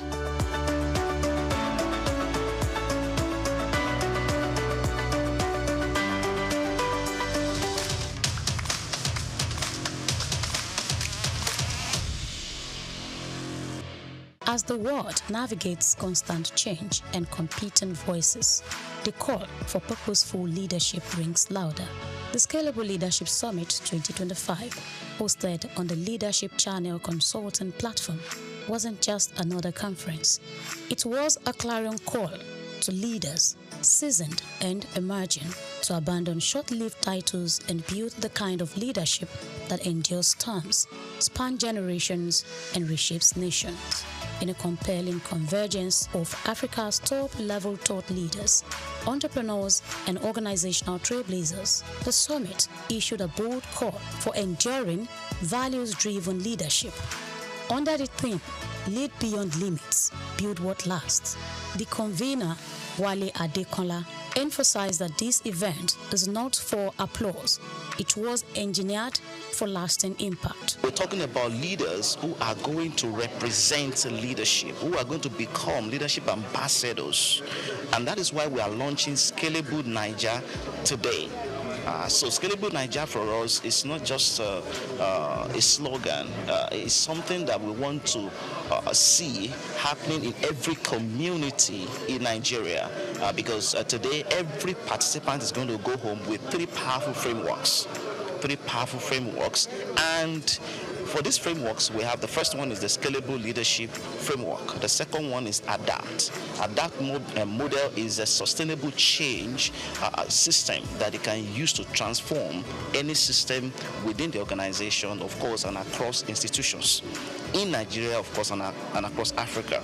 So these are proven and tested frameworks that we have studied, we have applied, for the past 10 years. And now we want to see all these frameworks applied in Nigerian institutions and, of course, organizations. The summit delivered a rich blend of keynote insights and fire chat dialogues, featuring voices like Adeyemi Olayiwole, Niyi Adesanya, Tara Fela Durotoye, Honorable Adewumi Adeyemi, Professor Abraham Oshinobi, and Dr. Smith Bam, among others. The experience was further deepened by stirring spoken words, performances, and inspirational music, not merely to share leadership principles, but to ignite a deeper commitment to legacy-driven leadership in a world that is constantly evolving. Kicking off the summit was leadership strategist and keynote speaker Odeyemi Olayiwole, who emphasized the power of learning from experience. His message challenged attendees to go beyond information and seek transformation through mentorship, experience sharing, and tested wisdom. The cheapest way to succeed in anything is to learn from someone who has succeeded in that thing. Not someone that knows about the thing alone, but someone who has been able to acquire the information and translate it to application and have results to show. And so that's why many years, in 1996, when I knew that my assignment was in the leadership space, one of the first questions I asked is, who is doing what I want to do? And who is the best at what I do? Every year I pick 3 case studies: a country, a company, and a corporate leader, every single year. And I dissect them to find out what is the secret, because success leaves clues. The secret of men are in their stories. So one of the cheapest ways to succeed at anything is to find out who has succeeded at what I want to start. Renowned beauty entrepreneur Tara Feladrotoye, in her keynote session and during a fire chat with the convener, shared lessons from her leadership journey in building the House of Tara brand, from humble beginnings to a systemized enterprise. She spoke on navigating growth, people development, and succession planning. What is it that I do that delivers the same outcome? What is it that makes my customers buy every time? Write it down, because you have now found a framework. Then you amplify and multiply that framework so that every time you meet a House of Tara person, there is something about them that reminds you of the person you met in Lekki. Why? Because we have created a culture. The policies are designed to protect you, not just the company. If you don't remember everything else that I said and you are an employee here, hold the policies and embrace them in your chest. Know them by heart. If anybody says anything, you just ask, what does the policy say? And all founders, if you don't have policies, what you are basically saying is that you're allowing your people to do anything. From academia, Professor Oshinobi of Lagos Business School brought a compelling perspective on national transformation governance, innovation, and faith-based leadership. The Nigerian paradox: we are rich in resources, yet poor in trust. Two of us, bursting with talent, yet starved of opportunity. A land of faith, yet a desert. Governance is a structural foundation that enables accountability, transparency, and the rule of law. But the crisis is this: 83% of Nigerians is strong public institution. True or true? That is the basis of our problem in this country. Trust deficits. The summit was not all talk. It was also artfully immersive, as Esosia Wilson rendered soul-lifting inspirational songs, creating moments of reflection between sessions.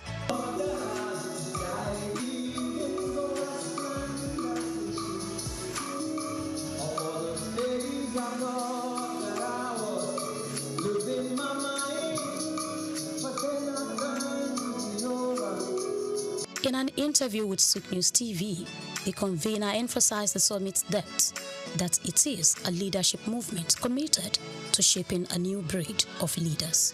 Participants shared their reflections, describing the summit as a catalytic experience that confronted, challenged, and compelled. Leadership is not just a day thing, it's a daily thing. we want them to recognize 3 types of patterns. So we have encouraged them to study pattern.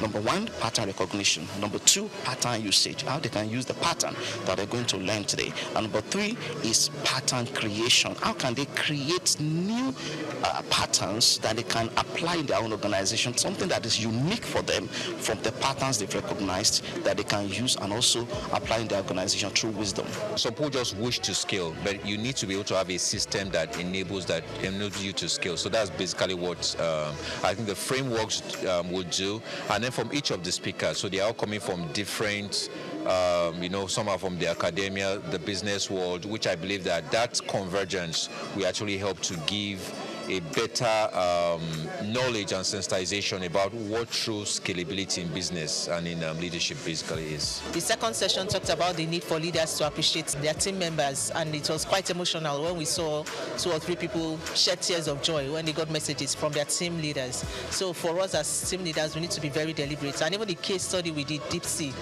it talks about the need for us to be very deliberate. We need to know our team members. We need to know what's happening with them, and we need to leverage their strengths. Everything rises and falls on leadership. If the leader gets it right, it trickles down to those at the middle level, at the lower level. So it's important to get it right from the root so that the fruits are good. I do a lot of case studies. So you study what has worked, what has not worked. And through my research, preparing for this summit, I discovered that we're talking about starting, scaling, and sustaining businesses. So let's study systems that have worked for up to 1,000 years and more. And I found out that they are driven around community, which is people. Everything should be about people. Listen to them, love them, then you can lead them more effectively.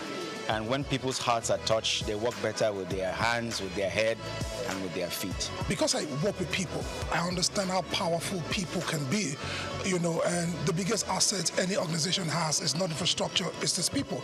And if you understand that your people are your assets, you will invest in your people. But if you don't understand it, if you don't share that philosophy, you're going to abuse your people, you're going to misuse your people. So for me, it's something I've been living for 20 years, and so it's just natural. You need to love the people you want to lead by having what we call the emotional intelligence, social intelligence. Both go hand in hand, and you need them for leadership. And lastly, for leadership is also about listening. For you to influence one, you need to listen to your environment in order to act accordingly. We have looked at how to scale our leadership potential, and also sustain it. It's not enough to just start, but we will start, we will scale, and then we'll sustain it. It's something that should be a legacy, something that should live beyond us. Right now, we are talking about impact, the impact that the structures and the systems that we are putting in place will have on our society, on our community.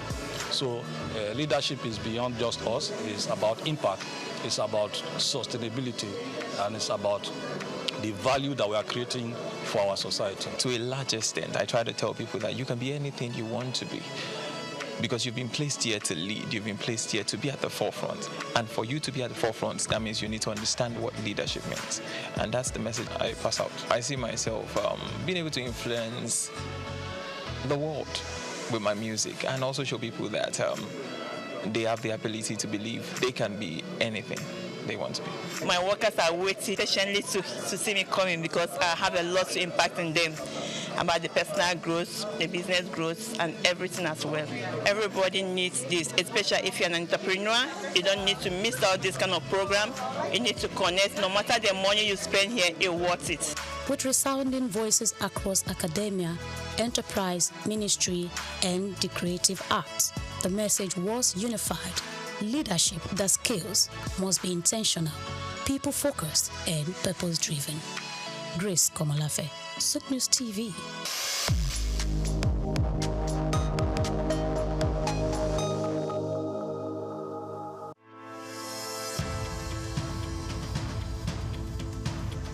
Plastic waste is a mounting crisis, but it also presents an opportunity for business and government to lead the vanguard for systemic change. While regulations, corporate initiatives, and citizens' engagement have made progress, much more is needed in how businesses shape consumer behavior, how governments enforce environmental policies beyond rhetoric, and how public perception is managed through strategic communication. For decades, Nigeria's reliance on single-use plastic sachets, bags, and food packaging has grown, driven by affordability and convenience. However, this has come with a cost. The country generates an estimated 2.5 million tons of plastic wastes annually, with only about 12% recycled. In urban centers like Lagos, Abuja, Ibadan, Port Harcourt, waste is a leading contributor to clogged drainage systems,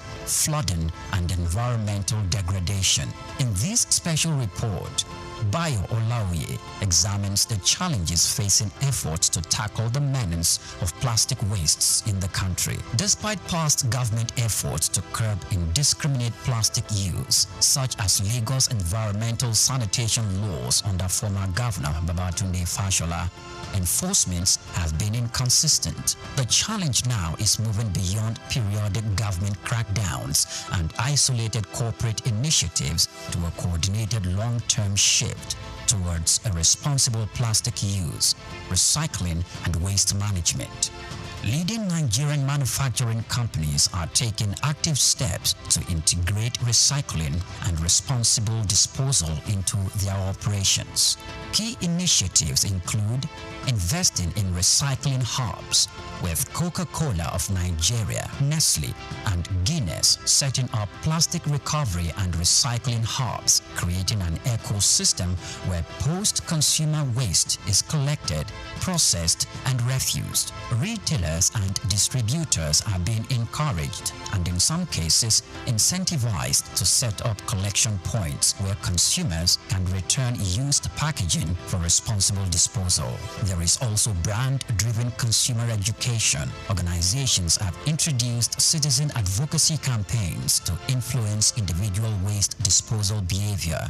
This kind of messaging, when amplified by large brands, can have a ripple effect in shifting cultural habits. Beyond environmental responsibility, investing in circular economy models enhances long-term profitability, strengthens brand equity, and aligns with global environmental, social, and governance standards. To effectively shape consumer behavior and stakeholders' engagement, businesses must leverage communication strategies that go beyond compliance reports. Employees should be active participants in sustainability efforts. Companies can integrate sustainability training, incentivize waste reduction, and implement office-wide plastic reduction policies, engaging suppliers, investors, and partners in sustainability commitments such as reducing excessive packaging or co-investing in recycling solutions to create an ecosystem-wide impact. Mass communication campaigns, social influencers, partnerships, and media collaborations can help educate consumers on practical steps for responsible plastic use and disposal. While Nigeria has engaged in international climate and sustainability conversations, the government must go beyond policy declarations and foreign aid incentives.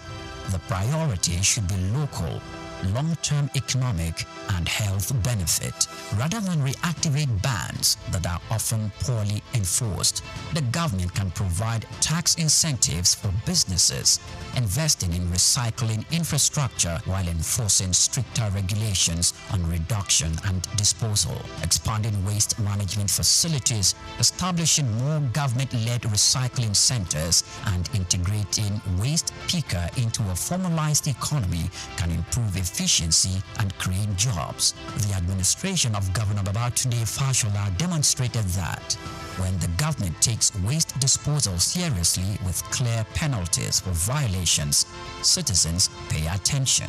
The government must invest and consistently engage public education on the economic and health impact of plastic waste. A cleaner environment leads to a lower public health costs, fewer disease outbreaks, and increased workers' productivity due to better air quality and more usable public spaces. The Nigerian plastic waste problem is not just an environmental issue. It is an economic and reputational challenge for businesses and a government issue for policymakers. By adopting strategic communications, businesses can shift consumer behavior, governments can enhance enforcement, and citizens can embrace a cleaner and more sustainable future.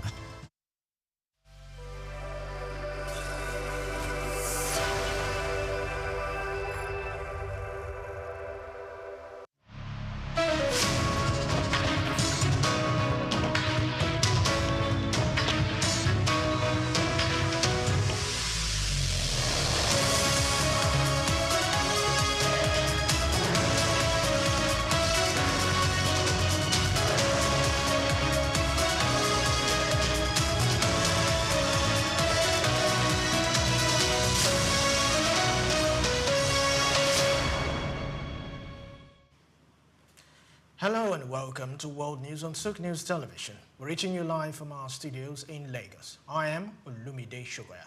Let's take a look at today's top stories.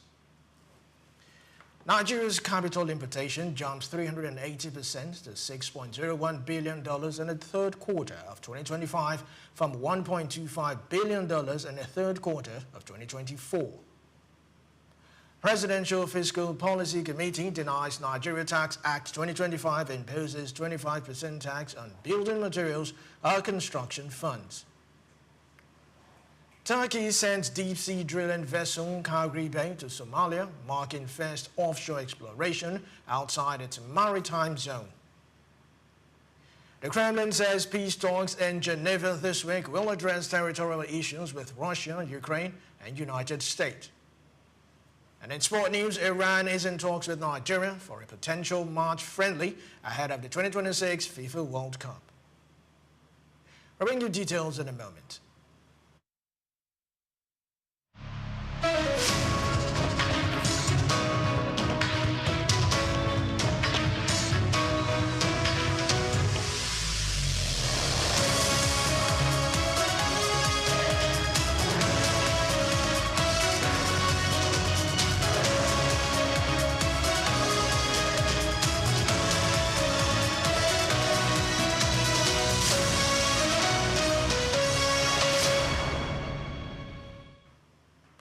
Nigeria's capital importation rose sharply to $6.01 billion in the third quarter of 2026, marking a 380.16% increase from the $1.25 billion recorded in the same period of 2024, according to the National Bureau of Statistics, NBS. The figures published in the NBS Nigeria Capital Importation in the third quarter of 2025 report also show growth on the quarter-on-quarter basis. Inflows climbed 17.46% from $5.12 billion in the second quarter of 2025 to $6.01 billion in the third quarter, reflecting sustained investor interest. The Bureau stated that total capital importation in the third quarter of 2025 still significantly higher than the corresponding period last year, underscoring renewed confidence in the Nigerian economy. Analysts attribute the surge to improved foreign exchange stability, policy reforms, and increased portfolio and direct investment activity across key sectors. The United Kingdom emerged as the largest source of capital inflows into Nigeria in the third quarter of 2025, according to data released from the National Bureau of Statistics, NBS. Figures from NBS capital importation reports for the second quarter and third quarter of 2025 show that inflows from the United Kingdom reached $2.9 billion, accounting for 48.80% of the total capital imported during the period. The United States followed with $950.47 million, representing 15.80%, while the Republic of South Africa contributed to $773.95 million, or 12.87%. Other significant sources included Mauritius with $451.46 million and the Netherlands with $282.90 million. Analysts said the concentration of inflows from the United Kingdom reflects strong investor interest and deep financial linkages, while diversified contributions from other economies indicate broader international confidence in Nigeria's reform trajectory. The Nigerian Maritime Administration and Safety Agency, NIMASA, and the Nigerian Upstream Petroleum Regulatory Commission, NUPRC, have agreed to strengthen collaboration to enhance regulatory oversight and attract investment in the maritime and upstream petroleum sectors. The commitment was outlined in a statement issued on Sunday by NIMASA spokesperson Osage Edward following a working visit by the agency's Director General, Dr. Dayo Moberiola, to the NUPRC Chief Executive, Mrs. Orishemeyiwa Eyeson, at the Commission's Abuja headquarters. During the meeting, both agencies stressed the coordinated regulation is critical to improving the ease of doing business, eliminating operational bottlenecks, and maximizing federal revenues. Officials noted that stronger interagency cooperation would promote transparency, streamline processes, and create a more predictable environment for investors operating in two of Nigeria's most strategic economic sectors. The Presidential Fiscal Policy and Tax Reform Committee has dismissed claims that the Nigerian Tax Act 2025 imposes a 25% tax on building materials, construction funds, or related bank transactions. The clarification was issued in a statement released on Sunday and shared by the committee's chairman, Taiwo Oyedele, in a response to a viral video by former Minister of Transportation, Rotimi Amechi. The committee described the claims as misleading and inaccurate according to the statement. The act, which has already commenced, contains no provision introducing a 25% levy on construction materials, bank balances, or business expenses tied to prosperity development. Officials urged the public to verify information through official sources, stressing that the reform framework focuses on broadening the tax base, improving tax administration, and enhancing transparency rather than imposing arbitrary charges. The Nigerian Customs Service, NCS, has unveiled a one-stop shop initiative aimed at reducing cargo clearance time to 48 hours across the nation's seaports and land borders. The service said the reform will eliminate redundant checks, speed up dispute resolution, and improve trade efficiency. Controller General of Customs, Adewale Adeniyi, announced the plan in Lagos on Saturday during the official launch of the platform. He was represented at the event by the Deputy Controller of Customs in charge of enforcement, Tim Bombodi. Adeniyi stated that the one-stop shop is anchored on Nigeria's broader business environment reforms under Executive Order 001 and the Business Facilitation Act. Now, the framework prioritizes transparency, defines service timeliness, digitalization, and stronger interagency coordinations. Officials say the initiative is expected to lower trade costs, improve port operations, and enhance Nigeria's competitiveness in regional global markets.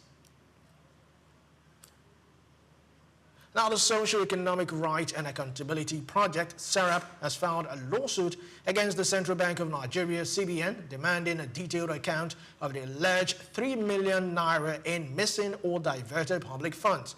And the group is also seeking explanations over 629 billion naira reportedly paid to unknown beneficiaries under the Anchor Borrowers Program. SERAP is asking the court to compel the Apex Bank to disclose relevant documents and ensure accountability for any mismanaged funds. In a statement issued on Sunday, SERAP said the suit followed what it described as grave allegations contained in the latest annual report of the Auditor General of the Federation, published on September 9, 2025. Now, the organization stressed that transparency in public finance management is essential to strengthen institutional integrity and restoring public confidence in Nigeria's financial system. Nigeria has reduced petrol imports following a 57% rise in domestic refinery output over the past 3 months, signaling shift towards greater self-sufficiency in fuel supply. Industry data indicate that increased production from local refineries has significantly boosted availability of premium motor spirit (PMS), reducing reliance on foreign shipments. The surge reflects improved operational capacity and steady ramp-up in refining activities. Energy analysts say the development could ease pressure on foreign exchange demand, stabilize supply chains, and enhance energy security. Higher local output may also support price moderation and strengthen competition within the downstream sector. Officials maintain that sustained investment in refinery infrastructure will be critical to consolidating gains and ensuring long-term stability in Nigeria's petroleum market. Still to come in the news, Iran's Foreign Minister Abbas Araghchi said on Monday it will meet with the director of United Nations nuclear watchdog a day before the second round of U.S.-Iran nuclear negotiations in Geneva. Stay tuned, we'll bring you details after the break.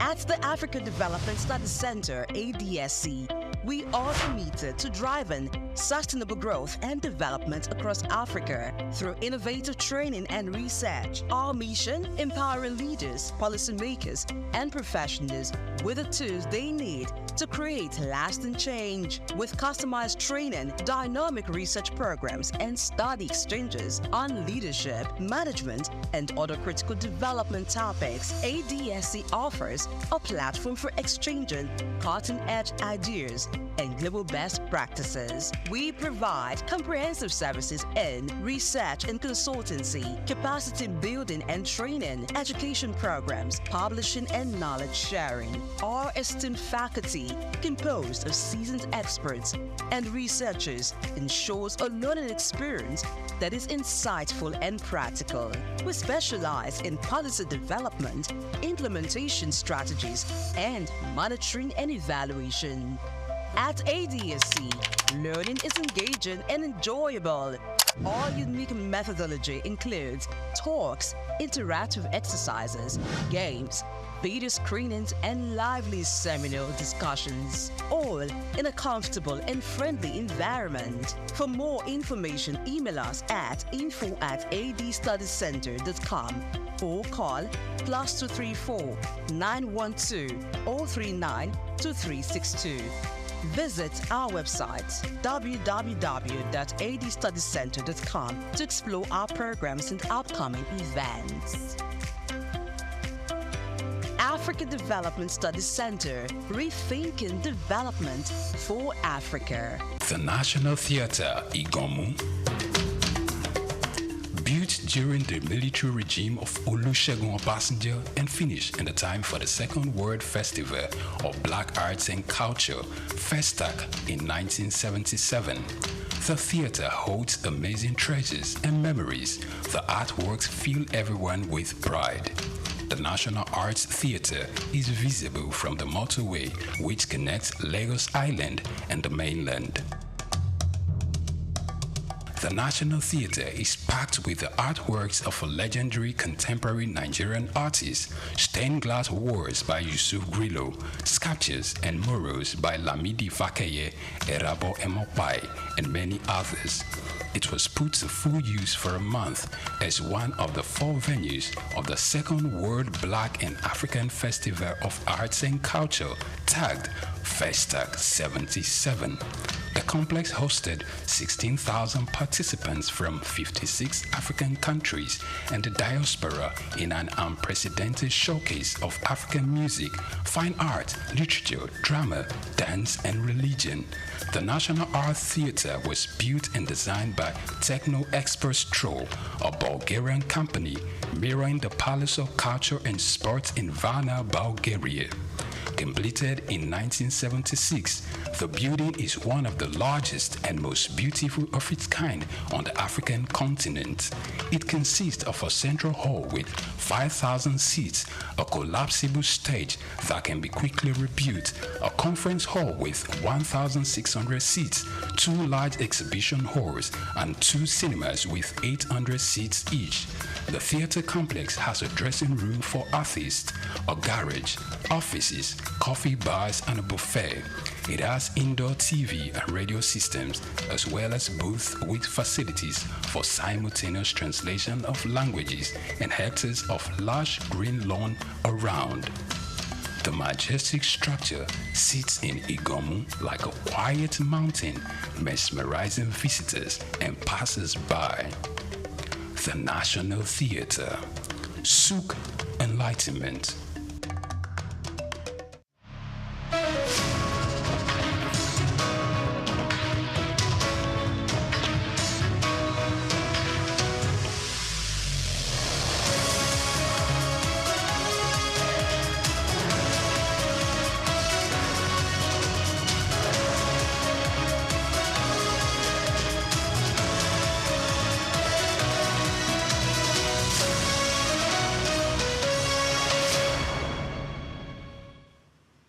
Many thanks for staying with us. Turkey dispatched its deep-sea drilling vessel, Calgary Bay, to Somalia on Sunday, marking Ankara's first offshore exploration mission outside its own maritime zone. Energy Minister Alparslan Bayraktar described the deployment as a historic moment for Turkey's oil and gas ambitions. Now, the vessel is scheduled to begin drilling in April at the Karad-1 well of Somalia's coast. Officials highlighted the mission's aims to expand Turkey's energy footprint, strengthen bilateral ties with Somalia, and explore untapped offshore reserves that can contribute to regional energy stability. Experts note that the venture reflects Turkey's growing interest in international energy market and offshore exploration, signaling ambitions to compete with traditional regional players. And the project is being closely watched by neighboring countries and international investors for its potential economic and strategic impact. Kenya's Jomo Kenyatta International Airport experienced widespread flight delay on Monday after members of the aviation union went on strike. The Kenyan Airport Authority confirmed the disruption affected both arrivals and departures, impacting multiple domestic and international routes. Union representatives cited unresolved labor dispute as the reason for the strike, while airport authorities urged passengers to stay in contact with their airlines for update. Operations across Africa's key air transport hub was slowed, highlighting the critical role of the airport in regional travel and cargo movement. Efforts are underway to resolve the dispute and restore normal operations. Officials stressed that the importance of dialogue between management and union to prevent prolonged disruptions, with travelers advised to monitor schedules closely as negotiations continue. Iran's Foreign Minister Abbas Araghchi said on Monday he will meet with the director of the United Nations nuclear watchdog a day before the second round of U.S.-Iran nuclear negotiations in Geneva. The discussion aimed to address a long-standing dispute over Tehran's nuclear program and prevent escalation in the region. The renewed talks followed earlier negotiations this month, in which both countries signaled willingness to discuss safeguards, enrichment levels, and verification methods to avoid potential military confrontation. Diplomatic sources indicate meetings will also explore confidence-building steps and monitor mechanisms. The development comes as U.S. military assets, including a second aircraft carrier, have been deployed to the region amid heightened tensions. Analysts say the diplomatic engagement represents a critical opportunity to stabilize the situation, prevent further conflict, and potentially resume a structured framework for long-term nuclear compliance. Indonesia is preparing 1,000 troops for potential deployment to Gaza by early April as part of a proposed multinational peacekeeping force. The country's army spokesperson Doni Perano said on Monday. The final decision on the deployment rests with President Prabowo Subianto, who will assess the situation and authorize participation. Pramono added that Indonesia aims to have a total of 8,000 soldiers ready for deployment by June, reflecting the country's commitment to international peacekeeping efforts and readiness to contribute to stabilization initiatives in the Palestinian territory. The force would operate under agreed international mandates to support security and humanitarian operations in the region. The announcement comes amid rising tensions in Gaza as countries evaluate how to bolster peacekeeping missions while coordinating with multinational partners to ensure effective protection of civilians and support for conflict resolution. Now, Israeli Prime Minister Benjamin Netanyahu on Sunday said that any U.S. agreement with Iran must require the dismantling of the country's nuclear infrastructure, not merely halt uranium enrichment. He made the comments during the annual conference of presidents of major American Jewish organizations, reflecting Israel's firm stance on preventing Tehran from developing nuclear weapons capabilities. Netanyahu also stressed security operations in Gaza, noting that Israel has dismantled 150 kilometers of tunnel out of an estimated 500-kilometer network. He said completing the construction of these tunnels remain a top priority for Israel to safeguard civilians and military forces along a southern border. The remarks underline Israel's insistence on comprehensive measures in regional security and nuclear negotiations, signaling continued coordination with the United States while stressing the partial agreements are insufficient to meet Israel's security expectations in the Middle East. North Korea is preparing to announce updated weapons development objectives in its 9th Party Congress later this month, as analysts note that only partial progress on goals set by leader Kim Jong-un at the Congress 2021. While nuclear and ballistic missile programs remain the core of Pyongyang's strategy, observers say progress on conventional capabilities have been uneven. Efforts to enhance targeting, force coordination, and sub-threshold pressure, including drones, submarines, and space-based surveillance, have shown mixed results, reflecting technical and resource challenges. The upcoming Congress is expected to align priorities for the next phase of military deployment, signaling Pyongyang's continuing focus on both strategic deterrence and regional influence. Analysts will be closely watching for indications of capability upgrades and shifts in conventional military planning. China's import of Russian crude are expected to rise for the 3rd consecutive month in February, reaching a record of 2.07 million barrels per day, according to traders and ship tracking data. The surge comes as independent Chinese refiners capitalized on heavy discounted cargoes following India's decision to cut its purchases. The projected February volume surpasses January's estimated 1.7 million barrels per day, reflecting strong demand among smaller Chinese refiners seeking lower-cost crude amid tight global oil market. Analysts note that the increase underscores China's growing role in absorbing Russian crude at discounted rate, even as geopolitical tensions and sanctions continue to shape energy trade flows. Traders expect deliveries to remain high in the near term, with independent refiners benefiting from arbitrage opportunities. The trend also highlights shifting patterns in global crude movements as major buyers adjust sourcing strategies to optimize cost and refine margins. Still to come in the news, British Prime Minister Keir Starmer said on Monday that the government must go faster on defense spending, responding to reports. This is World News on SOUQ News Television. We'll be right back after this break.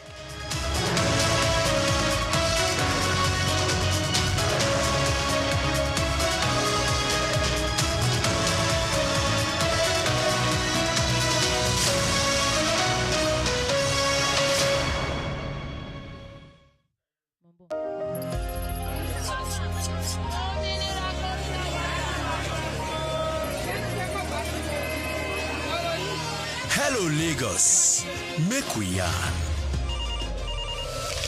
Hello, boy, if this POS matter, don't pass your call. Person go swipe, alert no enter. Before you know it, jump. Wait oh, wetin really happen? Maybe you say alert the warriors. Okay, so mona listen oh, if you dey do POS business, no expose your alert. Hello, Ogbefi. They don't walk that bar road where they worry for our local government for years. This one sweet me, I know lie you. Because you know what? Development with the work, it deserve loudspeaker. Now why we dey here be that? For here, we know the abuse, we dey bring solution. My name, it is Ikechukwu Uyemike, aka Ogwefi Ishegwari. Make we yarn every weekday from 10 a.m. go to 12 o'clock on Top the Eye 95.9 FM.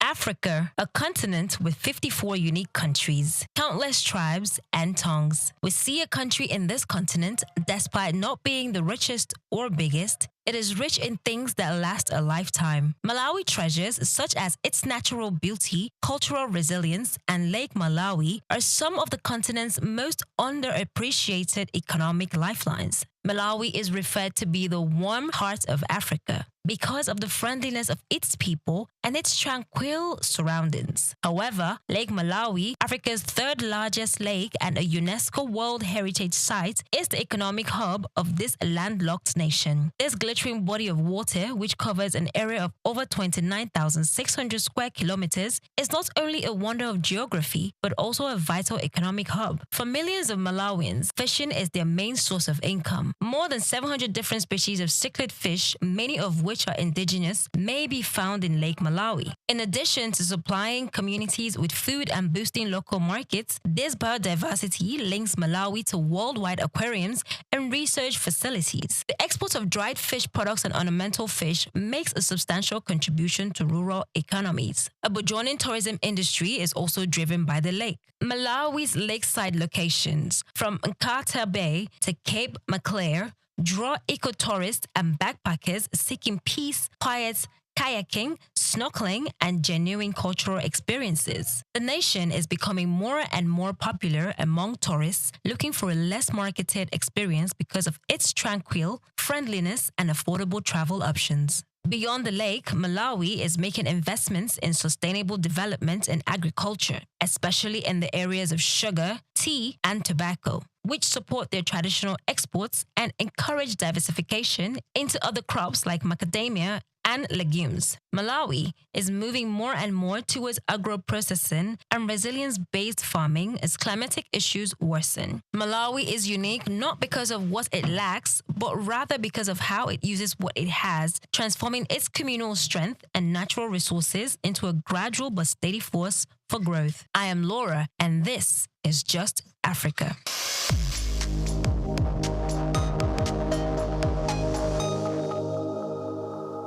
My name is Shino Gbadegeshin. I'm the CEO of Gozi Micro Insurance. Continue to watch SOUQ News. Adenike Adeyemi, Executive Director of Faith Foundation. Keep watching SOUQ News. My name is Shepherd Michael Adewale Onofuye. I enjoin you all to always watch SOUQ News TV. Hey everyone, Majuli Obaje here representing Gigi. Keep watching SOUQ News, okay? Stay updated with SOUQ News. My name is Aton Kene. I am the head of MSME Banking. Please keep watching SOUQ News and stay glued to SOUQ News. I recommend that more and more people should watch SOUQ News because they deal with business news. Hi, my name is Amaka Wokolo. I am the director of the Faith Institute at Faith Foundation. Keep watching SOUQ News.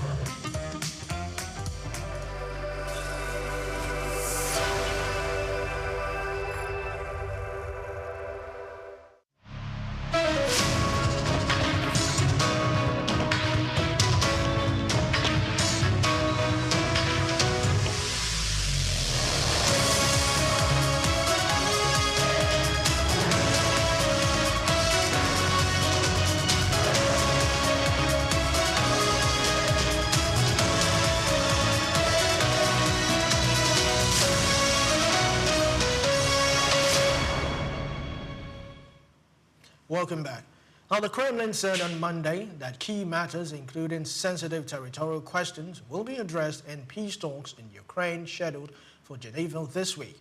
Now, the negotiations will bring together Russia, Ukraine, and the United States on Tuesday and Wednesday. The discussion comes amid increasing U.S. pressure on Kyiv to reach a settlement, while Moscow demands Ukraine cede control of the entire Donbas region.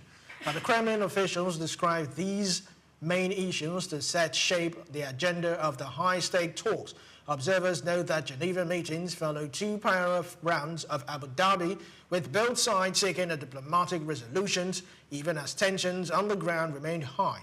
Analysts suggest the outcome could significantly influence the trajectory of the conflict and international engagement in the region.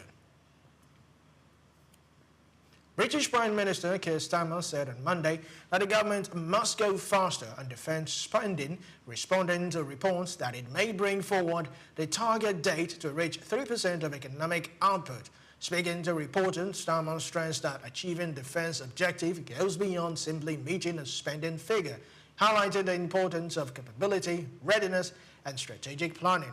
Analysts suggest that accelerating defence investment could impact allocations for all the domestic priorities while reinforcing UK's commitment to NATO and global security. The comments come amid rising geopolitical tensions and increasing calls for nations to strengthen military preparedness. Starmer's emphasis on urgency reflects the government's focus on modernizing forces and maintaining a robust defence posture in complex international security environments. Talks between German Chancellor Friedrich Merz and French President Emmanuel Macron on a joint European nuclear deterrent are at an early stage, a German government spokesperson said on Monday. Officials emphasized the discussions are exploratory and not intended to reduce the role of United States in European security. The aim of the talks is to explore how closer cooperation and nuclear deterrence can be achieved, the spokesperson stated during a regular press briefing, underlining that no formal plans or commitments have yet been made. Now, the dialogue reflects growing interest among European Union nations in strengthening collective defense mechanisms amid evolving global security dynamics. While still preliminary, the conversation signaled a push for enhanced European collaboration on strategic deterrence, both in Berlin and Paris, and have stressed any future arrangements would complement rather than replace NATO's existing nuclear framework. Now, Uruguay plans to shift its government debt away from the US dollar and pursue the broadest possible trade ties to stimulate economic growth, Finance Minister Gabriel León told Reuters. Now, the move is aimed to strengthen the country's financial resilience amid global currency volatility. Alden said the investor interest in Uruguay's debt remains strong, with many seeing the nation's currency as more stable than the dollar amid declining confidence in traditional Western investments due to geopolitical tensions.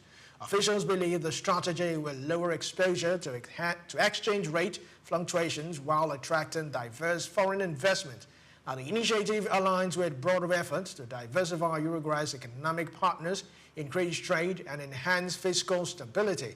Analysts note that reducing reliance on the dollar would insulate Uruguay from global shocks and support sustainable growth while creating opportunities for strategic partnership across Latin America, Asia, and Europe. In sport news, Iran is reportedly considering Nigeria as a potential opponent for an international friendly in March as part of preparations for the upcoming 2026 FIFA World Cup.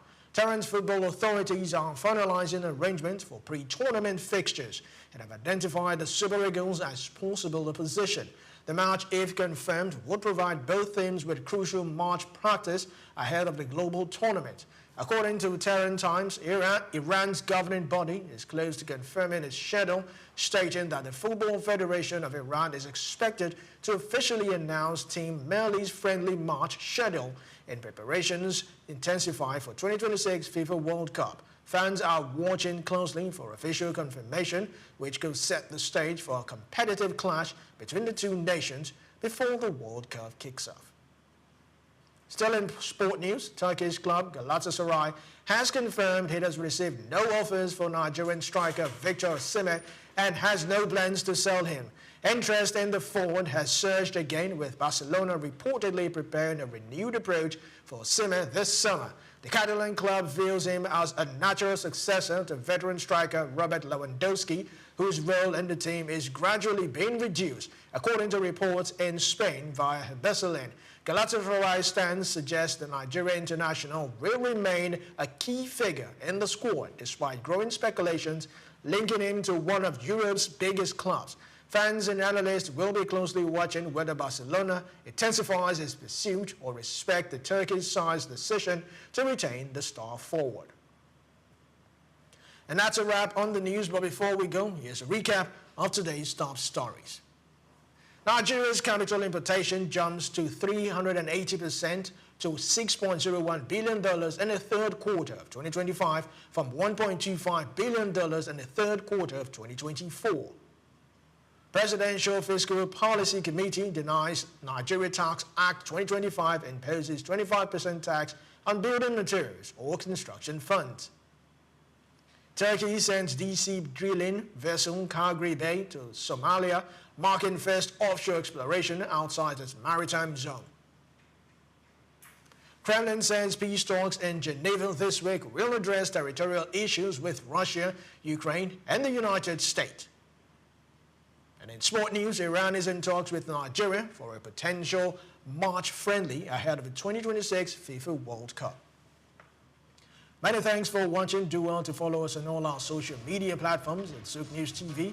I am Lumide Shoga. Enjoy the rest of your day.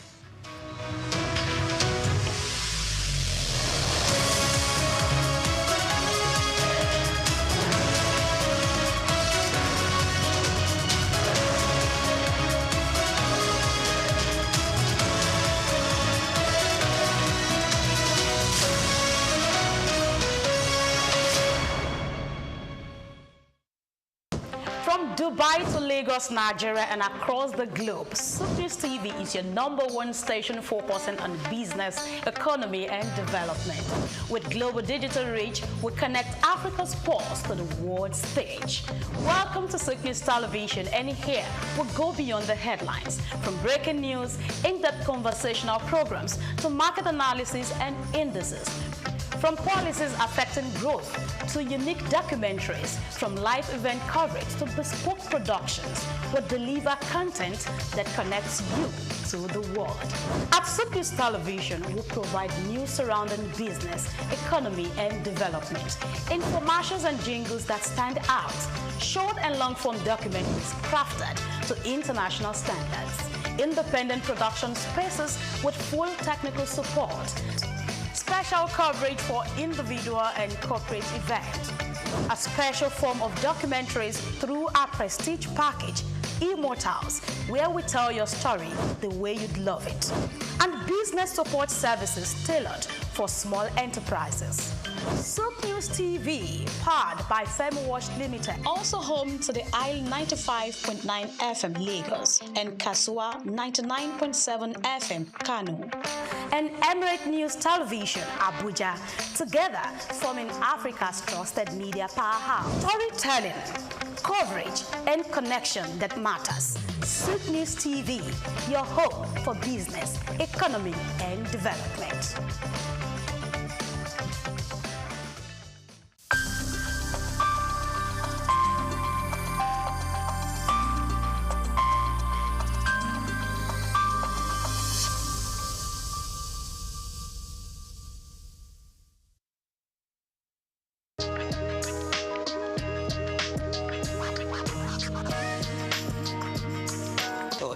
To start with, let me give some introduction to myself. As you said, I was a former commissioner of finance. I was a commissioner of finance during the Ganduja's administration from June 2015 to October 2018. I was there for 28 months, okay, as a commissioner of finance. And I had been with Bayero University, Kano, before I was appointed commissioner of finance. Still, I'm a professor of accounting in the university, but I double as a commissioner of taxation because at the Prince Abubakar Audu University, Ayumba, Kogi State, there was a chair that had been vested there by the Federal Revenue Service in 2011. and they invited applicant for that chair, and I was the successful person, successful applicant. So I still occupy that chair, even though the chair is not functioning.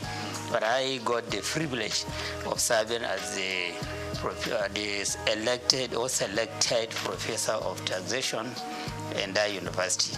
So I am in the area of taxation. I have done a lot of researches in that. And then I serve as the Federal Commissioner of the Tax Appeal Tribunal. So it was on 15th November that our tenure came to an end, from 2018 to 2024 November. So you can see that I have been involved at various levels on the issue of fiscal policy, tax revenue generation, tax revenue utilization.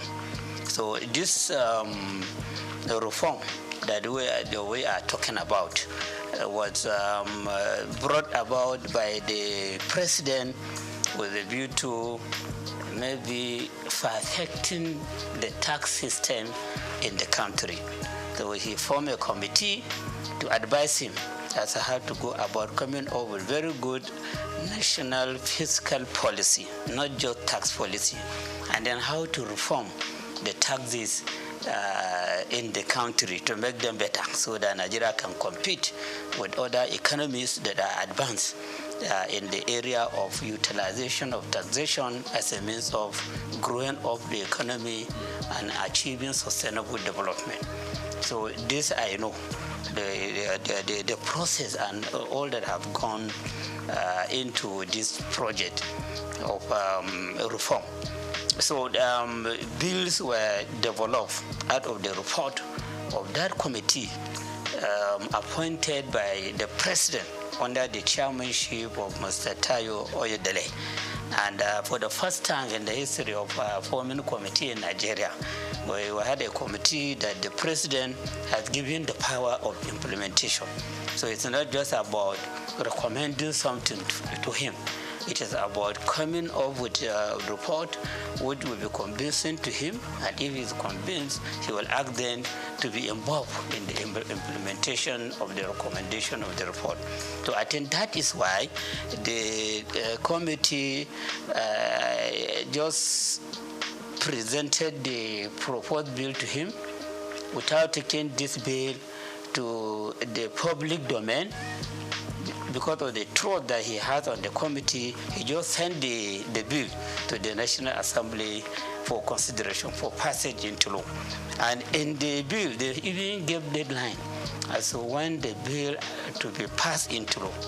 They expected that the National Assembly would deliberate on this committee, on this bill, to the extent that the bill will be passed into law before 1st January 2025.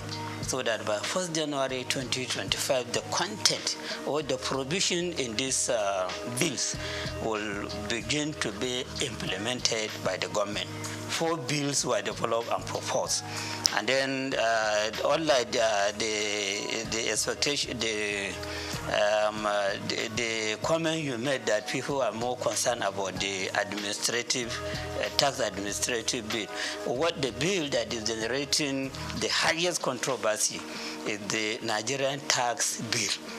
That is the bill that has made provision for repealing about 11 taxes that are currently existing, including the VAT itself, including petroleum profit tax, including personal income tax, including companies income tax, and other taxes like capital gain tax, casino tax, etc., etc. And then about 14 laws that are related to taxation, including laws that are designed to exercise control over consumption, over production. They made substantial amendment on them, and then take the amended part of those laws into the Nigerian tax bill, which means that the laws have suffered from, or they have enjoyed consequential amendment.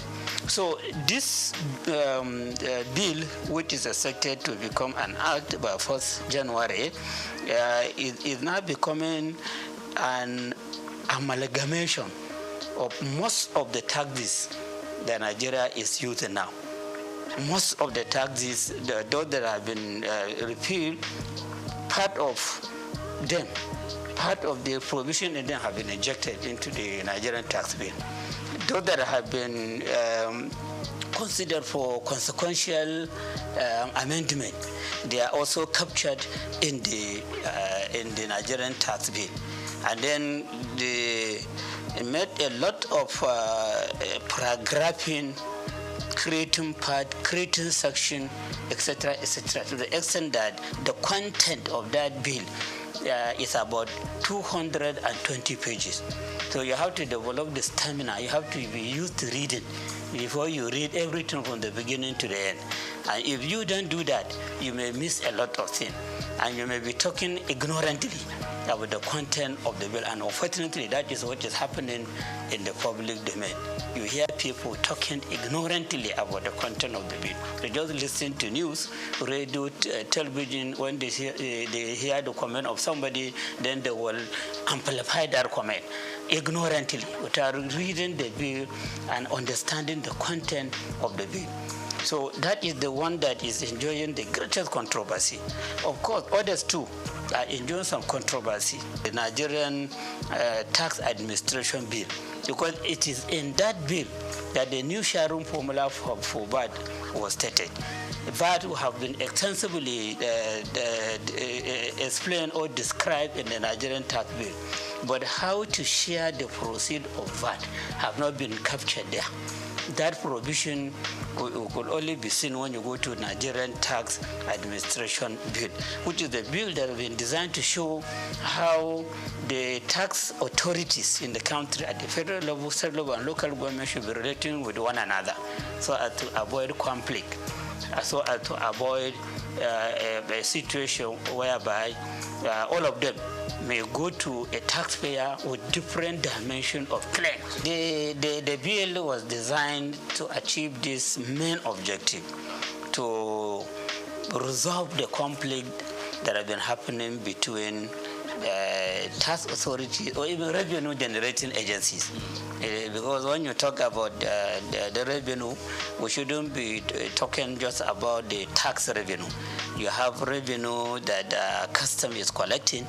That bill, second bill, is saying that customs should no longer be involved in collecting revenue. It is the Nigerian Revenue Service that should be collecting. Customs, let them take care of their responsibility of checking item coming in, item going out, which is another area of clash. These custom people, they are used to collecting money. Okay, and they are used to, many of them, a lot of allegations are there as to how they are collecting this money, how they are not remitting the correct amount. So now, collection of custom duty will no longer be the responsibility of custom official, custom service. It's the Nigerian Revenue Service that should be collecting. The same thing with all other agencies of government that are considered as revenue centers. So that bill has made adequate provision to show that they know the moment this bill is passed into law, they don't have any power to collect revenue. It's the Nigerian Revenue Service that should collect. Let them deal with their own responsibilities of stabilizing the economy, ensuring control over consumption, over production, over whatever. But then collection of revenue is not their own. And then between the said Internal Revenue Service and the Nigerian Revenue Service, there should be harmony. If there are revenues sources that are difficult for the said revenue service utilize in generating revenue, they can bring in, they can collaborate, or they can reach agreement with the Nigerian Revenue Service to do the collection and then share the amount collected as per the agreement, or take cost of collection as per the agreement and then give the State Internal Revenue Service or even local government revenue committee what they deserve. So the expectation of the Nigerian Revenue Nigerian Tax Administration Bill is to bring about harmony and understanding. So how that could be brought about is a question to be answered. Because of the nature of Nigeria, the nature of official, and the way the people put their eyes on money. They want to be the one collecting money or keeping money or doing something with money. And now you are saying that all those that are used to that, they have to they will be suspended from doing that, or they will be barred from doing that. It is only that agency, the Nigerian Revenue Service, that will be doing it. So there are some issues there that are calling for a question, okay, understanding among the agencies involved or the tier of government involved, and then of course patriotism to ensure that whatever we do as revenue collectors, as treasury managers, as revenue utilizers for the execution of various projects, we demonstrate ethics, we demonstrate honesty and integrity. The revenue agency itself, before now, the revenue agency is behaving as if it is for the federal government. And this bill that has been sent to the National Assembly is encouraging the Nigerian Revenue Service, which will now replace the Federal Revenue Service and the law that established it. It's encouraging it to consider itself as a federation agency, not federal government agency. It is to be serving the interests of the federation. And so the concern of the state should be addressed by that agency. The concern of local government should also be addressed. It should be an agency that should be mentoring local government revenue agencies or tax authorities and state government revenue authorities or tax authority, so that they carry themselves together as a team, then ensuring that we have very good tax system in the country, that we have adequate revenue generation on taxation, which should be put to use for executing various projects that will bring about sustainable development in the country. So when you look at all the provision made in the Nigeria Revenue Service Bill, they are talking about the need for harmonious working relationship. They're talking about the federal Nigeria Revenue Service to serve as the model to state revenue service and local government revenue committee, so that they have very good understanding in implementing the provision in the Nigerian tax bill and the Nigerian tax administration bill. So all the provisions are like that. And then provision have been made adequately as to the position of the executive chairman of the State Internal Revenue Service, the need for governing board, which will have that chairman as the chairman, the need to have the technical committee at the state level, and who are to be members of that committee, the whole and representation to be drawn from various MDAs and other agencies of government and federal government into the committee, and many other issues. And even at the local government level, there is a need for revenue, local government revenue committee, which should be chaired by the councillor in charge of revenue or finance at the local government level, and who the members are and their function. So when you look at all the provision there shouldn't be any controversy. Even if there will be controversy, it should be less. And it should be something that could be resolved. For example, personally, I will not support a situation whereby the chairman of the State Internal Revenue Service should also be the chairman of the board. This is against corporate governance system. And then the same person will be the chairman of the technical committee. The same person will be the chairman of the revenue joint committee, where all the representatives for local government will be members and other agencies. So it will be as if the chairman of the Internal Revenue Service at the state level will become the alpha and omega on all revenue issues in the state.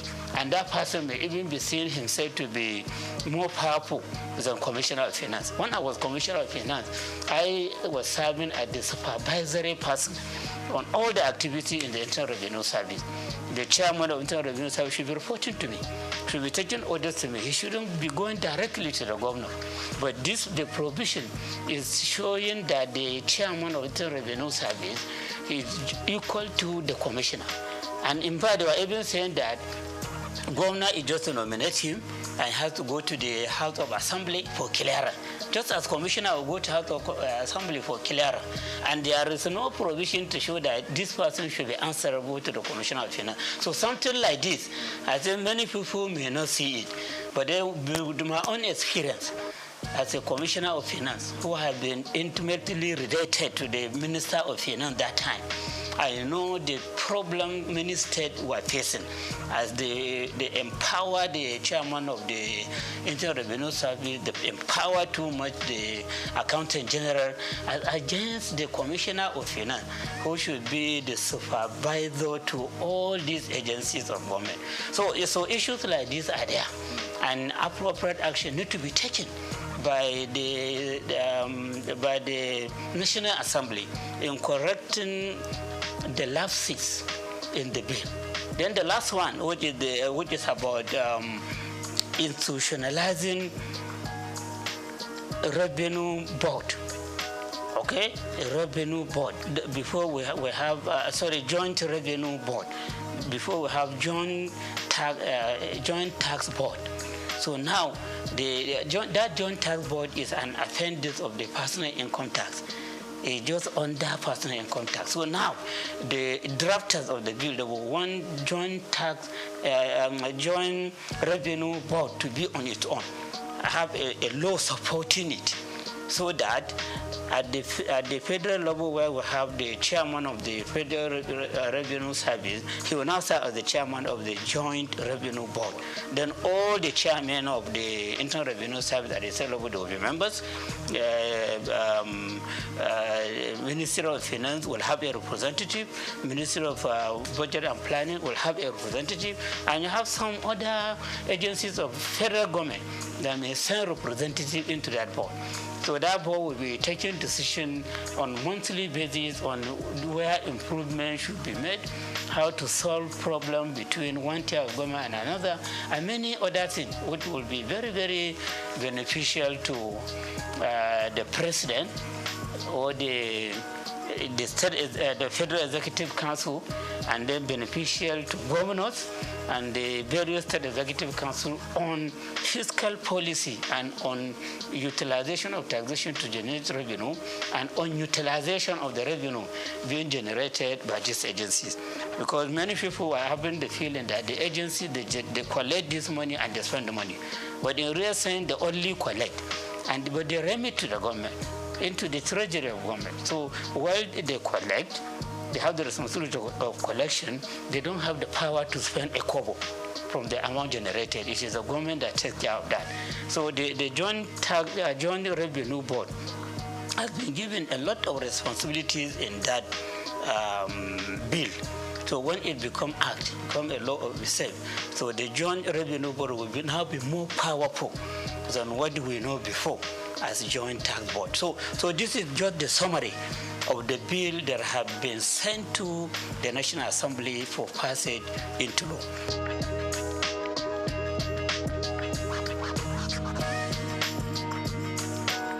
Yeah, my point is that we need reform in our tax system. As a student of taxation, I have the belief that no economy can make any progress if it doesn't have a good tax system. Most of the economies of the world, or I can say all of them, all the developed economies of the world, they are tax-based economies. And most of the natural resource-based economies. They are among the backward economies in the world. Look at it. All the members of OPEC, none of them is part of the G20. They have the revenue, they have the oil, they are producing it in great quantity, but they are still being considered as developing economies. Well, when you look at UK, Germany, France, US, other countries like that, they don't claim to be having enough revenue, enough oil to refine for their use and then to export the excess for sale. They don't claim for that, and that's why they don't belong to the OPEC, Organization of Petroleum Exporting Countries. They base their economy on taxation, but then they have very good tax system, which is just attracting minimal complaint. And the moment they hear some complaint from either the taxpayers or the tax administrators, they take appropriate action immediately, so that at the end, nobody will complain. And because of the reliance on taxation, the citizen of that countries, both natural and artificial person, companies and individual, the citizen of the country, as they pay tax, they have the right to demand accountability. They have the right to demand prudence. They have the right to demand transparency. And for that, those impositions of austerity, they are always in fear that whatever, if they steal a kobo, people will shout, this is our money. We contributed this money for execution of progress that will amount to a project that will amount to sustainable development, not for the money to be stolen.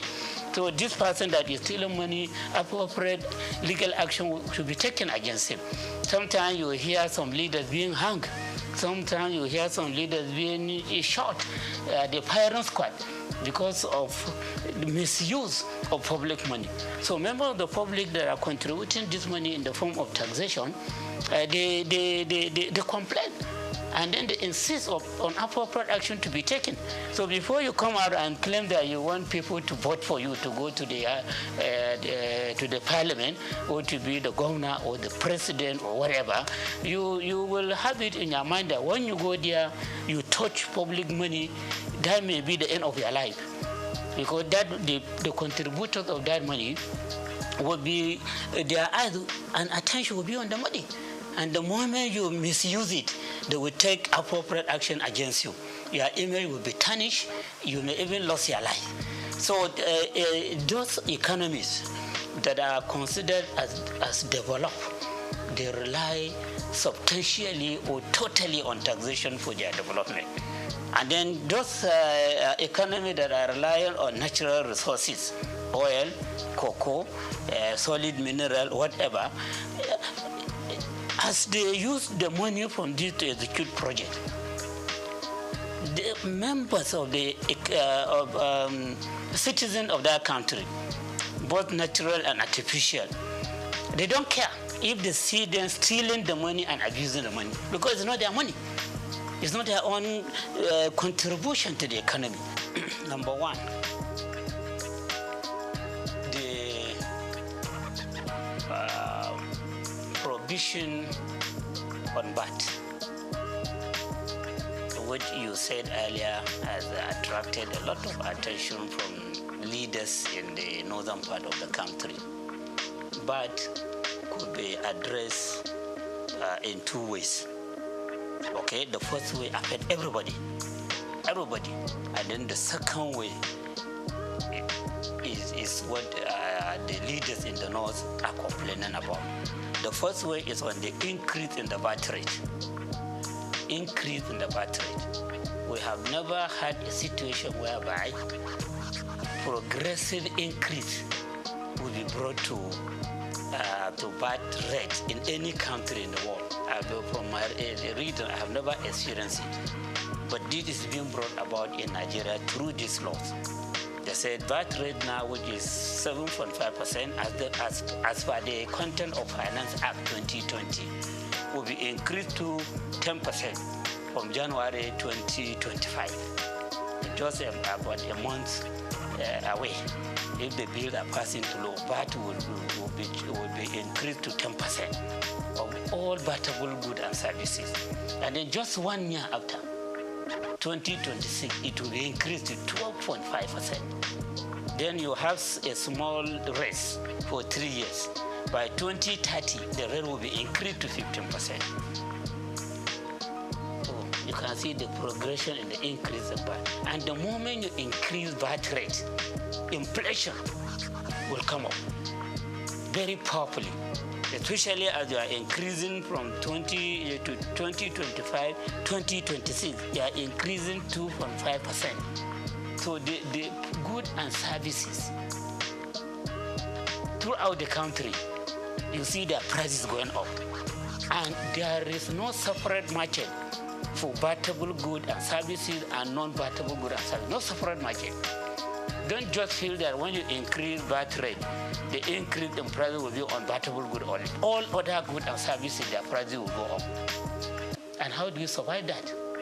Nigerians now are complaining about fuel subsidy removal, electricity subsidy removal, and many people have become unemployed. Many people have become disabled. Nobody, any earner of salary can claim to be saving anything for investment. People are borrowing money to top up to the income that they have for survival. And those that have no work, they are complaining. We just finished induction for ICANN. About 3 inductees met me that if I have any chance for them to get employment, you are qualified as a chartered accountant and you are looking for jobs. So what about the secondary school leavers, diploma holders, and other people that have not even attended school? So unemployment is on the high side. And increase in inflation is a killer to businesses, because when you don't have people buying, you have to stop production. You have to stop providing services. And when you stop production, you sack your employees. And then you have more people go into the employment market and labor market. So increase in the VAT rate is a very big killer to an economy. And this is a problem that affects all the states in Nigeria. And our president himself in 2020, I could remember, when they are trying to increase VAT rate from 5% to 7.5%, he came up and warned the government that this increase in VAT rate will be harmful to the economy because of the inflation that it will ignite. That was during his, I think, 68 or 69 birthday lecture. When he was to comment, he talked harshly against the increase in VAT rate. And now the same government is accepting the bill to go to the National Assembly for increase in VAT rate on a continuous basis. So I see this as a very big mistake. The timing is very wrong. And then the policy, the idea of progressively increasing VAT rate, especially as Nigerians are complaining about the subsidy removal, electricity subsidy removal. So this is one thing that needs to be looked into. And as we are interested in generating more revenue through taxes, particularly consumption tax, we have to be very careful about the consequences of the increase. And this is for the whole country. So that is one part. The second part is about the sharing of the amount that will be generated. Yes, right now, when VAT is generated internally, and of course the one for custom, they put it together and share it using vertical formula and horizontal formula. Vertical formula between federal government, state government, and local government. So federal government takes 15%, state government 50%, local government 35%. That's how they share it vertically. And then for local government and state, since they are not at the same level in terms of population, in terms of level of economic development, in terms of weight for industrial development, so they have to use the separate formula. And they agreed that 50% of whatever belongs to state government should be shared equally. 30% should be shared on the basis of population. and then 20% should be shared on the basis of derivation. And that derivation, in the simple language, is about the contribution of every state to the VAT that has been generated. And at the local government level, they are to consider the contribution of each local government to the VAT that has been generated. Okay? So at the state level, when you say contribution of every state on the VAT that has been generated, consumption is much more in some state than in some other state. But then the formula, the derivation, the term derivation, this day, that is being applied now, is giving priority to states where the head offices of companies providing services and goods are located. You do consumption in Adamawa on services, maybe the chat card, and other communication or telecommunication services, or bank services, or insurance services, or whatever. So since you are just dealing with the branches there, the head office of the bank producing these services is in Lagos or in Rivers or wherever. So it will be deemed as if you do the consumption there. And so the credit will go to Lagos or Rivers or Ogun or wherever, where the headquarters of it is located. Not where you do the consumption. So at the end of the day, you see that a state like Lagos, its own contribution may be 50% or 60% or more every month. At the state like Rivers, its contribution may be about 15% or 20%. Abuja may be about 10% or 50%. And then the heavy consumers, the northern state, like Kano, which is a commercial center, its own contribution may be 1% or 2%, because it doesn't have the head offices of the companies providing these goods and services that are being consumed there. So at the end of the day, you see that 20%, if it is 6 billion, for example, if it is 6 billion, for example, so 60% of that 6 billion will be about 3.6 billion. That may go to Lagos. And then 10% of that 60% may be about 600 million. It may go to this. And then you, the consumers, you may get 1% of that. So you can see that particular 20% is the crux of the matter. That is the basis of the controversy. So now that this bill has been submitted to the National Assembly, then these people have saw that this derivation has been increased to 60%. 60% instead of 20%. Now, not previously, right now, 20%. Not right now, 20%. And it has been jacked up. It has been jacked up. And the depreciation has been jacked up. And then in the law, derivation has not been defined. But then people have to go by what is happening now, as they go against it. Since now the derivation is about contribution of state that are producing these goods and services being consumed. So they have the right to just say that, oh, so now instead of 20%, it will now be 60%. And then you hear the government functionaries, including members of the committee, saying that no, that's not what they mean. They mean area of consumption. This 60% derivation is about consumption area, not location of the headquarters of company that produce the good or services. You should have defined that in the law. When you say the issue of derivation has been increased to 60%, but what we mean by derivation is this and that. So that controversy will have been avoided. Or you go under the interpretation section. And so as you are interpreting this, and then you say derivation. By derivation, we mean this, and that. That has not been done in both the Nigerian Tax Act and the Nigerian Tax Administration Act. So you can sympathize with the people complaining. And then if it goes like that, if they don't correct it at the National Assembly before passing into law, the moment it is passed into law, they will go back to this issue. The solution is that they will just go back to pleasing state where the headquarters of the companies are located, because there is no definition that says that it is about consumption. So everything needs to be documented. Yeah, in a society that is well informed, you should always talk on the basis of evidence. And evidence in accounting, we said you prioritize when you are to prioritize between two evidence, verbal and written. Written is more important than verbal evidence.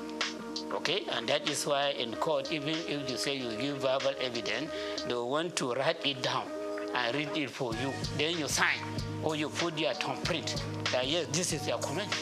Because written evidence will continue to remain. Verbal evidence could be denied in a later date. So these are two issues, all based on that. And then you can appreciate why people are talking too much on this matter, to the extent that they don't even care to notice other lapses that in the act. But they, as student of taxation, I have to read and try to pinpoint lapses that need to be corrected so that we have a perfect reform on taxation or on revenue generation in our dear country.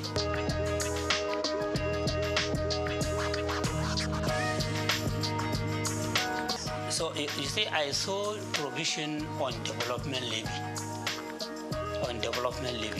That there will be development levy. And that development levy will be 4% of accessible profit of companies whose turnover is more than 50 million per annum.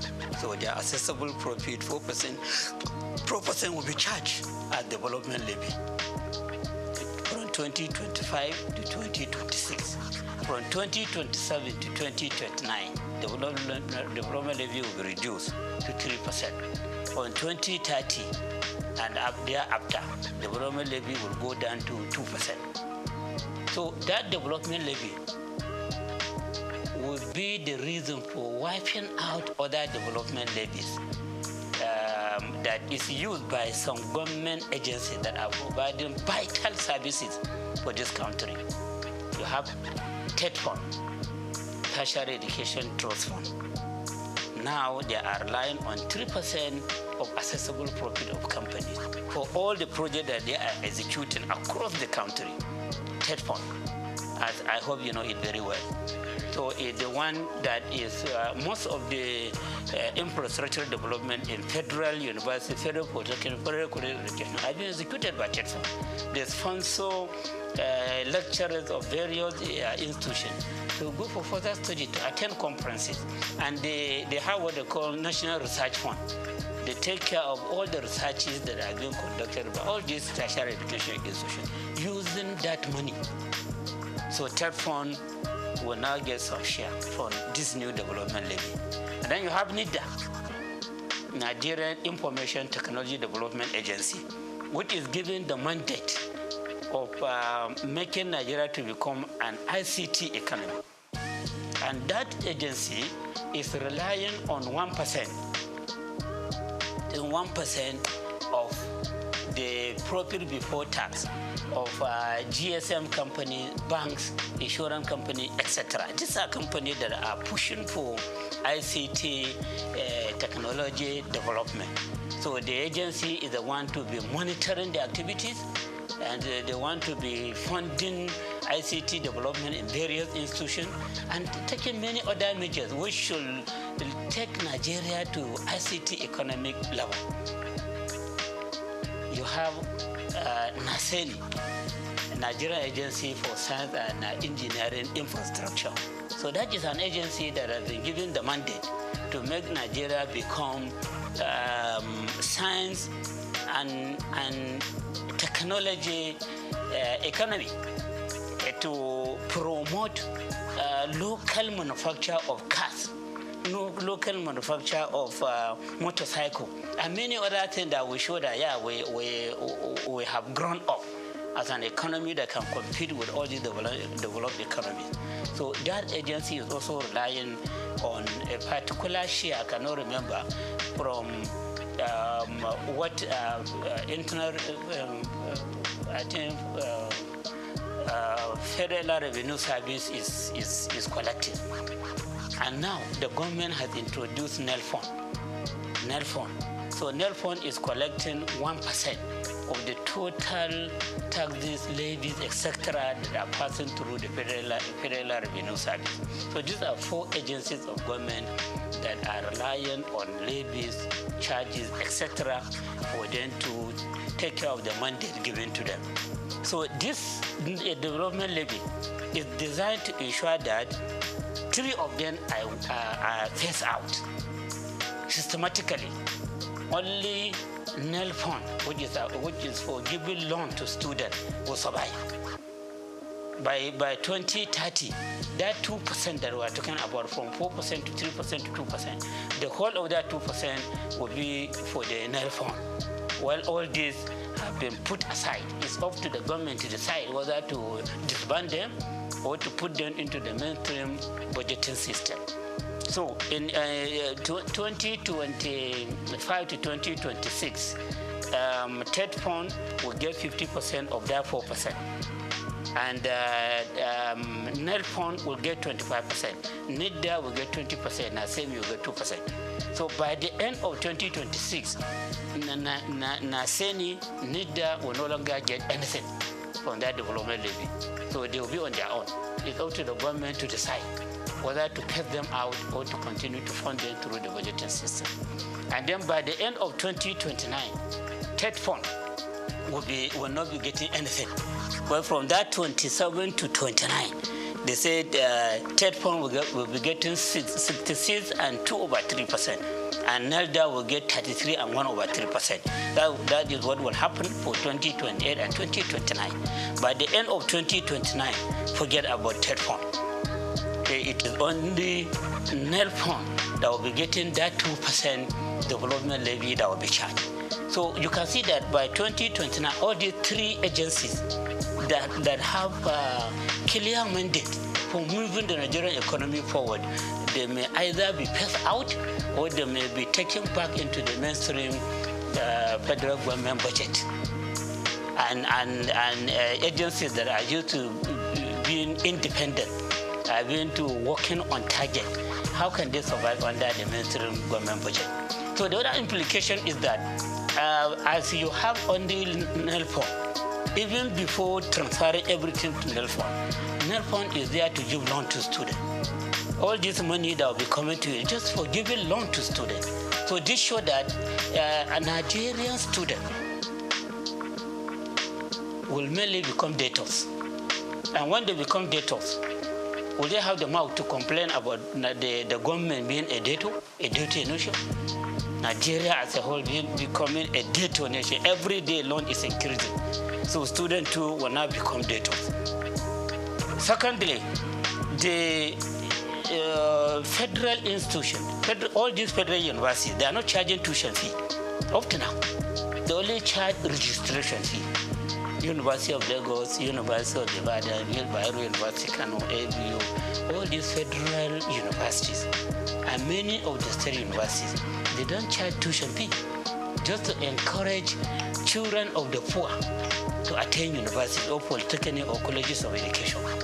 So as TED fund is put in place, nobody can claim that he or she cannot pay tuition fee.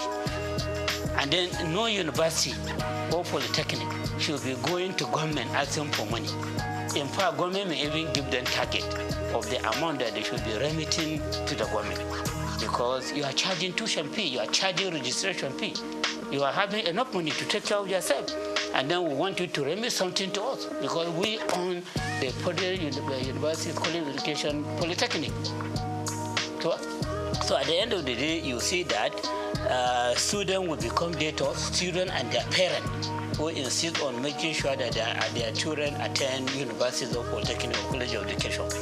And then the universities will no longer be complaining about insufficiency of funds. Because federal private universities are not complaining of it. They have their founders who are funding them and they are charging fees. Some are even charging 2.something million per semester. In Nigeria here, some are charging 2 million, some are charging 1.5 million per semester, and some per session. And so they have a lot of money to execute various projects, to pay high salary to their staff. And then the private universities, they are complaining that no money. When you go, they say no money. Even for execution of project, they either take one to do it for you, or you go cap in hand as for support from individual and organization to execute project for you. But now that you are allowed to charge fees, and the student, if they don't have money to pay, or their parents don't have money to pay, to go to NELPO to collect loan for the payment of the tuition fee and the registration fee, and even for living costs. And they made it very clear that when you borrow such kind of money, you will start making repayment 2 years after graduation, and even 2 years after graduation until you get a job to do. And then from the job that you are doing, you'll be paying 10% annually up to when you finish paying the loan. How will that be feasible in Nigeria? How will that be feasible? So this provision too is a matter of concern. Yes, for people that will look about what will happen in the future. Look at the implication of the policies contained in that bill. Okay? So I am of the opinion that to correct these lapses, they should just stop at the first formula. When you collect 4%, you increase the rate to 3%, as again to 4%, as again 3% for third point, in order to accommodate other agencies, and you stop charging the other rate. And then, so the first year they said 50% will go to third point, which is like reducing what third point is getting from 3% to 2%. I hope you understand. When I say 50% of 4, that is 2. Before third point is getting 3% of the accessible profit. So we can manage with the decrease from 3% to 2%. And then NEL fund, which is the baby of the government, will give you 20%. Okay? Then NISDA, which is having very clear mandate of making the Nigerian economy an ICT economy, 20%. Then NASENI, 5%. Saying we don't care much about the technological development that may come to manufacturing cars, motorcycle, etc. We give them 5%, and then allow them to look for means of further funding themselves. So you stop at that, but not to scrap any of these agencies. So that's my own advice. Okay, so that is another important area that need to be addressed in this bill before they are passed into law.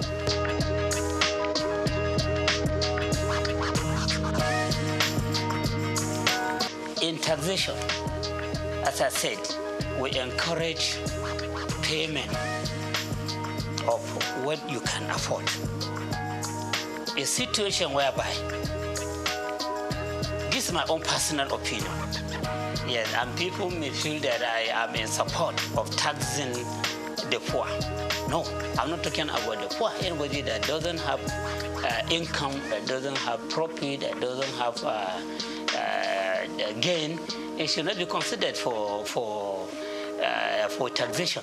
But if you are making some gain, you are making some income, no matter how small, and you are paying something, no matter how small, out of what you are gaining, that will make you to have greater moral right to challenge government.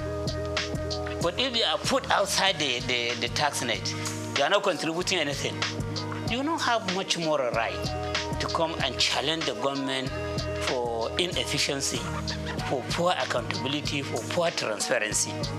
When I was Commissioner of Finance, I had called to be organizing some town hall meetings with small, medium, micro, small, and medium enterprises across the market that we had in Kano. I will invite their leaders and inform and address them. You see, we are introducing presumptive tax. We are doing that with a view to ensuring that you own the government. You own the government. This government belongs to every one of us. But then those that are contributing money into running the affairs of the government, into executing various projects for the state, they have greater stake than those that are not contributing anything. And no matter how small your contribution is, you have the right to claim ownership of government. So many of them were encouraged. So I said, okay, you are in this business, you are at this level. How much can you afford to pay as your presumptive tax? So we say they themselves, yeah, they will accept, yeah. So there was a time that we had meeting with some of them. I was saying that you are too small, or maybe every month you should be contributing 100 naira. Some say no, if that group of people can contribute 150, we can contribute 200 naira every month. Through engagement, interaction with the micro, small, and medium enterprise, you can arrive at something that they will be contributing in the form of presumptive tax. And that payment will make them to have the pride of becoming taxpayers. And they will be having their eyes on how government is spending the money. But the situation whereby you come openly and say that you are pushing away about 90% of the people out of the tax net. So you are only relying on 10% of people for the payment of tax. So you are saying that you are now taking the whole of the government to 10% of people, or probably 1% of people. My worry is about that threshold. The fact that you have threshold does not mean that somebody that is not at that threshold, who is making money, cannot contribute with a view to owning the government. I hope you understand. My concern is about ownership. Taxation is a way of owning the government.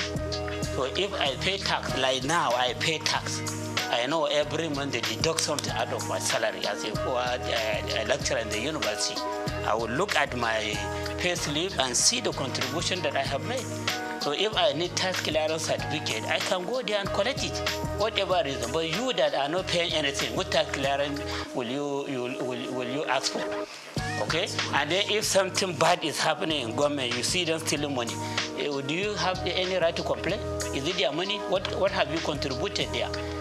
So a situation whereby we want people to be economically empowered to own government.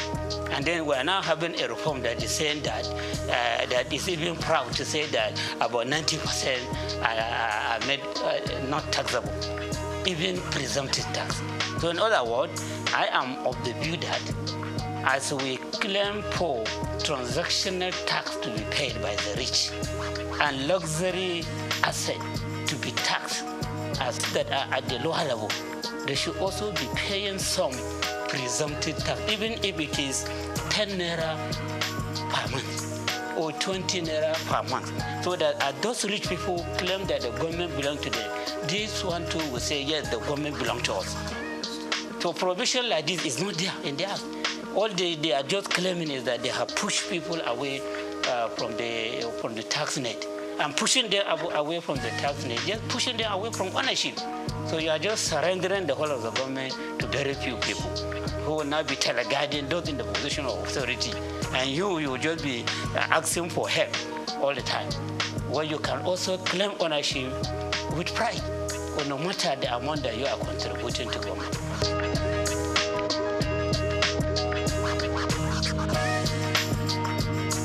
The other aspect of it is this absence of adequate provision in the Act on property tax. Property tax, yes, property tax. Like I was talking about luxury asset. Those with luxury asset, they need to be taxed on the value of this luxury asset so that we generate more revenue. Those that are doing the transaction of high volume of money, they need to be taxed for this transaction. That's what we call transactional tax. So you can see that as we are talking of relieving the poor or income earners from this tax rate, we are not talking much about taxing the rich in the bill. It is not clear as to how properties of the rich people in this country who are very small. Someone was even telling me that in Nigeria, where you say 99% of the wealth of the country is in the hand of 1% of the people in the country. That 99% of the people of this country, they own only about 10% of the wealth of the country. What a gap! if this is true, we have not done any study empirically to ascertain these figures, but you can see some sign of it, and you need taxation to bridge the gap. And then as you are arguing for the bridging of the gap, you now have a reform that is throwing away 90% of the people from the tax net, and then the people drafting the bill are even proud to say it. So I have reservation on this. If I found my way, I will agitate for appropriate correction to be done. And that does not mean that I'm agitating for the taxing of the poor. I'm talking about those that can afford. They are not for the personal income tax rate, but then they pay presumptive tax with a view to owning the government, with a view to ensuring that the government is not allocated to only the very few rich. And then these few rich, and the other way around, there are no adequate provision, there are no clear provision to see how their wealth will be taxed.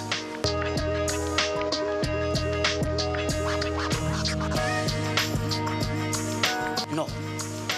If you look at all the statements that we making, there's nowhere that I mentioned that the North is having this agitation. I'm just talking to you about areas of concern in the law. Areas of concern. I think I only made reference to the North when it comes to this issue of sharing of VAT, that the governors and traditional rulers in the North, they are forced to raise alarm, and they raise alarm on this matter only. But all the other matters that I mentioned, they have not said anything. Maybe they have not seen them. They don't have this perspective that I have.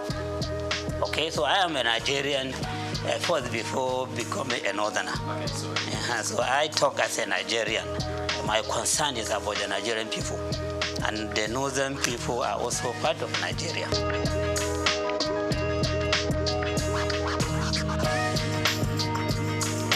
Yeah, you see their position, or the worry they express is just about the injustice they suspect from the issue of VAT collection and sharing. And even that provision has been made perfectly, I doubt very much if they will complain. And then secondly, they may be having the suspicion that the drafters of the bill were just reading the mind of the president. A president who was a governor in Lagos State, who developed, people are just having the feeling that he was the one that developed the Lagos agenda, which is about making the Lagos State to have a special status in Nigeria. And special status is just about maybe putting it into a position higher than other governors, but not up to the level of the federal government. And then when you are targeting that special status position, then a lot of things could be designed that will be favoring Lagos.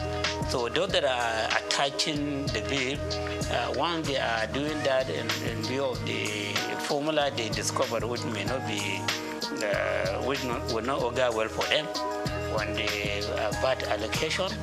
And then secondly, they may be having the feeling that this law was just designed to favor Lagos State in the course of its own effort to become a state that has special status. Okay? It says so that will make it to be seen as if it is a country of its own, even though it's not up to the level of country, but it is higher than all other states in the country. Probably this may be the reason why they are agitating. The one that you can see clearly is on this issue of VAT. And then they have other suspicion. So that is another worry that I have. The issue of trust. Trust, what do some experts call trust deficit. Yes, will be promoted greatly by these bills if corrective measures are not taken. All these issues that I mentioned, I did that honestly as a Nigerian. By all standards, I should be accepted as a Nigerian. Even by virtue of my past, people should accept me as a Nigerian. I don't have any reason to be sentimental. against any part of this country. I don't have any reason to be favorable to one region against another. I don't have any reason for that. But even by the battle of my birth and my own level of experience, okay? And of course by my age, somebody that is around 60. So that person should only be thinking about what you meet when you die, when you reach your goal. Okay, so I think to be fair to them, we can say that their worry is mainly about that issue, and then all other issues are suspicion.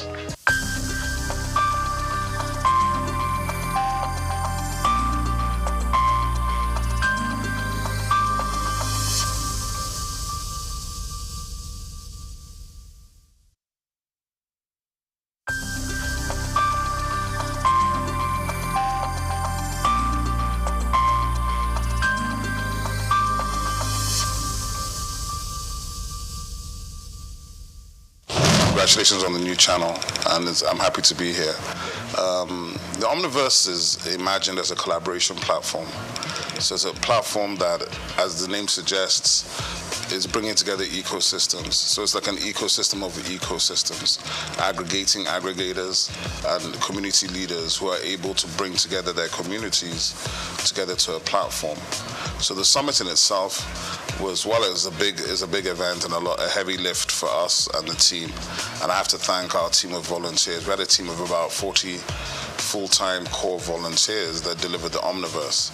So one of the key things about the Omniverse is that it's designed to go beyond an event and designed to be fully something that people can engage beyond the summit. So we will be launching our digital platform. We have about 70 community partners already, including a number of government institutions. So to answer the question, there's public-private partnership within the Omniverse. There's regulators, there's government departments and agencies, there's ministries. But more importantly, there's diverse sectors across the economy coming together with the understanding that tech is the biggest enabler for development across all sectors, and that if we can drive collaboration, we can scale. So that's the ethos of the Omniverse. Collaboration is the superpower that we're trying to bring to the fore. That operating in silos has not paid us, but if we come together, understand that technology affects every sector, then we think the Omniverse is here to stay. Nigerian companies, Nigerian associations, global associations, and when I say associations, it's from things like the Nigerian digital artists who have 3,000 members, right, in the NFT community, the Visual Artists of Nigeria, the Society of Nigerian Art, the AfriLabs, which is the biggest innovation hub network on the continent in 54 African countries, ISN Hubs, which is our core partner, which is the biggest innovation network in Nigeria, innovation support network, with something like 189 hubs in 30 states in Nigeria. And these are primarily private sector driven platforms, from aggregators who are major promoters of major platforms such as Lola Shone from Ake Book Festival, Choma Ode from AFRIF. We have a lot of these people who are either on our advisory board, they are co-chairs, or they are community partners, because what we're building is beyond any one person. It's about collaboration both at the top level, but through the line down to the bottom.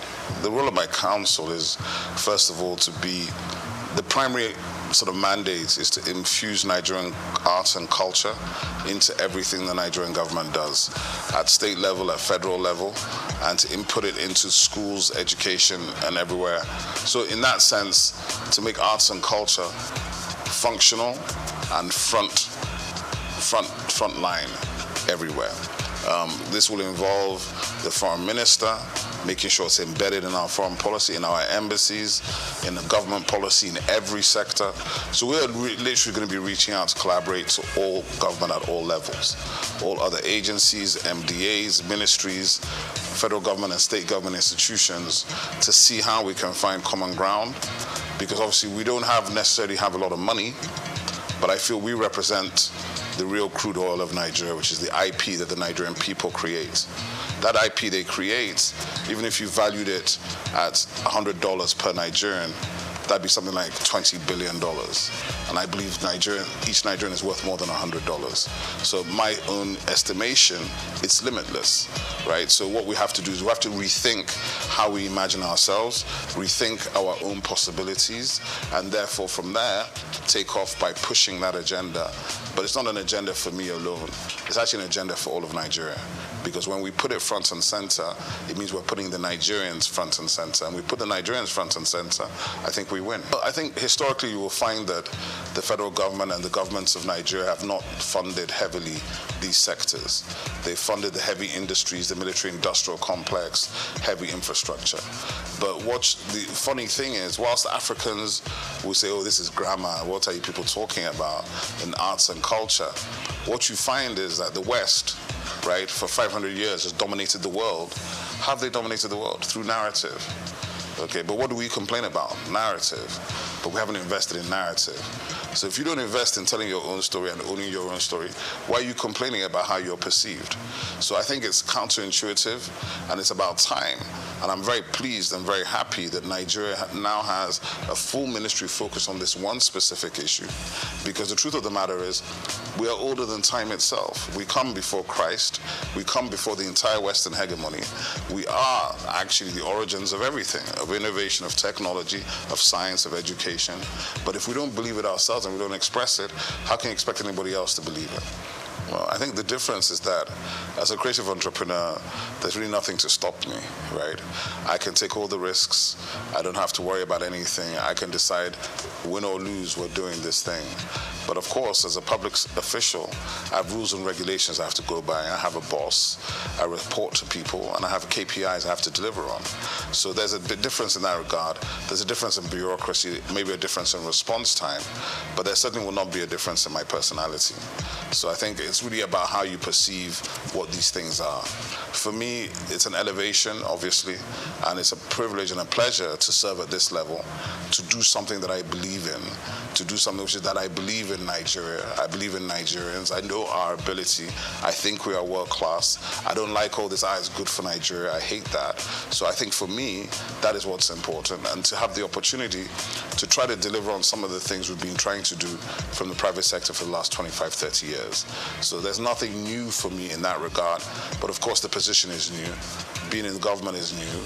But with a lot of support from friends, family, professional colleagues, and other people in the industry, plus my co-DGs and the minister, hopefully we'll do well. We're under the Ministry of Art, Culture, and Creative Economy, and that's very, very powerful because it means Nigeria itself has taken a decision to own the agenda. Hopefully I have a good time, have a good tenure, and I don't make any enemies. And well, for me, if you leave a place and the people that worked with you have good things to say, if they feel better about their work and about themselves, and if the brand that you're now leading is now appreciated by the people for what it does and how it brings it to the table, then I've done my job. I think Afrobeats has already established the fact that we are originally Nigerian, or some people say arrogantly Nigerian. And it was intentional. We built this thing, and it was intentional because we're not going to ever apologize for being Nigerian. We're not going to apologize for being black. We're not going to apologize for being African. And that's front of mind because, you know, when you do show business, you have to validate it. So we validated the show maybe at least 10 years ago. So now we're in the business phase. So when you see the exit of Maven Records with UMG, you see Iwaju coming, Comic Republic with Universal Studios, you begin to understand where we're building to. And when you think about where we're coming from, where there was no infrastructure, no funding, no support, and I think part of what we hope to do with government at this time is, because we come from the sector, we can collaborate with everybody in the sector. We don't have to talk at them, we talk with them, we build with them, and together I think it's limitless. You know, Nigerians like to say the sky is your limit. I think it's limitless. There's no limit to the whole situation. One of the things I talk about all the time is what's the difference between Thor and Shango? Thor is approaching $50 billion in revenue. Shango's broke somewhere outside Lagos. And that's a lack of imagination on our part. That's a lack of us delving into the richest thing we have, which is our mythology. Our mythology is endless. If you look at the Marvel universe and the DC Comics universe, the Orisha are basically the same thing as the X-Men. But the Orisha, some people are still afraid of them, whereas the X-Men are north of $100 billion in revenue. So I think we have to understand and reimagine our mythology, our history, our stories, and how to bring them to the world in new formats. It's not just film. It could be live action. It could be gaming. There's so many different ways to action these things. And when you do them, and you do them right at the right level, as Iwaju is beginning to show you, our stories have always been world-class. Our characters are world-class. What we have not had is the resolve and the confidence to finish. But I think that is coming now. For me, I think it's still the fact there's more to do. My young brother, Misan Harriman, is nominated at the Oscars, the first Nigerian nominated for a director for a short film, because I know what that will do for the next generation of Nigerian directors, right? So for me, there's still more to do.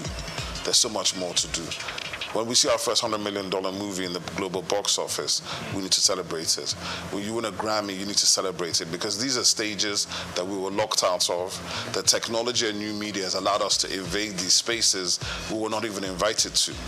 But now we're beginning to enter them and dominate. So even when you do that, you have to do it with grace and dignity, not with arrogance. And that's something that some of us have to learn. But the truth of the matter is, the greatness of the Nigerians is just beginning to come. And I feel strongly that this century, we're already in the African century, and the soft power that we hold here is what will define the future of the century. I think the most important thing, the first thing to think about is IP protection, because the minister is working strongly, intellectual property. The US, if you take the state of California is probably in the top 5 economies in the world, and 70% of the economy of California is driven by intellectual property, by 2 core industries: Silicon Valley, which is coming out of Stanford University, and Hollywood, which of course is the music and film industry. Now, that is for anybody that says, oh, what is this thing that they're talking about? We don't understand it, it's grammar. The grammar is the money, okay? The narrative is the money, the story is the money. So any of your children or your nieces or nephews that have talent, visual art, performing art, arts and crafts, adire, all of these things that we've been taking as vocation, they are occupations. They are extremely valuable. And with digital technology and platforms, we can scale these things and generate incredible revenue. The point being that Nigeria has so much to bring to the world in terms of these things. I think Nigerian cuisine is going to be on the level of Chinese and Indian cuisine worldwide in the next 10 years. And if you understand that, then you understand that the Indian restaurants in the UK, as far back as 2009, were generating more money than the UK automobile, shipping, and metal, steel industries combined. That's just restaurants on the high streets. So that is why we must invest and we must put our energy into this sector, because this sector will provide the jobs, provide the revenues, and provide the global dollars that everybody's looking for. Oh, I think it hasn't even started. The Maven Records deal is giving you an indication of that. The reason why that valuation of $150 to $200 million has been done is because of the upside potential of Rema, who's 23, and Arya Star, who's 20. So they're looking at the fact that in 10 years' time, these guys could have generated $1 billion each. Do you understand? So it's a safe bet when you already have a built global talent at 23, when it normally takes years and years and a lot of money to build the talent, right? So what has happened is that we Nigerians have been able to build global talents, global following, with a percentage of the money it takes people in other places to do the same thing. So because of that, the value and the valuation is much bigger, right? So I would say the Afrobeats wave, it's not even a wave. It's been going for 15 years already. So when you encounter it is when you encounter it. If you think it's an overnight success in 2024, that means you were not around in 2008. 2006, I'd say it's a good time to think, when the sort of continental, because we took Africa first, working very closely and collaboratively with South Africans, Ghanaians, and Kenyans. Then we started going into Asia and the UK and America on the black, what I call the Nigerian chitlin circuits, moving through the Nigerian communities. And then by about 2010, begin to come into the mainstream with Oliver Twist and all these kind of records that break globally. And now you have gold records from Oliver Twist in 14 countries. And now, in a situation now where an artist like Ashake can come out of Lagos, speaking a language that is not known to most of these people, and selling out arenas. To become an arena artist, let me tell you, there are only 4 or 5 arena artists from Africa, and they're all Nigerian. Don't take it for granted.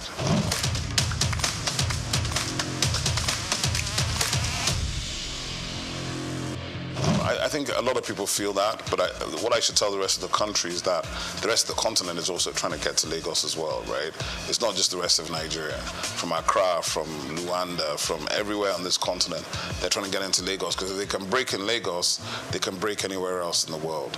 But what I would say is this, from the perspective of my agency, our purview is national and global. We have 10 regional offices. We'll be visiting all of them. And our duty is to spotlight and showcase everybody. So we can't deal with just Lagos. And I think as we go forward, people begin to see the activations and plans coming. But the easiest way to do it, and the way we're going to do our best to do it, is to provide digital platforms to give everybody the opportunity to be seen. Because in this world, we live in the attention economy. So to be seen and to be noticed is very hard if you're not in the place where all the noise is being made. But I know for a fact there's significant talent in all parts of Nigeria. I was watching last week, a gentleman called Ehi Benite was showing me all this content from Jos with these guys rapping, serious stuff. They're rapping in Hausa, they were doing ciphers. And then he was like, what do we do about these guys? I said, just keep pushing them, because there's an audience for everything. There's an audience for everything. Don't be worried about that. There's an audience for every single thing, including the thing that you may be doing in your bedroom, but you think is not important. Somebody's interested in it. My label was a hip-hop label. I even refused to sign singers. There's almost every singer you could name was trying to get us to sign them. And I used to do it based on, can you rap? If you can't drop a freestyle, don't bother, right? It was that simple. And we helped all the other singers get signed to labels that we thought could help them and develop them in that direction. Hip-hop has changed, and obviously it's generational, right? So hip-hop has changed, and everybody approaches music from their own generation. Like, oh, I like this kind of hip-hop or that kind of hip-hop. What I feel is that Afrobeats became overwhelming, and it overwhelmed every other genre here. So the hip-hop guys had to fight for relevance, but the best ones always rise to the top. That's just the simple truth. So I don't worry about that. And I've heard enough guys. I even saw there was a whole Instagram series some guy was doing about a year ago, where he was just bringing out fresh rappers every day from Enugu, from Jos, from Kaduna, from Kano, from Benin. I love it. I think they're incredible MCs in Nigeria. A lot of times they need to focus on doing better songs, right? Not just being a freestyle rapper. If you want to get paid to rap, you've got to do better songs. You can't just do the freestyles. And that's something they've got to think about. You've got to balance the commercial side of it with the business side of it. And what has happened is, to a large extent, the commercial side has won because you've got to pay bills. But hip-hop, it never dies. I think, first of all, obviously, from the perspective I'm sitting in government, so I'm not in a position to tell government what to do or what not to do. But what I can say is this, is that the agency, my agency will be the home for the music industry, for performing arts, visual arts, fashion, gaming, recreation, festivals, culinary arts, film and television. We're kind of a convening agency for the ministry. So we have a lot of work to do, a lot of places to touch, but we're also going to collaborate with all the other MDAs in the ministry and heavily with the private sector and the developmental sector. Because to answer the question, I've worked in all these spaces for, it's not quite 40 years, but it's a long time. I've worked in all these spaces for a long time. In the institution, we have positive relationships to bring to the table to change the approach and to change the destination of where we hope to go. What I will say as well is that the reality of it is we're just beginning the journey. And there are no magic wands. I'm not going to wave a wand and everything's going to be fixed overnight, and neither is anybody else. But we will be bringing fresh energy, fresh ideas, a fresh engagement, and we're obviously open to collaboration. And that's really important for me to say that, because people feel there are gatekeepers, but in my agency, there are no gatekeepers, right? We're not interested in whether you have the biggest reputation or the smallest reputation. We're interested in the value you're bringing to the table, because the truth of the matter is Nigeria is massive. There's a lot of stuff going on in Nigeria. We're going to try to aggregate those things and bring them into one platform so that even as Nigerians, we can know what we're doing. Because to be honest, if you don't know and you don't follow, there's no way you can know 90% of what is happening even in Lagos before you talk about the rest of the 36 states in the FCT. So for me, from my perspective, the journey continues. The objective remains the same. We want to see Nigeria win, but in order to do it this time, I don't think government should ever be disinterested in the nature of the industries in which it is operating. But we also don't need to be owning the space. We want to enable, partner, collaborate, and see how we can push people to do more. You know, because there are already people doing a lot, and maybe they haven't been recognized, they haven't been brought out, they haven't been celebrated. All these kind of things we can help to do, help to get news stories and people to bring these things to the fore, right? Like I said today, a Nigerian who was nominated for an Oscar as a director, the first Nigerian. It's up tonight at the Oscars. It's not news in Nigeria. That's a problem. We have to be able to tell the stories that are of greatness of our people, because if you don't do that, you can't inspire anybody.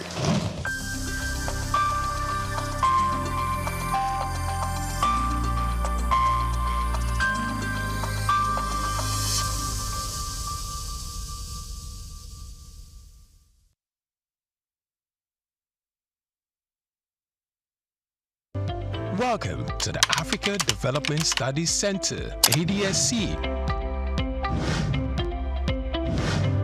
ADSC is an organization focused on training and research to advance sustainable development and growth in Africa. We exist to facilitate customized training, research, and study exchanges worldwide on leadership, management, and critical development issues. The center offers a platform for the exchange of ideas and best practices. Our comprehensive services encompass research, consultancy, capacity building, training, and education programs, as well as publishing and disseminating development-related knowledge. Our faculty consists of experts and researchers with extensive experience in policy formulation, implementation techniques, and monitoring and evaluation. Our methodology involves talks, individual and group exercises, games, video screenings, and discussion seminar sessions in a cozy atmosphere, making learning enjoyable for our participants. For more information, email us at info@adstudiescenter.com or call +234 912 039 2362. Visit our website at www.adstudiescenter.com to learn more about our programs and upcoming events. Africa Development Studies Center, rethinking development for Africa.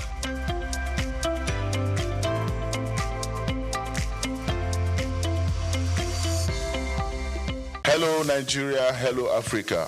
Yeah, this is Sound Man. Keep watching SOUQ News. My name is Babalola from Excel LED. Keep watching SOUQ News.